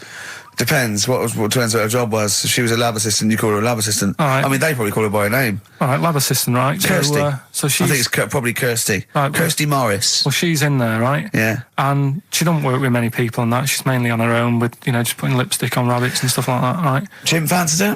So, Chimpanzee. He's putting on lipstick. Chimpanzee. She's got hairy legs. He gets pally, right, with this woman. Yeah. Because, it gets to a point when she sees him every day. That's the way he sort of tries to string out like it's a narrative love story. Did the chimp put its hand out and grabbed her, and then you thinking that he made a move on her? So Right, come on, he's let him allowed tell the out. He's story. allowed out. Oh, the it's not a cage. story, is it? He's allowed out the cage and what have you every day. So he's wandering about, and as time goes on, he's watching what she's doing more and more. Yeah. Right. So he notices like the code on the door. Right. Because whatever 247 or whatever, Yeah. and he goes, right, I've clocked that, I've got that, I'll remember that, right? And then he goes, right, there's a lot of Definitely lipstick and that knocking about, a lot of makeup. Right, okay. No, there's no way. Finish. No, because So- Steve, you know what's going to happen. Let him finish. I know what's going to happen. So he's there, It's ridiculous. and he's going, well, if it's there, you know what I mean? So while she's messing about with the rabbit, he gets there, he's in front of the mirror, putting a little bit of lippy on. Right? You are no! I can't. It's gone too far. little bit of, No, it's gone too far, Steve. Right, Your mic's off, Rick. He's finishing Right. the story. So- Turn mine off as well. It's gone too far. Turn him off. Just let him finish. Right, so the thing is, right, it's this monkey wandering about. It's got lipstick, it's got mascara on, it's looking pretty I good. didn't mention the mascara. It's looking all right, right? So it knows the code on the door, 247, right? So when she's sort of messing about with the rabbit, right, he goes, right, here's my chance. He's looking good, 247, out the door, through the reception man's there. He's like, all right, Kirsty, right? Don't talk shit. I Feel Free from Cream. That's pretty much the last track, isn't it, guys? I imagine on XFM 104.9. Well, I mean, yeah, I've got nothing to say after that ridiculous story. I mean, that's worse than the bank robbery to me. Yeah. That he clocks that, and the bloke on the desk. All right, Kirsty. Oh, you're 2 foot shorter and hairy. She wasn't a looker anyway. So. She wasn't a looker anyway. Brilliant. Oh, play a record and say cheerio. We'll see you next week for the last time for a little Just while. got ads and... Oh, adverts. Oh, I'd love to end with adverts. See you later. It's brilliant. Going out on a bang. All right, well, this is the final one. Play the jingle. Oh, chimpanzee, that monkey news, you Right, well, this monkey news story, right, it's about this fella, a couple of fellas in Texas, Yeah. sort of running a farm, Yeah. right? Just gonna say, was they definitely fellas? Well, how tall are they? Can we the fellas just let him tell Okay, the they are story? human beings. These two are human beings. Time's against us. They're Rick. running this farm and that, and anyway, so they're outside getting the cattle, and he turns round, right? It's just that cow's... Couple of monkeys walking about. So he goes, what's going on, right? So anyway, so it's in Texas. They don't know what to do with the monkeys. There isn't a zoo. It's fairly barren there, isn't it? You know what I mean? Not much going about. So the other fella who runs the farm with him says, look, we need a bit of an hand. Right? So said, let's teach them some stuff, and the monkeys were happy with that because they were lost anyway, right? So they had a They had nothing to do. They were bumming around. They were looking for work. They'd hired a motorhome. They'd gone out of their way. Maybe it's like the Hulk. They're like Bruce Banner wandering around going, I need some work. You won't get angry, will you? So anyway, right, so they taught these monkeys how to ride a horse, right? So they've both got a... Sorry, you're sure Charlton Heston's not going to pop up? You're sure you weren't watching a video last night and thought it was a documentary? They've both got a horse each, right? They've been given like a little lasso and all that business. Don't talk shit, Carl. So anyway, it's going well, and it carried on for about 2 years, this, right? It's like, you know, rounding up the cattle every night and all that. Yeah. So, the two fellas are chatting, going, it's worked out well, hasn't it? Right, if there's a hostile takeover and they sort of like buy up 51% of the shares or something. So they said, for this to continue, the monkeys are getting old a bit now. We need a little woman monkey in here to sort of get some kids going for like the future farm people. Forward planning, yeah. So they get a little woman monkey. They decided to only hire monkeys from now. Why not? It's working. Why mess with something when it's not broke, right? So they get the little woman monkey in. They have kids and all that business, right? But the problem was, right, when they first got the woman monkey in, it was like, well, which one's going to have the woman? Right? So they started sort of fighting a bit and what have you. But because they'd seen the owners of the farm with like guns and stuff. Don't tell me the baby monkeys didn't want to go into the family business, one went off to be a lawyer. They had a bit of a shoot-off. Shut up! They got two monkeys, right? And because they'd seen the owners with guns and what have you. No, that sounds so they had a bit of a shoot-off. Yeah. That's how they sorted it out. And who won? I think it was George. The one called George. Right. So I think they had 17 kids. The farm's still running. So that's like the last little monkey news there. Good little Rick, happy ending to that one. If you were to rub your nipple against his lips while I held him down. Right, come off it now. Come on. No, I'm not doing it. Bruce Springsteen, Thunder Road, last track on XFM's Ricky and Steve. You can check this all out on the webcam. I saw I got fingers. Get his arm out of the way. Get the arm out of the way. This happened on Scum. Just the finale is monkey news, obviously. Well, I'm looking forward to it. Oh, chimpanzee, that monkey news, yeah. There isn't. I've been away, haven't I? Oh, right, there's been no monkey news. You can't get. No, but I haven't had a proper chance to sort of, you know. Carl, your monkey news is of spurious tales from the 17th century sometimes, so let's have one of those. No, let's have a monkey who dressed as Zorro and they thought he was a woodsman, but when they took his head off he was a 4-foot hairy chimp. Let's have one of those ridiculous stories. Well, we've done that though. But do you want to go back on some of the ones? Oh, what is the monkey news? There must have been some monkey news this week. The only thing that sort of stood out, do you know, like, they're having problems... You're just making this up. Where's your information? Where's the piece of paper? Where's the document? What is this? Because I've been away, so I haven't got anything. Let's hear But it's bad enough when he's reading it, he gets it wrong. When he's just riffing, it's going to be absolute twaddle. Let's hear it out. Right, do you know, like, they're having problems getting new people to be policemen? Oh, Go on. They've, in America, they're taking them on to, sort of join the SWAT team. They've taken what on? Some little monkeys. Okay. Giving them walkie-talkies and all that. And, well, they can't talk. They're just walkies. They don't have to... They're giving them some walkies. What do you mean? What was... being given commands and that. And, so it's one way. They tell them they've got the little thing strapped to them. They're good at, like, getting into small places and that, and sort of, you know, cracking stuff and all that. Like I say, it's just half a story I just picked up on. That's not a story. Well, what do you want? Monkey news! Well, I'll get some better stuff next week, but I've literally, like, got off a plane. This is the worst. This is one of the worst shows we've ever done. And that's saying something, Rick. We've done some tripe. This is nothing. And to end with the police in America have given monkeys walkie-talkies. That's nothing. That is a disgrace. And what do you mean that you've not had enough time to prepare? We've been off air for 18 months. Yeah. What, there's been no accumulated monkey news in that time? It's got to keep it fresh, though, hasn't it? Great, well, more XFM. Carl, okay, we've got to sort this out. We didn't meet again this week, and this is a shoddy show. I thought we had a sort of framework for it, but do you know what I mean? No, I thought it'd be, Carl could sort of tell him what was going on. He doesn't know anything except watching telly. late night telly on strange channels. Like he gets all his information about the news on Anna Nova, and I mean.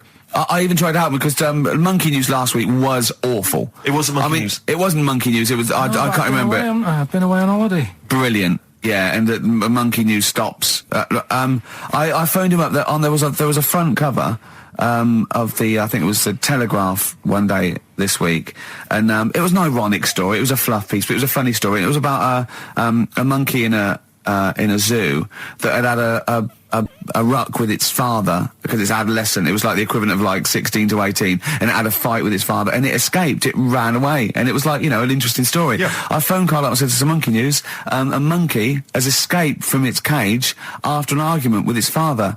And he said, "What was the argument about?" I mean, he thinks like Homer Simpson. Yeah. What was the argument about? Like the zookeepers are going, "Oh look, oh no, he's brought up his untidy room again." The father, "Oh look, he's caught him smoking again." I mean, what do you mean? What was the argument about? They have fights. They have fights, and then it ran away. His dad wanted him to go to college, but he just wants to quit and get a job. Yeah, and he fancied a monkey in the other cage, and the father was saying, "She's not good enough for you." No. Oh, So what we've got was some it Monkey about? News today. Yeah, I got a little bit of Monkey News. You got a little bit of Monkey News, right? Yeah, You've redeemed yourself then this week. We've got some stuff there and that. Josh Rouse, it's the night time on XFM 104.9. Steve Merchant, Ricky Gervais, Karl Pilkington, and what is it time? I think so. Yeah. Oh, chimpanzee, that Monkey News. Right then, so there's this monkey, right, in Canada. It's in a zoo in Toronto, I think it is. His name's Pascal, right? And what happened was all the people in the zoo sort of said, you know, what can we do? Sort of spice the day up a bit, right? Yeah. So they left. Embellishing. No way this is a news story. Let him do the news. Okay. So they left. Any dates? Just let him read the news. Well, Right? You wouldn't interrupt Moira Stewart. It was about 2 weeks ago. No, because she always says today, so you know it's news. She doesn't say, right, there was a monkey, right? Right, in Canada, Come on, right? mate, just finish it. It'll be all night. A couple of weeks ago in this zoo in Canada. Right. Jesus. They got a camcorder. Right. And they said, let's leave it for the monkey to have a play with, right? So anyway, they passed it around. Won a BAFTA. And a couple of chimps and that were rubbish at it. They were like filming the floor and all that, and the fingers were always in shot and stuff like that, right? But anyway, there was this one chimp called Pascal, right? Who annoys me that he calls them monkeys, though. They're not monkeys, they're apes. He was a dab hand at it, right? He was like filming stuff, really good shots, you know, sort of nice nude and that. He used the lighting properly and all the rest of it. No, he didn't. This is the news. What are you talking about? This is the news. Oh, So Steve, anyway. it's so annoying. You know it annoys me so much. Things like that. He was a dab hander. He was doing really good shots. It really annoys me. Let's hear the news. Anyway, right, so he started, at night, like when the zookeepers went home, he started filming, like, other monkeys on the go, like whilst they were at it, right? And he was filming them and what have you. The Ron Jeremy of I the love zoo. it. You know it's going to end up on the web. So anyway, the zookeepers came in the next day and it's like, let's see what shots he's got. Anyway, he's got all this, like, you know, all these monkeys at it and what have you. So, this is, honestly, you don't know what this is doing to me, Steve. Can I stop him now? So they thought, like, actually there's a few monkeys who aren't at it enough. Do you know what I mean? They have problems and what have you. So let's give them the videos. That is so untrue. This is so untrue. It's so untrue that it was filmed by a monkey. So it's what so happened untrue. then, right? Rick, I don't know who to believe. Oh, God, you're talking so much shit again. You must know that's not true. There's no way. There's a load of tapes out. Look at me. Look at me. Don't keep talking. Look at me. Yeah. You must know that's not true. Can we just hear the end of this It's all news? here. You had a go at me last week because I didn't have the full story. I've got the full story. You're still not happy. There is no way that by chance, what should we do? Let's give him a camcorder. That could happen. Right. He then films him at it. That might happen. It might happen, but I don't think he'd keep the camera still. Two, they go, hold on, this is good stuff. This is good shit. This porn's good shit. Anyway, look at that. He's got a lovely shot. Yeah. So this is ridiculous. Let me just recap, because I lost my way there. So the monkey has filmed the monkey porn, and now they're showing it to the other monkeys. Is he directing? Can you hear him saying stuff? Can you hear him go... It's just like, you know, Chimp Pimp 1, 2 and 3 and all the rest of it, right? But anyway, so they've got all these other tapes, because what happened was, they said he's quite good at this. Oh! and the animals are happy having him around because he's not a human. He's just one of the gang. Do you know what I mean?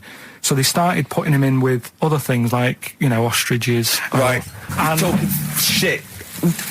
There was and you know they have a problem with pandas in Japan. So they've sent him out there filming a bit of. Where are you going?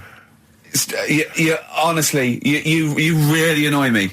There's no way this is happening. Can we just hear the end? Why can't he just find a real story about a monkey? Let's hear the end. The end is really that he's going to China. He's filming the pandas and what. No, he's not. They wouldn't send a monkey director. They would not send a monkey director. How are you doing? All right, Carl?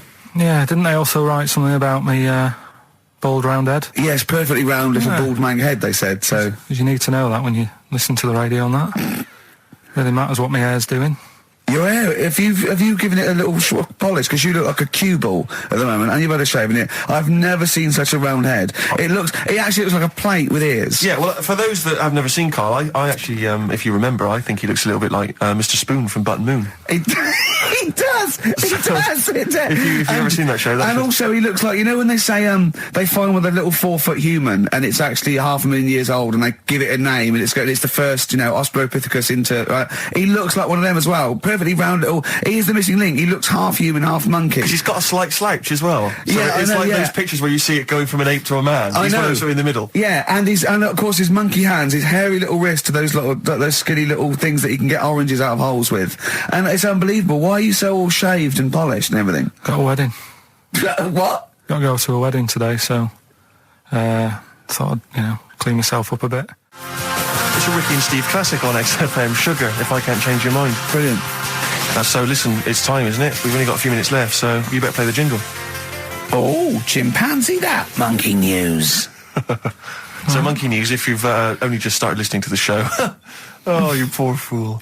Monkey news is where Carl reports for us all the latest monkey activity. A headline or a word or someone he overheard in a pub and then totally embellishes it and makes it ridiculous and impossible. He believes it, though. He believes every word he's saying. Let me say that. When you hear this, whatever it is, I haven't heard it, twaddle, remember, Carl totally believes it. Go on. Right, so anyway, I think it's in LA this happened. Right. I think. Why does he think? So these people are in a restaurant having a lovely meal. Is one of them short and hairy, but totally covered from top to bottom in a spacesuit, so he didn't know it was a monkey? It's not one of the customers, one of the waiters? So they're having a lovely dinner, probably one of the best sort of dinners they've had, right? Yeah. So the waiter comes over, and it's like, can we just say that I had a lovely meal and that? Right, it's the chef. Because it is. Can we see the chef? Yeah. So can we just, see the guy who cooked it? Of course. Yeah. Short fella, hairy. So the waiter said, to be honest, the waiter said, look, he's busy, he's got meals to cook and what have you. He hasn't really got time. He said, only take a minute. He said, no, I prefer, So this is a restaurant in LA that serves brilliant food. I'll pass your message on and what have you, right? So he sends for Monkey Pierre White. So it's a bit odd. Anyway. So they go out. Right? They go out to the car and they notice the kitchen door's open. Yeah, right? yeah, of course they do, because they're going to discover something that I don't know. So they're going to this just out of interest, where did this chef train before we see him or reveal what he might look like or like to eat? So anyway, so they pop their head in and think we'll just nip in and go, love fruit salad or whatever. Yeah. So they stick their head in. We better see the human chef. You never guess what? Go on. Monkey stood on a chair, right, cooking veg. Right, so anyway, they're like, what's going on here? What do you mean? What do you mean he's cooking veg? What is he doing with it? Well, he's stood on a chair by the cooker and he's chopping stuff. Oh, he's chopping as well now. He's just relishing it, yeah. It's got a little, he's got the bosses in there. They're like a bit shocked. So he's a bit panicking because he's got this monkey working for him. So they say to him, what's going on here? We didn't know this is what's going on. Why have you got a monkey cooking stuff? So he said, well... Incidentally, a monkey, I should point out, who probably doesn't need instructions from its girlfriend. Forget it. Landed Ben Folds on XFM 104.9. We've had an email, Rick, from Simon Whittaker. He says, he's throwing the question to Carl. Have you seen the video for that Ben Folds song where there's apparently a monkey working the sound desk and shifting the piano? So you want to check that out? Talking of monkeys working the same desk, we've also had a lot of... This better be a good monkey news, Carl, that's all I can say, because that was drivel. Amy Winehouse. Play the jingle. Oh, chimpanzee that monkey news. Right. There's this monkey, right? Yeah. And it had been, do you know you hear about monkeys being badly treated and stuff like that? Yeah. So, anyway, it goes into this home. It's 14, this monkey. It's called Matty, right? Goes into this home where it's looked after. What do you mean home? Just like, just a little monkey home, right? Okay, so zoo. Yeah, kind of, yeah, but they haven't got any other monkeys there, right? What have they got there? They've got just other animals and that, but not that many monkeys. But anyway, because he's there on his own, again, you know... When you say monkey, do you mean a chimpanzee, by the way? Because you usually do. Yeah. I can't believe that journalist thought this was scripted. Amazing. So anyway, yeah. So he gets sort of pally with the people working there and that, and it's smoking fags. It's having a drink at night and all this, right? What do you mean it's having a drink at night? How? It's all here. It's all here, Steve. I mean, we haven't really got time, but Well, don't say it's all here like it's proof. You've got another stupid story that someone has put onto the internet. Someone sitting at home in their bedroom has put onto the internet. So he's having a fag. He's drinking a lovely glass of Bang Rock Station. Yeah, the wine that's perfect for a barbecue. Yeah. Anyway, it's loving life. It's forgetting about its past and everything, right? When this other monkey comes along, Oh no. Trouble's brewing. Go on. right? That comes in. Something said. Right, forget it then. Forget it. No, forget it. XFM. The little mouse that had an ear on its back. Yeah. Sure. Right. Well, you thought he had a bad time, right? Listen to this one. Mouse walking about with us sort of wearing a monkey's testicle. They're just having a laugh. This is what I mean about a lot of scientists. What are they doing? When's that going to come in handy? I don't know what you mean. Well, they were seeing if, you know, say if a fella loses one, right? Yeah. Hitler or whatever. And they go, well, don't worry about it. We can sort you out. I don't know what the monkey's going to do. I don't know if they keep passing them on or whatever. But the actual monkey testicle was put on the mouse. And it worked. It worked for the mouse. But isn't it... I mean, isn't a monkey's testicle quite large in relation to a mouse? Would it not look like the mouse was on a space hopper or something? Oh, yeah, it didn't look good. Well, they didn't put it where its testicles would be. No, they did. They put it... Well, how could it walk then? The ear was on his back, so he could just get about. Well, I don't know. But Well, you don't know, do you? You just guessed. Did they grow the monkey's testicles where the mouse Well, it testicles looked would... stupid anywhere else, though, wouldn't it? Oh, whereas a mouse with monkey testicles, that's fine. Oh, you'd be showing off. You'd be all right. I'd prefer that than the ear. When that mouse gets put back in with the other mice, do the other mice go, George, you look different. Have you had anything done? But the weird thing is, as well, apparently it still works as a monkey. What? So, like, what are you talking about? Like the sperm and that was it was still sort of monkey. Of course sperm. it was. What are you talking about? But that's weird. But what, Carl? What? But what? It's only a thing to give it nutrients. That's all the thing they're testing. It's like grafting at that level. Right. What's your question? Because I'm right. What do you think? It would change eventually. It would have changed into a mouse testicle because it had been hanging round a mouse for so long. No, I thought the actual sperm of it though would be a mouse's. Why? Because it's hanging off a mouse. No, but your sperm is actually created in the testicles. So that's why it has to be outside your body. Otherwise, we put them in a nice little cage. But I'm guessing then that they've done this operation so that they can do it to humans. Yeah. Why would I want a monkey testicle if my kids are going to be monkeys? What use is it? No, think. That's no. That's going to happen anyway, Carl. Yeah, but think. Think of what you're saying. They've grown a monkey testicle on a mouse to see if it would still function as a monkey's testicle, okay? So they can do that to humans. So think, Carl. What they'd do is they'd grow a human testicle on a mouse and it could still be used as a human testicle. So what? To give you a testicle that you've lost. From a mouse? No, from another person who it was kept alive on a mouse. because it's kept the nutrients alive, as opposed to keeping it a deep freeze. Maybe bollocks go off after a week. I don't know. Maybe they get accidents. He had a little a card. Do you donate your testicles? Yeah, I'll tell you what. No one needs testicles yet. Let's keep them on a mouse. You have yours ripped off in some sort of bizarre skiing accident. You go, well, you're in a Battersea Dog Town. You pick the ones you want. They can grow them on anything. They can grow them on a Dachshund. Bulldogs are growing them usually, that's where you see a bulldog. Usually that's waiting for an operator. What don't you understand, Carl? Hang on a minute. I thought this was knob news, not testicle time. I don't understand why. This testicle time's not for another 10 minutes. Yeah. Making plans for Nigel XTC. Okay, let's play the jingle. Oh, chimpanzee that. Monkey news. Right, this happened in Pittsburgh, right? There was a rock band, and they've got this studio in Pittsburgh and what have you, and they're laying down tracks and stuff like that. And in the studio that they use, right, there's this monkey works there. Right, I love the way he throws that in. Like he throws that in. This monkey works there. No, he's just got a little gig there. He sort of he carries the equipment in, guitars, stuff like that. He doesn't. He does. No, he doesn't. He just sort of cleans up after the bands. No, he doesn't. Emptying the ashtrays. Doesn't Sort of happen. stuff. He Doesn't happen. That's the gig it's got. Anyway, right. Gets women out of the crowd that they want to go visit with one arm. Drags them back. So anyway, right. So the band's in the studio, right? And one of the band members brings some A&R fella to the studio to have a listen to the latest track. Right? Yeah. So they hit play, and they're all there going, "Yeah, brilliant, this is good." Oh no. Anyway, so the fella says, "Yeah, I like the track. I especially like the bass on it." Right. Right, this is bullshit. So this is rubbish. So and they hadn't laid down a bass track. So this is. Have you heard it? So Carl, please don't do this to so me. The A&R fella goes, and it's like the band members are stood about, and they're going, "That's good that you liked it."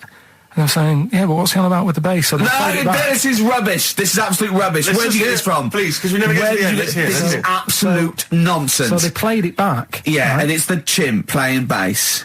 Definitely not. So they were like, "That's weird. We haven't got a bassist." Anyway, so they go, "Well, whatever, right?" So we haven't got a bassist. So they go, "Whatever. Let's go home." Forget it. XFM. But we're going to give it to them, Carl. We're going to go through to the end. We've done everything we have to do. Monkey news, the final monkey news of the year, possibly. It's been a joy. I'd just like to say, on behalf of myself, Steve Merchant, and this little bald mank, it's been a pleasure. Yeah, speak for yourself. Yeah. We should just point out as well, if you miss Rockbusters while we're away. Yeah, right. You can log on to xfm.co.uk/Rockbusters, where you can actually see Karl himself introducing you to an interactive game of Rockbusters. Looks very much like Blockbusters. It does, surprisingly. But yeah, you can join into that. And there's also talking of monkey news. There's a link on the website. I'm trying to think where you go. I think if you go on my little biography bit, someone's done some animation to some old monkey news. Oh, it's brilliant. Great. Right. Yeah. So if you're having withdrawal symptoms of monkey news, then you can find some classic. And it's monkey animated. news It's classic monkey news. I feel drained today. Do you? Go on. This is the strangest radio show in the world. Yeah. Isn't it? Yeah. Because we can do that. We can talk about this and go, "Oh, I feel drained today." Just like he's not. Like, no one's listening. Because that's the sort of thing you say socially and no one listens. Like, just when you're watching up, "Oh, I feel drained today." It's rhetorical. Yeah. You're not expecting anyone, not even your loved ones, to go, "Oh, really?" They just go, "Oh, that." But to do it live on air, no one's listening. What I mean is just give us a jingle. But exactly. But the truth is, the contempt we have for our poor listeners is unbelievable. The listeners aren't listening, and we don't want to be here.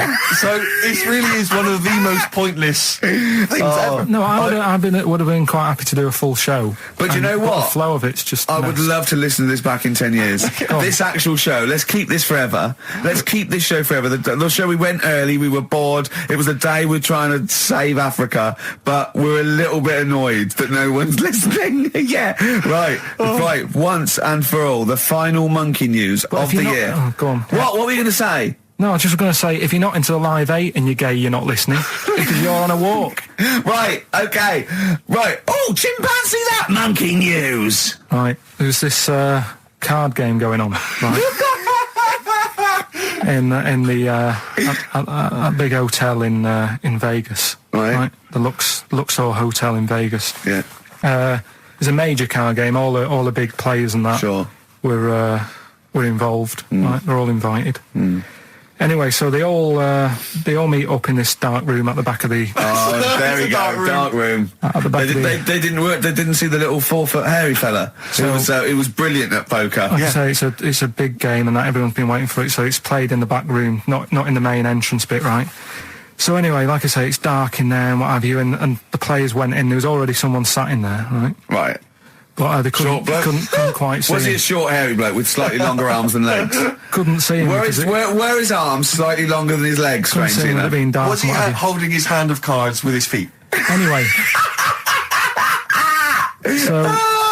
So the cards were dealt, right?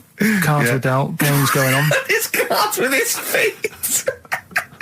Game went on for hours, right? No one's listening. The terrible thing is that not even we're listening to Karl now. I know. Literally no one is listening to Karl. There was a lot of smoking going on. It's going on. A lot of eating and nuts going on. That was a bit weird because they don't normally get through as many, but for this night.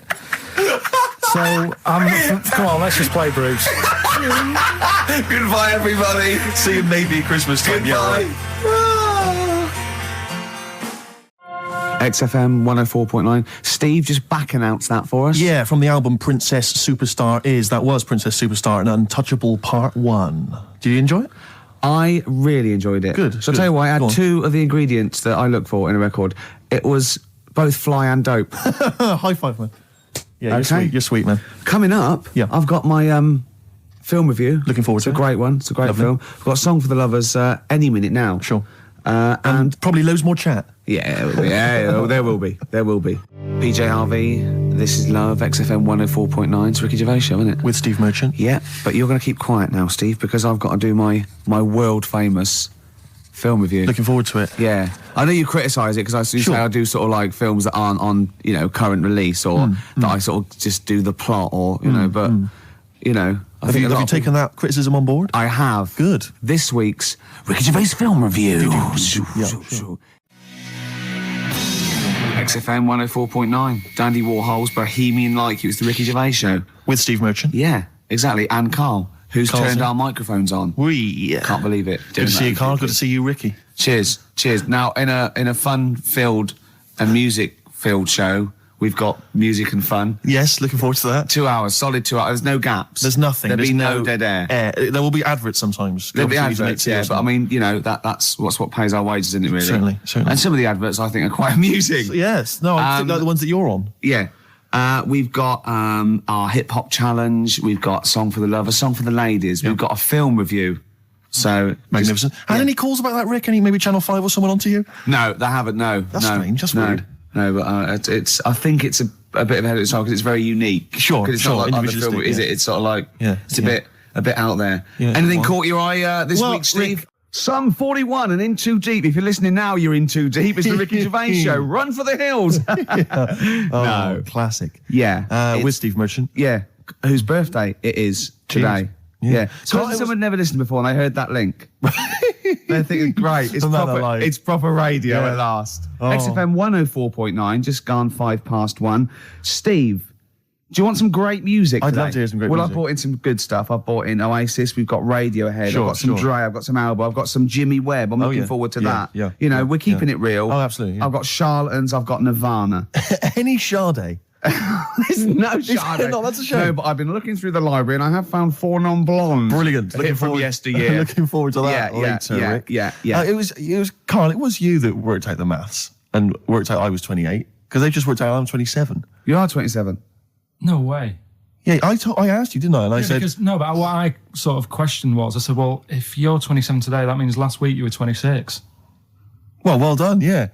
That's irrelevant. So therefore you assumed that I must be 28 then? Yeah. Whereas I assumed you were using, your knowledge of maths, such as it is. I wouldn't do that. No, sure. Wow.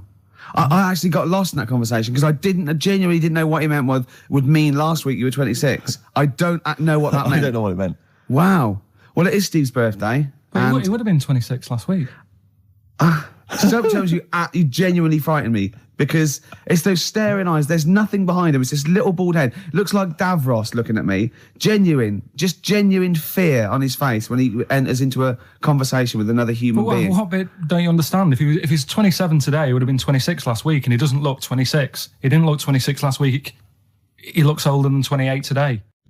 Muse on XFM 104.9. It's Ricky Gervais Show, isn't it? With Steve Merchant. Yeah, we're all here. Lads. I can't wait. I can't believe it. We've got some great stuff coming up, Steve. What have we got planned? I'm being honest. Go on. There's some great tunes. Yeah. We've got, there's too many to mention. Don't mention them. Well, there's about 20, actually. Is there? We could mention them. Looking forward to them. I've got a brand new feature as well. You know, I'm doing a film with you. Loving it. And, we do Run for the Covers and Song for the Lovers and got a new feature. Go on. That film sounds good. Right. It's not the film review. It's a track from a film. That's brilliant, Rick. Yeah. That's absolutely That film magnificent. sounds good. Yeah. Something like that. People will be desperate to look forward to that. And there'd just be some chat as well. There'll just be some natter in. Carl, have we got anything to give away this week? No. Oh, it's a shame. Yeah. Quite like giving stuff away. Yeah. Makes me feel quite powerful. Does, in the week, is there any meetings like, what should we give, like, Ricky and Steve to give away? Because, I'll see lots of trailers for The Breakfast Show and that, Enterprise and that. Or do they go, who? They're coming Saturdays. Saturdays? What? I don't work Saturdays. No, but it's still on the air Saturdays. Is it? Who listens on a Saturday? Yeah. Between 1 and 3. Oh, that's the worst time, isn't it? They sort of hear you, taking the mickey out of what tickets you're given. And I think this week you could have had St. Etienne, but they said, no, we'll hold them back. I love being punished. Yeah. Yeah. But I'll tell you what we're being punished for being subversive and rock and roll. Yeah. Is that a crime, Rick? I don't think so. High five. Five. You've got to hit the hand, Yeah, I know, otherwise but it sounds embarrassing. You're a lot taller than me, aren't you? Just hit high five. Yes. High Sweet. record. Ash, there's a star on XFM 104.9, 1:05. That means it must be well in. 5 minutes in to the Ricky Gervais Show. With Steve Merchant. Yeah, he's here as well. Yep. Well, we've got some great tunes lined up, haven't Have we? We got Eminem, we've got Coldplay, Oasis, we've got Brilliant. De La Soul, Chemical Brothers, Dr. Dre, Garbage, R.E.M., The Manics, we got Sure. Muse, we got Feeder, we got some classic I mean, you've said all Radiohead. those names, Rick, but the chances of us actually playing all of those are quite slim. We might not get to them if we talk too much. And obviously, we'll drop a couple of those to play our own tracks as well. Yeah. Well, they are our own tracks. Yeah. You know. Well, I'm not gonna get into that now. right. Here's Eminem. Strokes last night on XFM 104.9, Ricky Gervais Show. With Steve Merchant. Definitely. Ahoy. And little Karl Pilkington. Little over there. KP, the K-Man. Steve, Yes. don't worry anymore. Okay. I've procured some great gifts to give away. I was tired Really? of seeing all these other people getting gifts and that, and it was Yeah. all going to that O'Doddle and O'Diddley. O'Diddley, yeah. And Anderson and Sturgeon. Or at least she steals them herself. Well, at least she steals herself to sell them to feed the habit, and that's Yeah. fine. I don't mind that because he's No. industrious. Exactly. But I have got Feeder, Echo Park. I've got the Essential Bob Dylan. Now that is a good giveaway. That's a great giveaway. And Reloaded 3. Did you buy these yourself? No, little Carl found them. I have to say, Carl, you've done an absolute dynamite job here, mate. This is great prizes. And I thought we could play that trivia quiz where we're the challenge.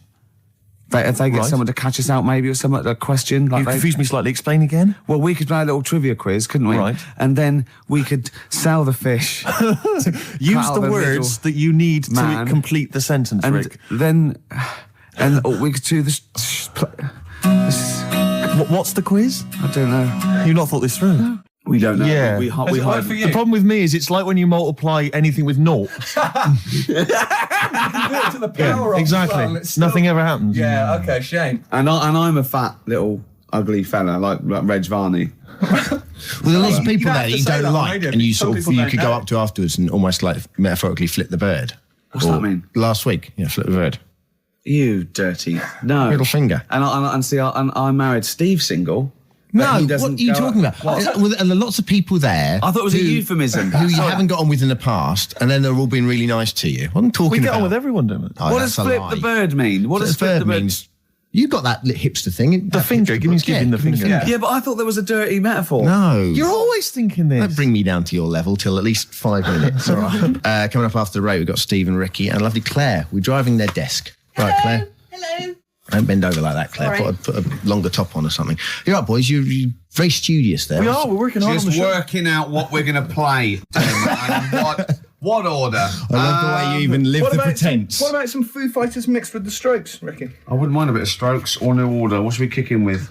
Undecided yet, Rick. Probably got some ads to help us decide. That dilemma will be revealed in just under 4 minutes. Stick around. Merry Christmas. POD, or pod, as I call them. I don't. No. XFM 104.9. It's the Ricky Gervais Show. With Steve Merchant. Yeah. So Dermot O'Diddley. Yes. Weeks and weeks in a row, he doesn't even turn up, and now suddenly he's all over breakfast. I noticed, yeah, he's standing in for the breakfast show. Why weren't we asked to do that? Well, we were. Upsetting. Were we? Yeah. I didn't know about this. Yeah, but I don't want to get up that early, do I? Sure. I feel a bit hungover today, actually. Do you? Yeah. What's happening? What were you partying last night, were you? Well, not partying, we just went out for a couple of drinks, then had a meal, and then went to the Borderline and saw about... I'll tell you about that, it's good. You saw a band? That's the first time in years, isn't it? It is, yeah. Yeah, because, do you know John Sim, the actor? Not really. He's in this band, right, called Magic Alex, and it was really good. They're sort of like a friendly oasis. They got, it's quite mank sort of feel, but it's really good. Good songs and everything. Is he the singer? Yeah, no, he's the guitarist. Nice, cool. But it was full of actors, because of that, and I felt quite tall. That's ludicrous, because you're a very short man. Well, I am. I'm sort of, I was average, but now I'm not, I don't think. 5'8", that's right. But there, I was like it was like Lilliput. So I just got to hang out at actors do. Yeah. This is the reason, because actors are often quite handsome people, but yet they're always quite obnoxious. We are. No, I mean, they're normally quite obnoxious, Rick. Again, you're a good example of that. And yet, I think it must be the small man complex. That's what makes them so obnoxious and so kind of desperate for attention. Didn't realise it before. Steady on. Because, of course, I tower above everyone. You do, don't you? I'm, for people who don't know, who are listening, I'm 6'7" tall. That's high. Yeah. And for people who've never seen him, he doesn't hold it well. It's not like he's a sort of handsome athlete, is it, Carl? He's a bit of a, what do you call him? Carl, don't answer. No. Don't get drawn into that. You know the game he's playing. No. Do you know yesterday when you were in the office? Yeah. You did a little move, and it reminded me of Blakey. Oh, I hate you, Gervais. Oh, I hate you, Pilkington. That's his stance. Yeah, but even he held it a little bit better, didn't he? Because he was a man, he had a big coat and everything, and a peak cap. But, yeah. I can't believe you. Like, I've not suffered enough from being freakishly tall. Now, two of my best buddies, live on radio, are just... It's not just height, though, is it? It's the posture and the face and everything. But it's got your places, hasn't it? No? What do you mean it's got me places? I think people give you a bit more of a chance in your career and stuff, 'cause it's like... Well, yeah, stacking shelves. Because I can reach to a high level. XFM 104.9, kicking off there with the Dandy Warhol Steve. Sure. Ricky Gervais Show with me, Steve Merchant. Well, they always let me say that. Well, I thought you would... What? Well, it's 1:05, isn't it? Already an error has occurred. Yeah, it's a shame, because it could have been slick. But, Steve, we've got some great music. I've been on a bit of a soul tip this week, to be honest. Yeah, I was a bit of a folky last week, but, you got stuff from, like, early Bowie, some Stevie Wonder, a little bit of Groove Armada. We've got the classics. We've got Coldplay, we got Blur, we got Ash. Sure. We haven't planned anything for the show. Got nothing, have you? You're just reading the list of songs that I might thinking that play. will fill up some time. Oh, no. Anything interesting happened to you over the week? Nope. No, I just swore off air, and Carl went, never swear in an on-air studio. I love it when Carl tries to sound like he's professional and understands the business. Yeah. You don't fool us, Carl. Yeah. Yeah. Oh, I wish I could buy like a Carl, like those Garfields you can stick on a car window. Oh yeah. I reckon we should be able to get a car like that we could send out as a gift to people. That'd be lovely, wouldn't Just this little face pressed up against the glass, like a window licker. Yeah, like you'd have to lick his face to stick it. Yeah, that'd be a joy. Oh, bless him. Or one of those things you throw out a window and it sort of like flaps down. They sell them for a £1. Yeah, exactly. Or those little dancing baby cars. Pigeons. That's what we used to use. Or frogs from the pond. Sure. That's cruelty to animals, and I don't condone that. And it was a joke before the RSPCA phone in and say stop throwing frogs at windows. Well, people who are listening... I don't mean the French, by the way. That sounds like xenophobic. Before someone calls in and says stop throwing French people at windows. Yeah. So I'm digging myself into a hole here, aren't I? Yeah. It's all gone horribly Quick, wrong. mention the Germans and then let's go. Yeah. I don't mind the Germans. No, good.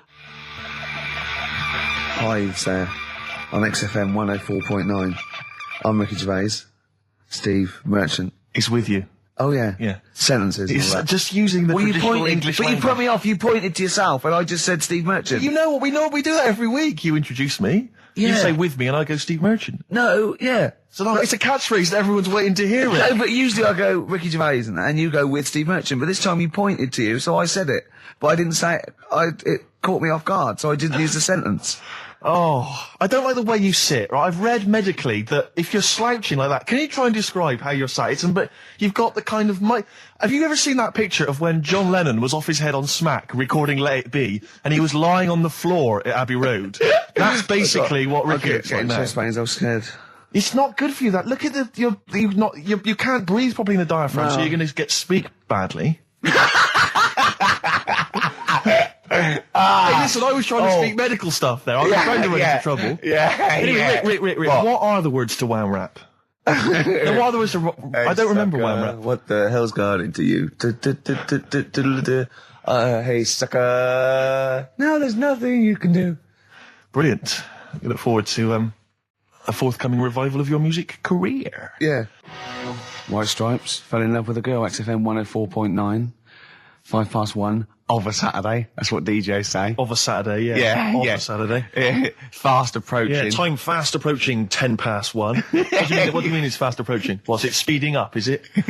Time's speeding up as it gets towards 2:10. Shut up. Ricky Gervais, obviously. With him, Steve Merchant. Yeah, and Karl Pilkington. Let's not forget Karl P, the K-man. He's growing on people now. Love him. People love him. was thinking, oh God, he's too much. Now they're going, they love him. Like, same as you. I mean, they still think you talk a little bit too much, but I mean, they love Karl. But I shouldn't say that because it'll rock your confidence. Exactly. Yeah. No, I am a man of nerves. Sorry, I'm sidetracked, Rick, because I'm looking on the internet here, on the website for XFM. Yeah. Because I was, partly bored, but also I was looking on the other day. That's nothing I said, though, was it? No. Right. No. And there were some people commenting on the show. Yeah. And one person on there, I'm trying to find it, I don't want to misquote them, but basically, as far as I remember, they said that we knew even less about the music than the DJs that are on in the week. Right. I think that is scientifically impossible. Yeah. So they've embarrassed themselves. Exactly. I think it's impossible. You can't know less than the people that are on I don't think so. It's like trying to multiply with zero. You just end up with zero. It doesn't make sense. I checked with Steve Taylor, the man with the knowledge. He should know. But I don't think that's really annoying. It's so annoying because I'll tell you this, we are passionate about the music and we do know what we're talking about. Yeah. Just because we don't read the back of the CD box like and play the list we're given with the 9 CDs that are on the playlist every month. There's a piece of paper here. And Carl's looking at me like he's thinking, oh no, we're having a go. You've given away the magic of radio. You get pieces of paper here and they've got little bits of details. So for instance, White Stripes, this is the next single off White Blood Cells, February 2002. Now, it sounds like we know about the music. We read that off a piece of paper. Exactly. Whereas when we say about music and we're wrong, at least it's because we didn't know. Exactly. See? All right? Don't criticise us.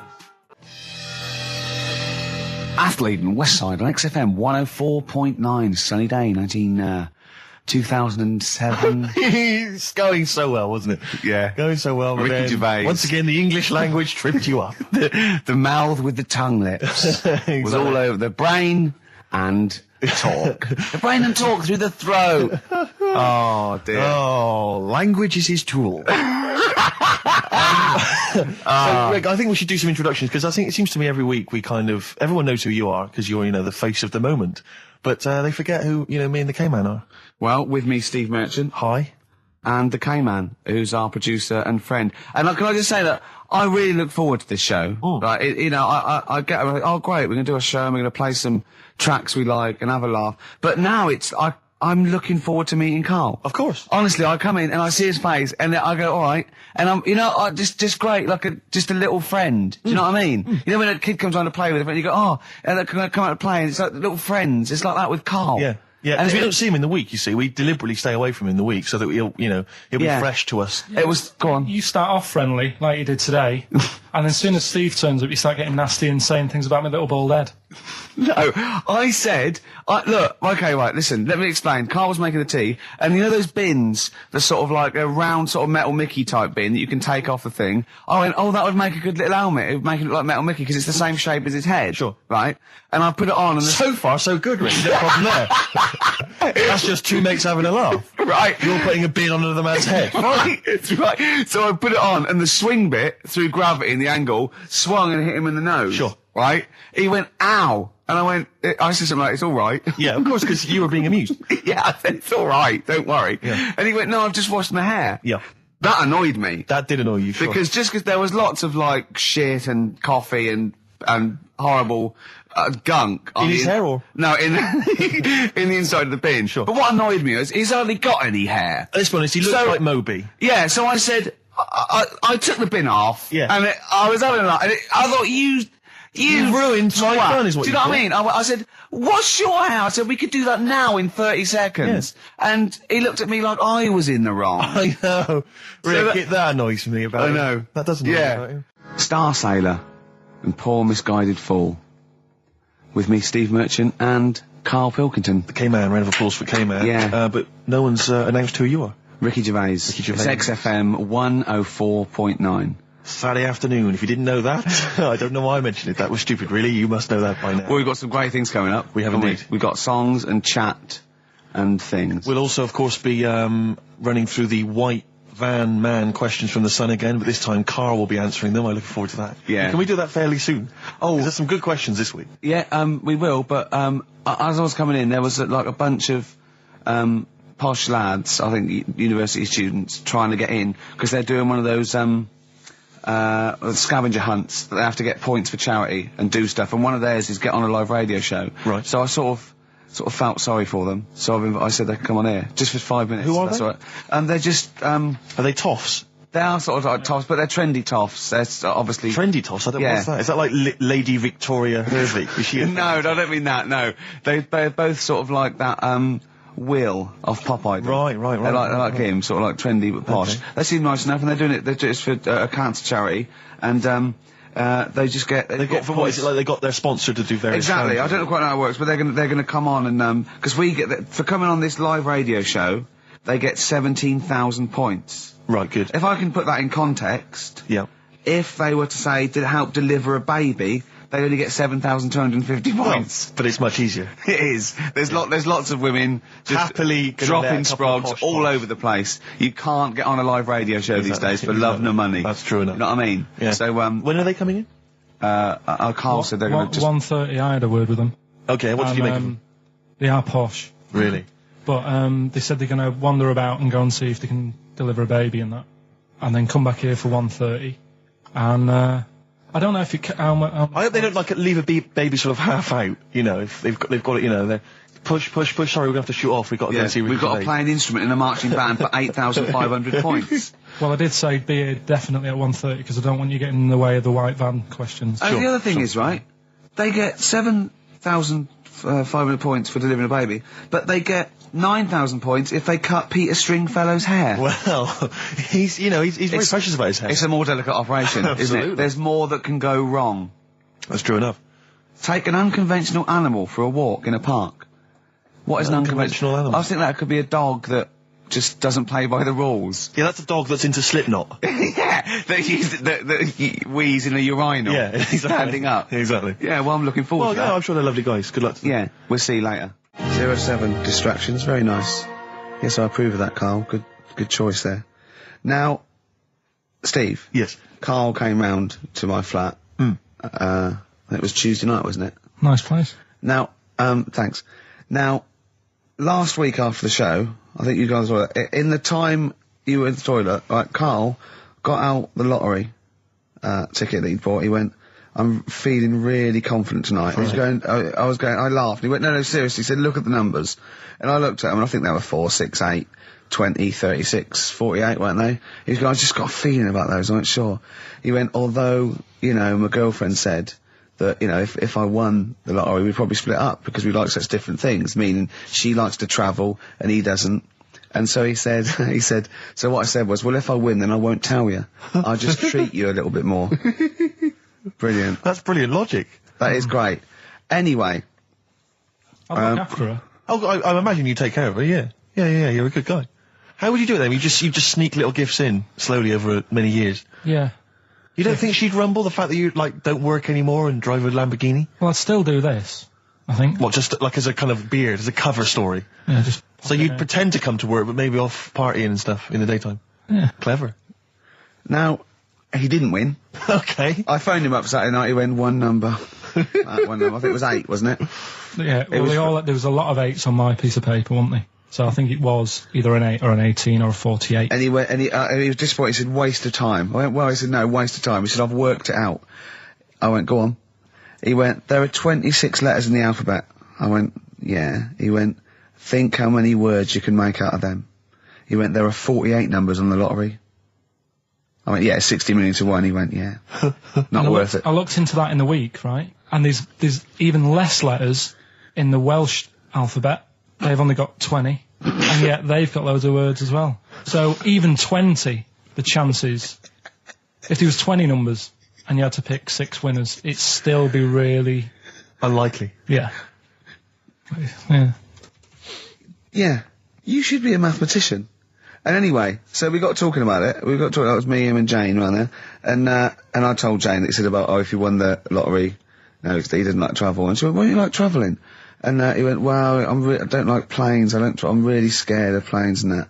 And she went, well, if you won the lottery, you could have a world cruise. And he went, no. She went, don't fancy? I went, no. He said, if you go on a world cruise, what do you do next year?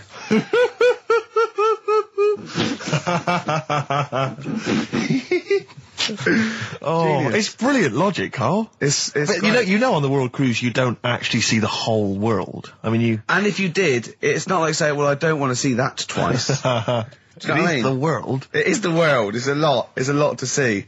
And Did it never dawn on you before about the numbers in the lottery? Have you been playing this for years and thinking that you had a good chance, that it was just like you and a handful of other people that were doing it? Just as much chance as everyone else, but then when you actually sit down and think about what you're doing. He's done it again this week. He went, I'm doing it one more time, and he showed me the numbers, and he went, they look a bit more healthy, don't they? What numbers are you going for this week? It's alright laughing, but we'll see tonight. Yeah. Go on then. So look. You know, if people do this and they win, if you take these out and people do these, you'll have to share it with someone. It's alright though, isn't it? Give them a chance. Tell them give people a clue. What numbers are you doing, Carl? No, I'm not going to tell them all. I'll give you 4. I've got 5, 9, 12 and 26. Okay. You're not going to give us the other 2? No. Because that's a big difference, isn't it? What are the... 4's worth about 8 grand in it, but if I give them the other 2 and it wins. Yeah. What are those 4 numbers again? 5, 9, 12, 26. Pete Yawn, for Nancy, on XFM 104.9. I'm Ricky Gervais, with me Steve Merchant. Hello. Karl Pilkington. Steve, you got any other toilet-related anecdotes? Rick, my life is just full of toilet trauma. Yeah. And Carl, you may not realise this, but a while back I used to host, this is bizarre, I used to host a radio show on the BBC World Service, right? Now, if you want someone who's the voice of integrity, the voice of intelligence, the voice of a nation, you're going to come to me. That's obvious. And I was broadcasting, so now they've got listeners of something like 50, 60 million people around the world. It's mental, the listenership of the World Service. And I used to host this show with someone It's a big place, Steve. The World? Yeah. You're absolutely right. And anyway, so I had to be into Bush House, where they broadcast from, 10 o'clock every Friday morning, to broadcast around the world to 50 million people, right? And one week, I went to the toilet in my house, right? Everyone had left. I got there a bit late. I got up a bit late. Already against me. The clock was already against me. Had to be there at 10 o'clock, broadcast around the world. And we got 2 toilets in our house, downstairs one, right? And the door had already been a bit dodgy. It was one of those doors where you had to give it a bit of a kick as you went in. It was getting a bit tight. I don't know what the wood was expanding or something. You know, I'm in there. And same thing again happens. No toilet paper. I think, oh, God, I'm going to have to somehow kind of make it up. Why don't you check first? I normally do, Rick. I normally do. It's just on like certain occasions when I'm bleary-eyed or something, I forget, or occasionally I forget. Normally I do check. Right. And you've got to bear in mind that it's not like this is happening every week. This is over the course of many years that Sure. these incidents have accumulated. So You've condensed them. for the purposes of this anecdote. Sure. Yeah. Yes. And great. You're just brilliant to keeping the pace up of an anecdote there, Rick. You've just drawn in. I don't know where I am now. Anyway, I know where I am. I'm trapped in a toilet with no toilet paper. That's where I am. And I'm thinking maybe I peel off some of the wallpaper, you know, things like that. But there's nothing I can do. I got to go upstairs. Newspaper. Well, exactly. But I have to go upstairs and find Toilet paper, was there any? There wasn't. There sadly. wasn't? Oh. I'm going to have to go upstairs and maybe find a notepad or something like that. And so I try the door, right? The door's wedged. I'm pulling on the door and I can't get the door open. It's just like it won't come open. And it's already, and I knew it was going to come to this at some point. Like, this is like, the clock's ticking. I'm trying to pull the door open. Trousers around my ankles again. And I'm thinking, well, what I could do is I could open the window, I suppose, and like try and climb out. But not really, because I got the trousers around the ankles. And that's Or if it was raining, just stick your ass out, 2 birds with one stone. Sadly, it was a beautiful day, Rick. I call it the World Bee Day. And so what I'm thinking is, well, I got my mobile phone in there, luckily, because it's in my pocket. I'm thinking, well, maybe I can phone, I was seriously Kleenex. Maybe I'll phone the fire brigade. By this point, I need just dried. No, it hadn't. It was. Hold on. Was that little puppy not around? Because sometimes you can call that. It's got a little bit wrapped round it. Listen.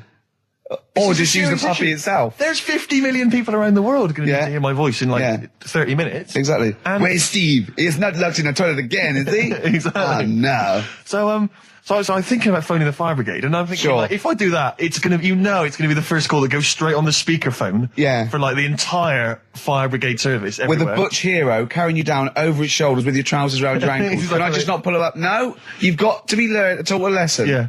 But I imagine the idea of phoning up and going, hello there, I'm trapped in a room in my house.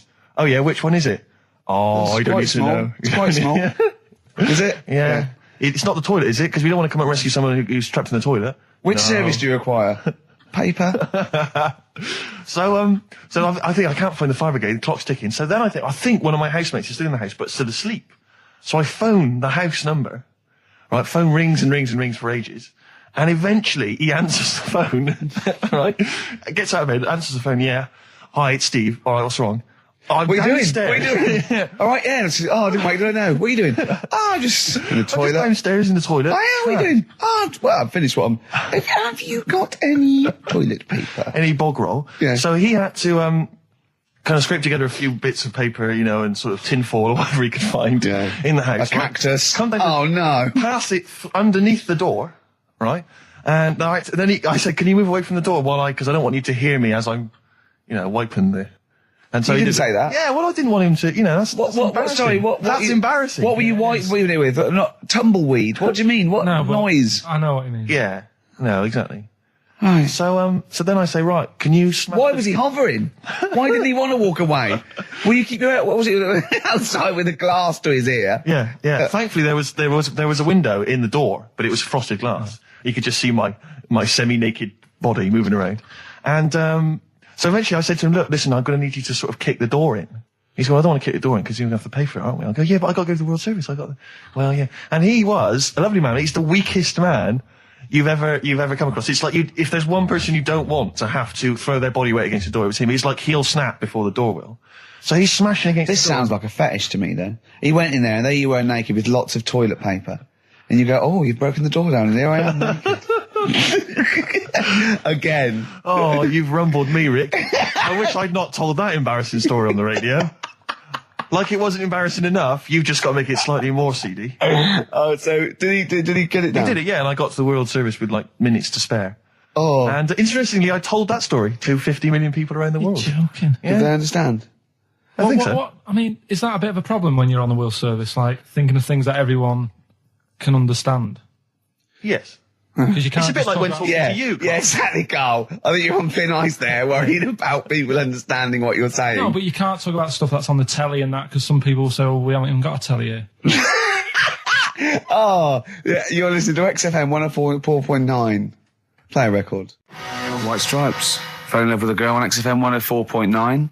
Well, it's 1:05 of a Saturday. That's true enough. So it's the Ricky Gervais Show with me, Steve Merchant. Hi. Now listen. Carl, let's say his name. Karl Pilkington. Okay, I was just getting a little bit annoying because they're writing up now in heat. And I know, they're saying it's sort of like it's the Karl Pilkington Show with Ricky and Steve, so let's, Has he won multiple awards? Yeah, no, not. Exactly. No, Is he one of the hottest comedy faces on TV? I don't think so. No. Oh. Does he eat too much cheese? Exactly. Get a bit sick? Is he bloated, old, fat 40-year-old? All right, steady on, with stupid fat face. You goggle-eyed freak. All right, now let's move for that straight away. Oh, you'll be happy. Go on. The Wurzels have made a bit of a comeback. Don't give me. No, listen, right? There's a Sainsbury's advert. And they sing a song. It's the Wurzels singing a song about something. Phone in. What's the number, Carl? 08700 800 1234. Phone in if you know what I'm talking about. Just in general. That's a new competition. It goes Can we just repeat that number every 30 seconds? And people can just explain what the last link would have been. Phone in if you know what we're talking about. Yeah. Phone in if you care what we're talking about. Phone in, well, so what's the Wurzel story? What's the deal? No, I just thought of you because they sounded like, and it's a song. That it's a modern song I think they've done, and I can't remember what the song is, but maybe. What you mean? It's them doing a modern hit. It's just an advert. It's just an advert. I think it's the Wurzels. I thought of something as well. You know that I drove my tractor past your haystack last night. I'm not that familiar, surprisingly. What sort of person lives in a haystack? Maybe they don't live in it. Maybe it's just saying that's your haystack. Well, yeah, they're probably a farm owner. But the problem with the Wurzels is, it's like, if you come from the West Country, you're just constantly cursed by this. Oh, you must love the Wurzels. Do you like the Wurzels? Ooh, ah. And it's like, But then why do you do your hair and your sideburns like them if you don't like them? Well, smocks are very comfortable, Rick. Yeah. But, I don't want to be kind of, tight. I mean, there's lots of famous things that have come from Bristol. Obviously, Tricky and Massive Attack and Portishead from the area Portishead. Yeah. No one seems to flag them up every time they want to slag off the West Country. Do you still make your own clogs? Yes, I do. That's fantastic. Cheap. You used to knit your trousers, didn't you, when you used to go? Was it why was that? Because it's just like cheap material. Straw is cheap down there. Our Freaks Electric, Richard Eccles, Sugar Babes on XFM 104.9. Steve. Absolutely. I'm Ricky Gervais. With me, Steve Merchant. Hello. Carl, the producer. 7 minutes past 1 of a Saturday, and what a lovely Saturday it is. It is indeed. It looks nice and bright, but it's deceptive because I went out and I just had a t-shirt on and I had my jumper on me. I got out there and I thought, this is chilly. I had to pop the jumper on. Oh no! So just be careful. If you're just looking out the window thinking, I'll go outside, pop a jumper on or a jacket because it looks nice, but it is a little bit colder than it looks. Rick, can I ask, were you wearing the jumper around your waist, tied with a knot, or did you have it over your shoulders, like maybe you just jumped off a yacht? I popped it round my waist, and I'll tell you what, I tucked my t-shirt in for neatness and comfort. Lovely. But I know that's a little bit dorky, so I was trying to hide the belt line. Okay. So then I popped the jumper on, didn't have to worry about it. Did you go with the double knot? I didn't. Just a single knot, because that can loosen if you're not careful, especially if you're carrying bags or you're busy on the tube. I know, but I wouldn't mind that as long as I didn't lose it. As long as I saw it loosen and fall, I'd pick it up and You'd be pretty devastated if you fell off clean it. Not in the washing machine, though. I'd pop it in a cold soak, right? And then leave it out on a few towels or something, or pop it over the radiator. So what's the problem with putting it in a hot wash? Well, it can cause shrinkage. Oh, no. So coming up, we've got loads of tunes. We're going to be playing some of the best bands around, some new ones, some old ones. Might even play some Adam Ant. We don't know yet. Let's have Badly Drawn Boy, though, shall we, Carl? Current single. New Order. Here to stay on XFM 104.9. I'm Ricky Gervais. We're here to stay. Yeah. For the next 2 hours. Yeah. All right. That's Steve Merchant there. Hello there. We're with our producer here, Karl Pilkington. We'll be talking to Karl a little bit later because we've got to have his thoughts on Aesop's fables, continuing the education of Karl. We've got some great music coming up, haven't we? Good music. A little bit of, what have we got? Happy Mondays. Badly Drawn Boy. Yeah, all that. Bob Dylan. All sorts. Coming up. Yeah, Rick, I don't know, I just wanted to bring your attention to this. Someone passed this on to me. It's from the Guardian's media website. There has a sort of website that's dedicated to kind of media information. Is this about our complaint? Well, the headline is Comedian Rapped Over Radio Innuendo. Right. Jessica Hodgson has written the article. Are you familiar with this? Have you seen this? Be careful now because we actually got a complaint. A lot of people don't know this. We got a complaint upheld, and all of this we're very sorry. We didn't mean to offend, and it was a while ago. So we are going to be very careful. Carl's getting very nervous. We're just going to read out. We're not going to editorialise, Karl. We're just going to read out what the Guardian printed about us. All right? Okay. Comedian Ricky Gervais has had a dressing down from a broadcasting watchdog for his repeated use of the word cock in a lunchtime radio show. That's all right. That's what it says. Fine. Carl. That's what he's not going to say it again. He's not. Yeah. Go on. Imagine this is the news and I'm reading it. Yeah. The Broadcasting Standards Commission upheld a complaint against the comedian for coarse sexual innuendo in the programme on London station XFM. The Commission acknowledged that the presenter's remarks were intended to be humorous, but took the view that the amount and detail of the coarse sexual innuendo had exceeded acceptable boundaries for broadcast, said the BSC in a statement. The complaint objected to a section in the Comics Saturday afternoon show when he discussed the different meanings of the word cock. Gervais wondered aloud whether the word was acceptable when discussing birds, but not the male sexual organ. A BSC spokesman said the comedian went on and on about it for nearly 5 minutes. XFM, a self-styled alternative radio station, said in its defence that its remit was to provide cutting-edge programmes for a youth audience. The station said the programme's brief was to include elements of alternative comedy within certain shows that would not fit within a more mainstream radio station format. In this particular show, it was not the presenter's intention to shock when they took a humorous look at how the English language could be construed in different ways within different contexts. Gervais, whose big break was on Channel 4's 11 o'clock show, has shot to household status through the portrayal of David Brent, the middle manager from hell in BBC Two's cult show The Office. Just in case you didn't know who I was talking about. Yeah, he's a household name, but they just thought you might not have heard of him, but he is a household name. Now, that's good. That's good reporting, and they're quite right about it. And just to remind people, it was when Steve said the only bird that hasn't got a penis is the swan, and I went on about the male bird being called the cock, but I couldn't use that to mean, and it was childish. But what annoys me is, I'm sure I've heard things on like Radio 1 like that. Oh, what's what's her name in the morning? Sarah Cox. Yeah, and as there's a DJ like Karl Cox. Yeah, so you got Karl. What's the matter? I'm just saying. You're just saying there's a pair of DJs on. Yeah, but we've done this. And what are you talking about? We're just talking about names. They're just saying the names. Now, I love Cox in the morning. You're a big fan of Cox. And at night. What's the matter with you? Come on, Karl. All right, we've taken it. Have you actually been rapped over this? No, I don't know what. Have you that had means. a dressing down? No. When did that happen? I don't know. I was meant to tell you, and I never got round to it. Okay. Thanks then. So don't do it again. That was the Travis and Some Flowers Through My Window. This is XFM 104.9 of a Saturday afternoon, just gone 6 minutes past 1. I'm Ricky Gervais, with me Steve Merchant. Hello there, hi. Good to talk to you. Karl Pilkington is over there. All right. Hey. Keeps it real. Yeah. Respect, Karl. Oh. Rick, I just think, we want to lift off the show straight away into the stratosphere. Yeah. And the best way to do that, it seemed to me, was to resurrect a game we used to play when we first began the show in old XFM days. Do you remember the game? Do you remember the game Make Ricky Gervais Rub Me Hard. Rub You Hard? No. No, So that was only in the pilot. We never actually did that on live. Okay, right.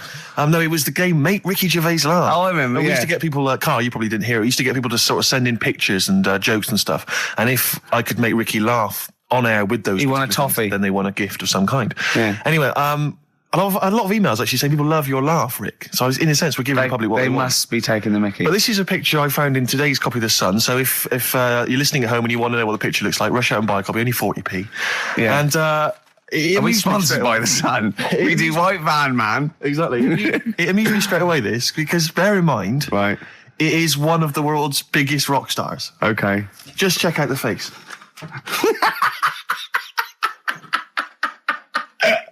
Oh, that's fantastic. Look at that. Oh, that is Michael Stipe.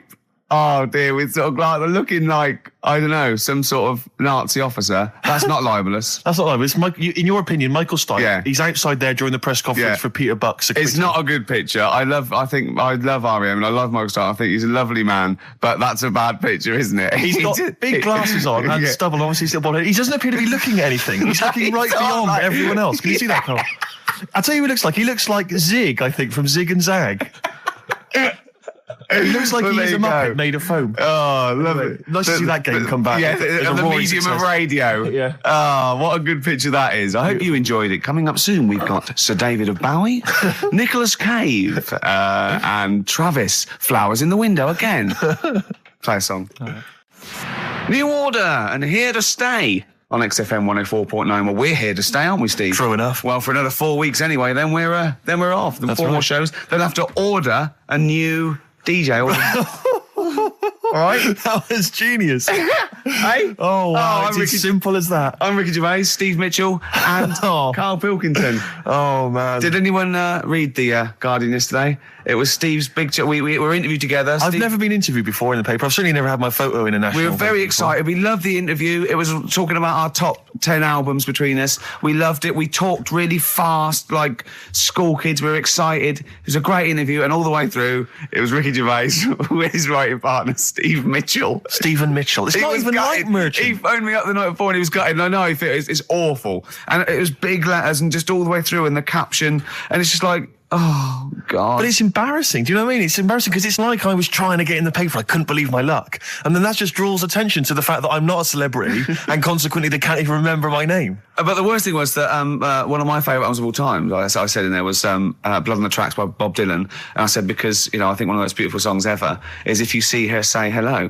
And of course, these people were sort of transcribing it from, a dictaphone. It came out, my favourite song of all time was If You See a Sailor. If you see a sailor. Oh, hello. Fruity. Oh, Bob Drillboyd's Up on the Trab with Where's the Sailor Gone to? With Ricky Gervais and Steve Mitchellings. Oh. I don't know. They must have thought my name was Mitchell all along. They obviously never knew. The evidence is there. But I don't know why. It was like they reported in the paper that we'd been nominated for a Sony, and it said Ricky Gervais, who hosts the breakfast show on XFM, and it's that sort of, it's just guessing. It's like, presumably someone's gone, does he host the breakfast show? And someone's gone, yeah. And that's their research done. Yeah, but there was a thing about The Office set in Swindon. That's someone going, I'm just writing an article about The Office. Where's it set? Swindon, I think. Is it? Yeah. Okay, that'll do. Yeah. Yeah. Even we research the show now and again, don't we? Yeah. Even we look things up. Well, actually, people phone in. Usually that fella. What's that fella's name that calls in who's not got the website? He's got a funny name. Oh. Gilwell or something. James. Phone in if you remember what his name is. Yeah. James at Lose Control. Yeah, what's his surname, though? Oh, for goodness sake, this is just going to be interesting to him and his friends. Oh, yeah. Oh, yeah. You remember? We better play another record. Yes. I'll tell you what. If Johnny you like Mango. Mango, that's it, yeah. Now, if you like Elvis Costello's Alison, or maybe Freeze, My Brother Jake. One of my favourites. Stay tuned. See? Strokes. Someday. No, it was a better choice, wouldn't it, to start off with? Hello, ladies and gentlemen. XFM 104.9. I'm Ricky Gervais, obviously. Steve Mitchell. No, come on, let's get my name right from now on. That novelty's worn off. What is it? Is it Steve Merchant? Oh, yeah, that's the wrong one, isn't it, Mitchell? The Guardian got it wrong. It's Steve Merchant. And the more I say Mitchell, the more people are thinking it might be Mitchell. Oh, God. Sorry, Dave. But Karl wanted to start off with the Stereophonics. Oh, loser. Because it was a newer track. And Karl now, we've made him what he is. He was nothing when we found him. He was like work experience. And now he's going, we should start off with the Stereophonics. I'm going, trying to tell you what to do. If I want anyone's opinion, I don't. Basically. But he'd probably come to me, I imagine, wouldn't he? I'd be the first person. Before Karl, I'd consult you, Steve. Thank you. Just keep it, just because he was in Pilkington's making music.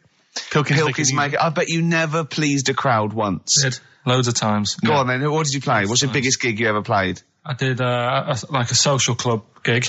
Yeah. And it wasn't just about the music either. I used to. What else could it be about? I used to take prizes and cigars and stuff. In a youth club. To give away. I just love these 14-year-old manx hanging out going, let's go down here, you might have some fags and cigars for us. Well, it was whatever was on my mum and dad's dressing table. That could have been embarrassing, couldn't it? That could have been deeply embarrassing. Oh, yeah. Oh. You've won. And third prize, some handcuffs. And a black mamba. I'm not saying that at any point in your upbringing, your parents left around any kind of marital aid on the dressing table. Don't think I'm saying that, Karl. I'm not suggesting. He doesn't like this, does he? Well, I can understand why. Oh, yeah, because it's about his parents having sex. Well, they must have. Yeah, at least 3 times. I think I was an accident. I think you were as well, Karl. I think it's been ongoing. Just because my brother and sister are quite older than me. Yeah, me too. I was an accident. I know that, yeah. How old's your brother and sister? I think my sister's about 39. Right. And my brother's about 37. Okay. And you're 29? 29. Right, so, my next one's 11 years older than me. Yeah. That was definitely Do you want to have a hug, you two, or? Yeah, yeah.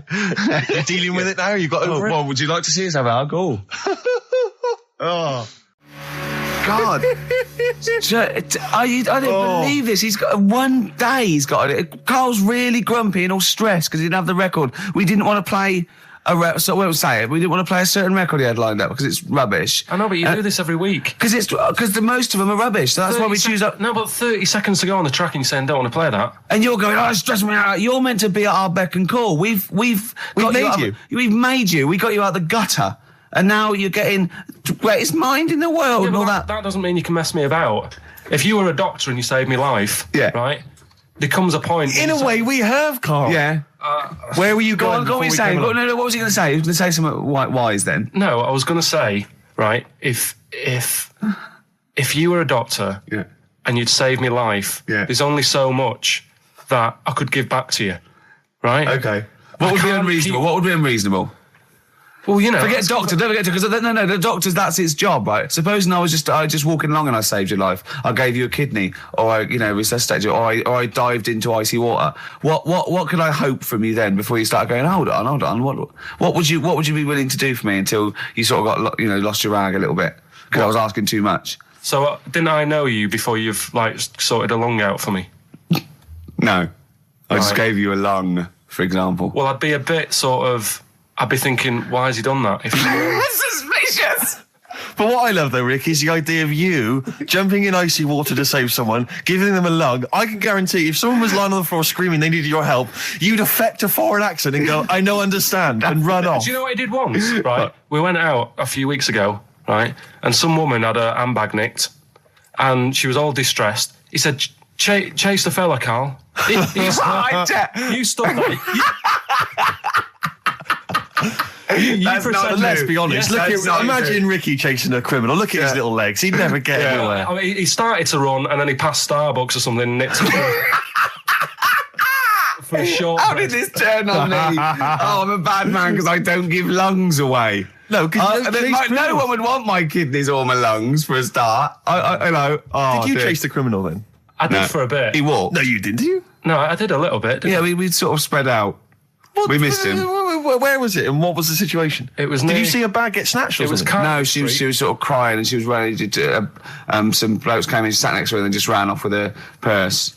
And you walked after them. No, they'd gone, Steve. They'd actually gone, but it was just like a bit distressing because she was devastated. I know how she feels as well because I had a jacket, and you think, oh, I've just got to find them now. Yeah. Where are they? Who are they? You know? So she was really off her head with sort of like she was angry and sort of crying. Yeah. And it was horrible. It was horrible, wasn't it? Wasn't it, Carl? He's broken his mic now. Oh, right. Play a record, Carl, what are you doing, mate? I don't believe this. There's only 2 weeks to go. These should be special. Carl, play the record. We've asked you to play the record. Like you. Go on there, Steve. Absolutely. Stone Rose on XFM 104.9. I'm Ricky Gervais, with me Steve Merchant. Hello there. And Karl Pilkington for the last time, Indeed. I'm afraid. Yes. So, we're going to have a little bit of a chat. We're sewing up some things with Karl. Indeed. We're giving away that prize, that BAFTA bag, and, playing some great music. And we're just, I'm bringing in my favourite tunes. I'm bringing the Smiths, Radiohead, Cat Stevens, David Bowie, Neil Young, the classics. Steve's doing the same. Indeed. Well, Karl, the last time apparently someone's got it a bit wrong. We're not actually away for 6 weeks. We're away for we'll be back in August, won't we? Bloody hell. Yeah. No, don't swear. Yeah, that's outrageous. On the last show, you have to say that. Already brought the tone down. Yeah. Cheapened it. And I think it's blasphemous as well. Yeah. No, it's not. No, hell isn't, is it? Isn't it? No, I don't think that's not blasphemy, is it? Taking hell's name in vain? Yeah. Yeah, but what was it you were saying the other week about the Queen Mum used to have the right mouth on her? What? I don't think we said that on air, Carl. What? No, but last week you were saying about bad language, and I was saying, there'll come a time when bad language doesn't matter anymore. You can F and Jeff and stuff. Oh, I know what he's talking about, Steve. Really? Right, let me explain to you, the listener at home. Carl was worried about swearing, and as a joke, off air, it was last week, we were saying that in the 1940s and 50s, the Queen Mum used to say things like, and we were quoting things she'd said, but putting F's and C's in there, and you believed us. What, so this whole week you've believed that we somehow had knowledge that the Queen Mum used to swear like a trooper? We were doing fake quotes from her in her voice, but putting in F's and C's, and you believed us. I mean, I didn't even think... I thought you were going along with a joke, but it obviously made an impact. Carl, we've said this. You've got to question and query everything. You can't take things at face value, certainly not if they come out of the mouths of Ricky Gervais. Yeah. All right. Yeah, sorry about that, Carl. It was a little trick. Is there any other things now that, as you look back over the said that you've been thinking about that I can tell you now that was a lie? Anything you've maybe queried or questioned, you've thought, that doesn't seem right, that maybe Ricky's told you? Something might come to me later on, but... Okay. Well, what about, Carl, I mean, we love you, right, obviously, we know that, we've got great affection for you, we look forward to this, I'm going to miss you, really, and I'll tell you what, you've got a heart of gold. Now, wait till you see what the record is, Steve, and you'll see what I've done. Is it Heart of Gold? Yeah. Brilliant. All right, that's why he's a bronze award winner at the Sonys. I don't get up for bronze. I don't get out of bed for bronze. No, that's a waste of our time.